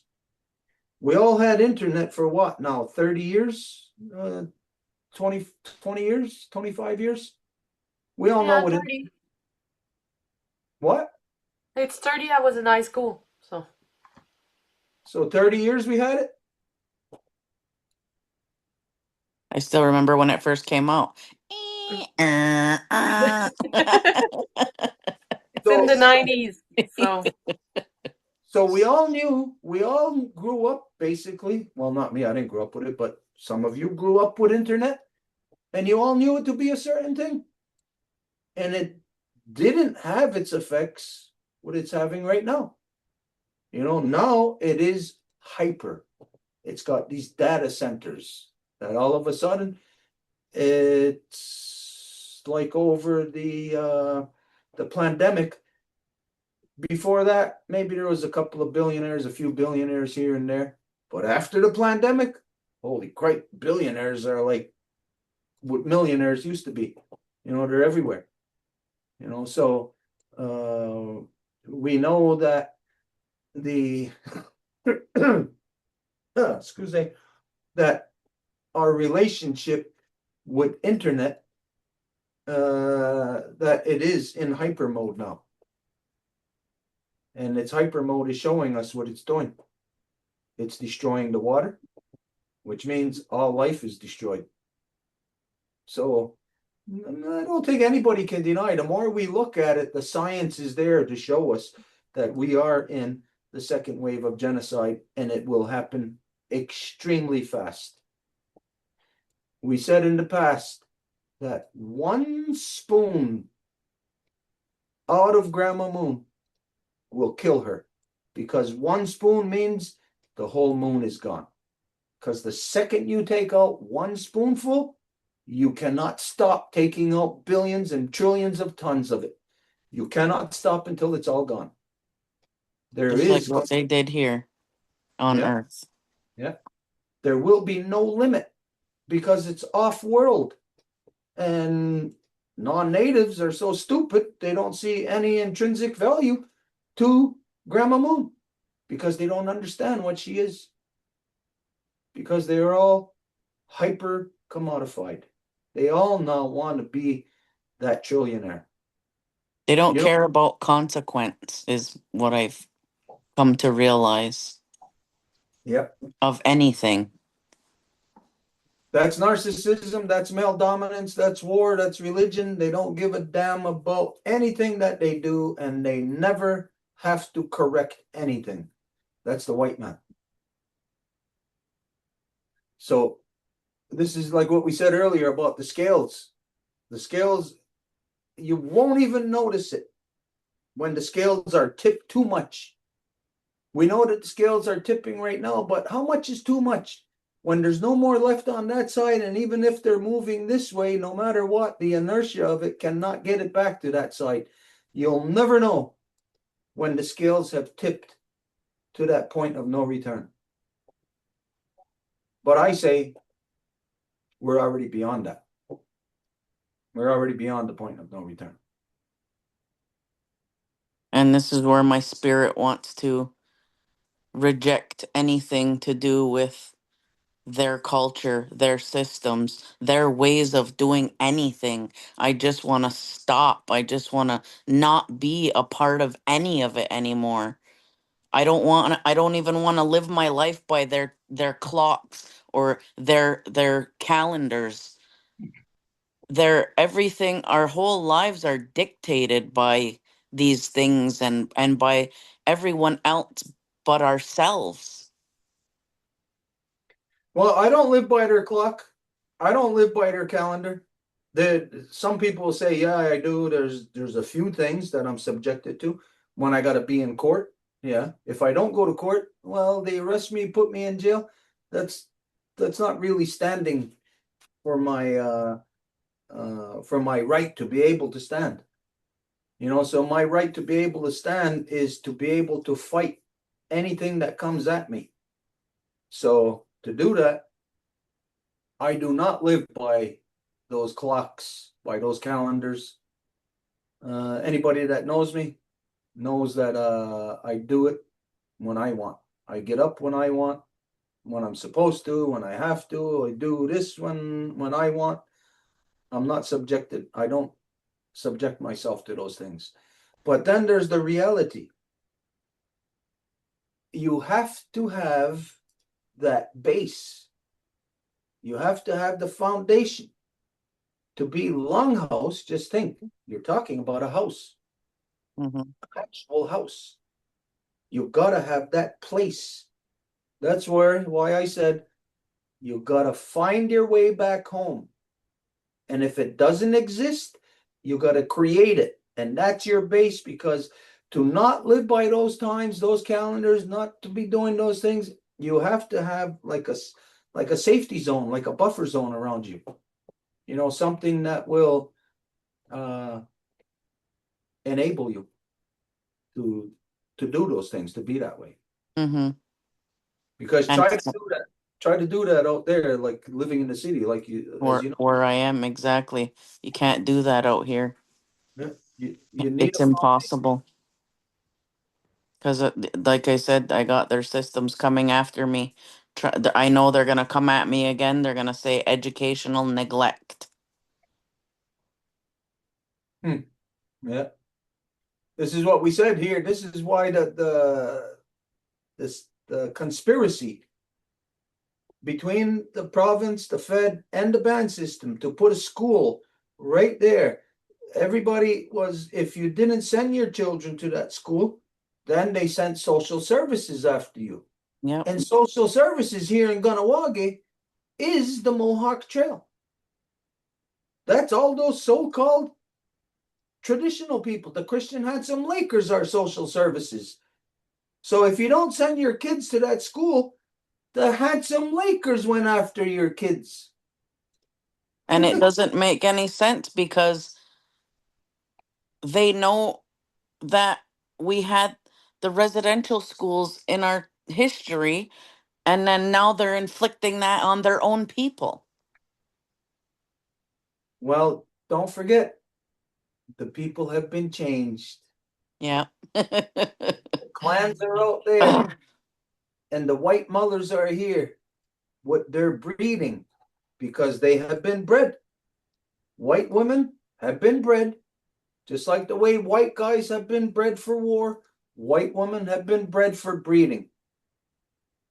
And so they breed those soldiers that will continue to fight the wars. And so they together are locked into a spiral that they can't get out of. Only through the two-row wampum can the non-native women find their pathway to peace. But when it's hard for everybody, because once they're on it, like once you're on that path, there's just so much of an uphill battle. I know, because from where I'm at, I'm on the inside, and it's an uphill battle. Imagine on the outside and trying to get to your freedom. The non-natives have been fooled on this path for 500 years. As you know, we identified many times about when they said they fought against the British for their freedom. Then just 50 years later, they're put right back under by the Monroe Doctrine. So for 200 years, they're all thinking they're free, but they're not. It's not true. All of a sudden, they see their king come right into their house. Which, think of this. He even made a joke about it. So stupid. The people in the United States, the white people there are so goddamn stupid. They got the guy come into their house who burnt their house down. And they're listening to him and they're praising him. And he made a joke about it. I forget what he said, but he joked right in their Congress about it. And they all laughed and clapped. Yay! They all applauded. So gullible. That's where the people who are in so-called government, they know who their master is. It's the stupid people of the public who vote in democracy who are too stupid to know anything about anything. But the ones who are in there, they'll all tell you, for if you're trying to do something, they'll say, well, you don't know how the system works. Like they know how the system works. They're politicians who never do anything, who can never get anything done, never anything positive for the people, but yet they try to project to you that you don't know how the system works like they know how it works. They do know how the system works, but it's not the system that you think. It's the colonial system that they know how it works. And they're all bought and paid for in there. Okay, anyways, we'll go on and on and on. Yeah. For tonight, just to be fair, if there's anything else anybody's got, was there anything else that we needed to address? If not, we're gonna close up. Oh, some of you might be wondering about what's the update on, we were supposed to bring this letter to TerraPure. Well, Curry stepped on a nail the other day, and it's got him debilitated. He had to go to the hospital. He reported that on Saturday, but still it's debilitated. So we're going either tomorrow. I think it's tomorrow or Friday. I can't remember. I'll have to look at the message later. So by this weekend, we're gonna hand deliver the document to TerraPure. I don't think any of you know what that document is, but once we deliver it, then everybody's gonna know. Yeah, we just don't want the ass-kissing sellouts in this town to like have advanced knowledge of it. They'd be able to give advance warning or something to whoever. Interfere in some way. Yeah, doesn't matter if TerraPure knows that we're going there. That's no problem, no issue. Just so that everybody knows that we are not going to TerraPure as an adversary. We are going as an ally. So we're going to show everybody how to turn things around. Where sort of like schoolyard bully has their little what'd you call it? Like their apprentice underneath them who will pick on you too. But you talk to that apprentice and you identify as an ally to them so that you could stand against the bully together. That's what we're going to do with TerraPure. We're going as an ally. We're their only friend. They have no other friend. As you know, the Fed has got them in court, and the province is renewing while the Fed has them in court, the province renews their permit. So you know that TerraPure must be walking on thin ice, like big deal. The province gives them a permit. The Fed has them in court. So you just got to think, like, what is their future looking like for them? It's looking pretty bleak until we step into the picture as their ally. Then we create a new strategy, a new plan, exit plan for any non-native or non-native company that is guilty of systemically racist, environmental, and economic genocide upon Native people. So we're going there to present to them a document that we become allies. We help them to help us. So that's going to happen either tomorrow or Friday. We deliver it, and when we do, we're going to we'll video it to whatever degree we can. I doubt if they're going to let us go into their offices and videotape, but we're going to videotape when we're there anyways, let people know that that's what's happening. And then we release the document to everybody. It's already been formulated. So yeah, we'll just be waiting on this.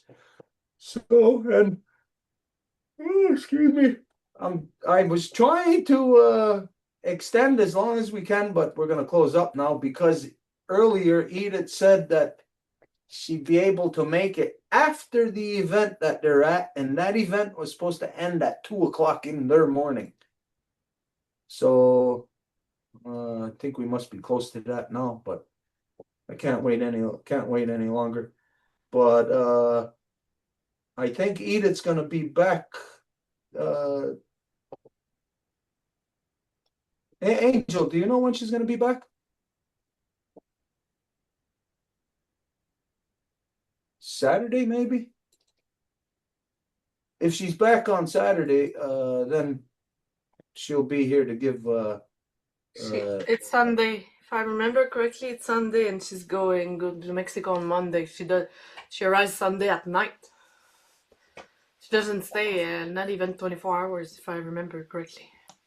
well, big jet setter. Jet setting all around the world.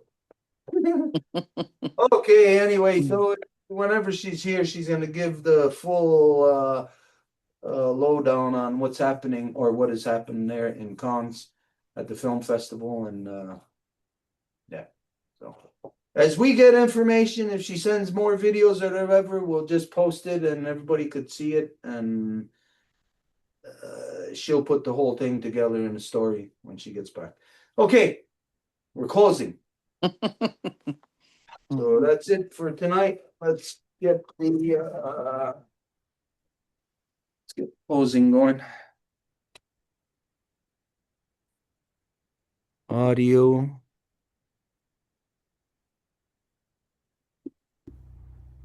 Original sound for magicians. I think my drum is dead. It's pretty cold. Hey, yeah, really cold here right now. Ooh, look at that. It sounds pretty good. Last night, I don't know if anybody was able to go outside, but last night, what an unbelievable, beautiful night it was. So warm. I was outside earlier, like around midnight-ish, just shorts on. No shirt, nothing, didn't need it. I wasn't chilly at all. Around maybe 2 o'clock, 3 o'clock, I had to put a sweatshirt on. That was it. But it was still warm, windy. The wind was warm. It was so beautiful. Last night was a very special night. There was some kind of power. I had to sit out there and just be with it, just to receive it. And tonight is so cold. Yeah, it's like here Well, right now. I think they had a tornado touchdown in Six Nations. Oh, yeah, wow. Yeah. Well, you look at in the previous years, like all the tornadoes were hitting into southern Ontario. Yeah, it's no surprise. And when was that? Last month? Or 2 months ago? A tornado into Michigan? And that's where we said if it hit Michigan that early in the year, even before tornado season, then that means that this year we're going to have tornadoes. They're going to be here. Maybe not right here around Ganawagi or Ganassadagi, but in so-called southern Quebec, there's going to be tornadoes here. All right. But tonight it's cold. Got to start a fire even. So it's really an up and down compared to last night. But I could have, but just too busy today. Could have went swimming. And last night I wanted to. I could have. But I just didn't have the motivation. Okay.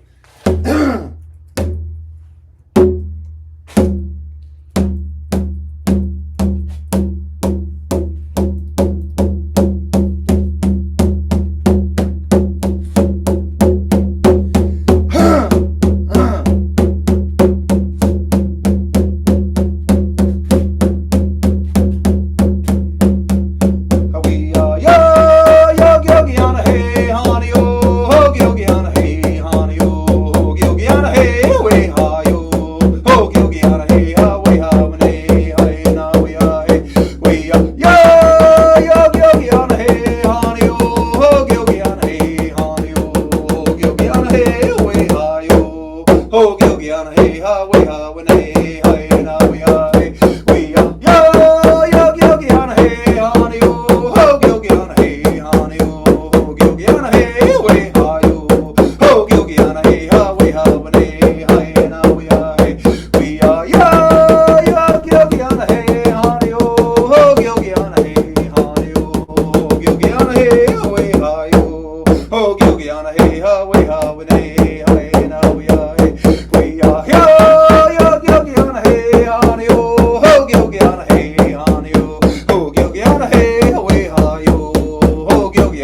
wait,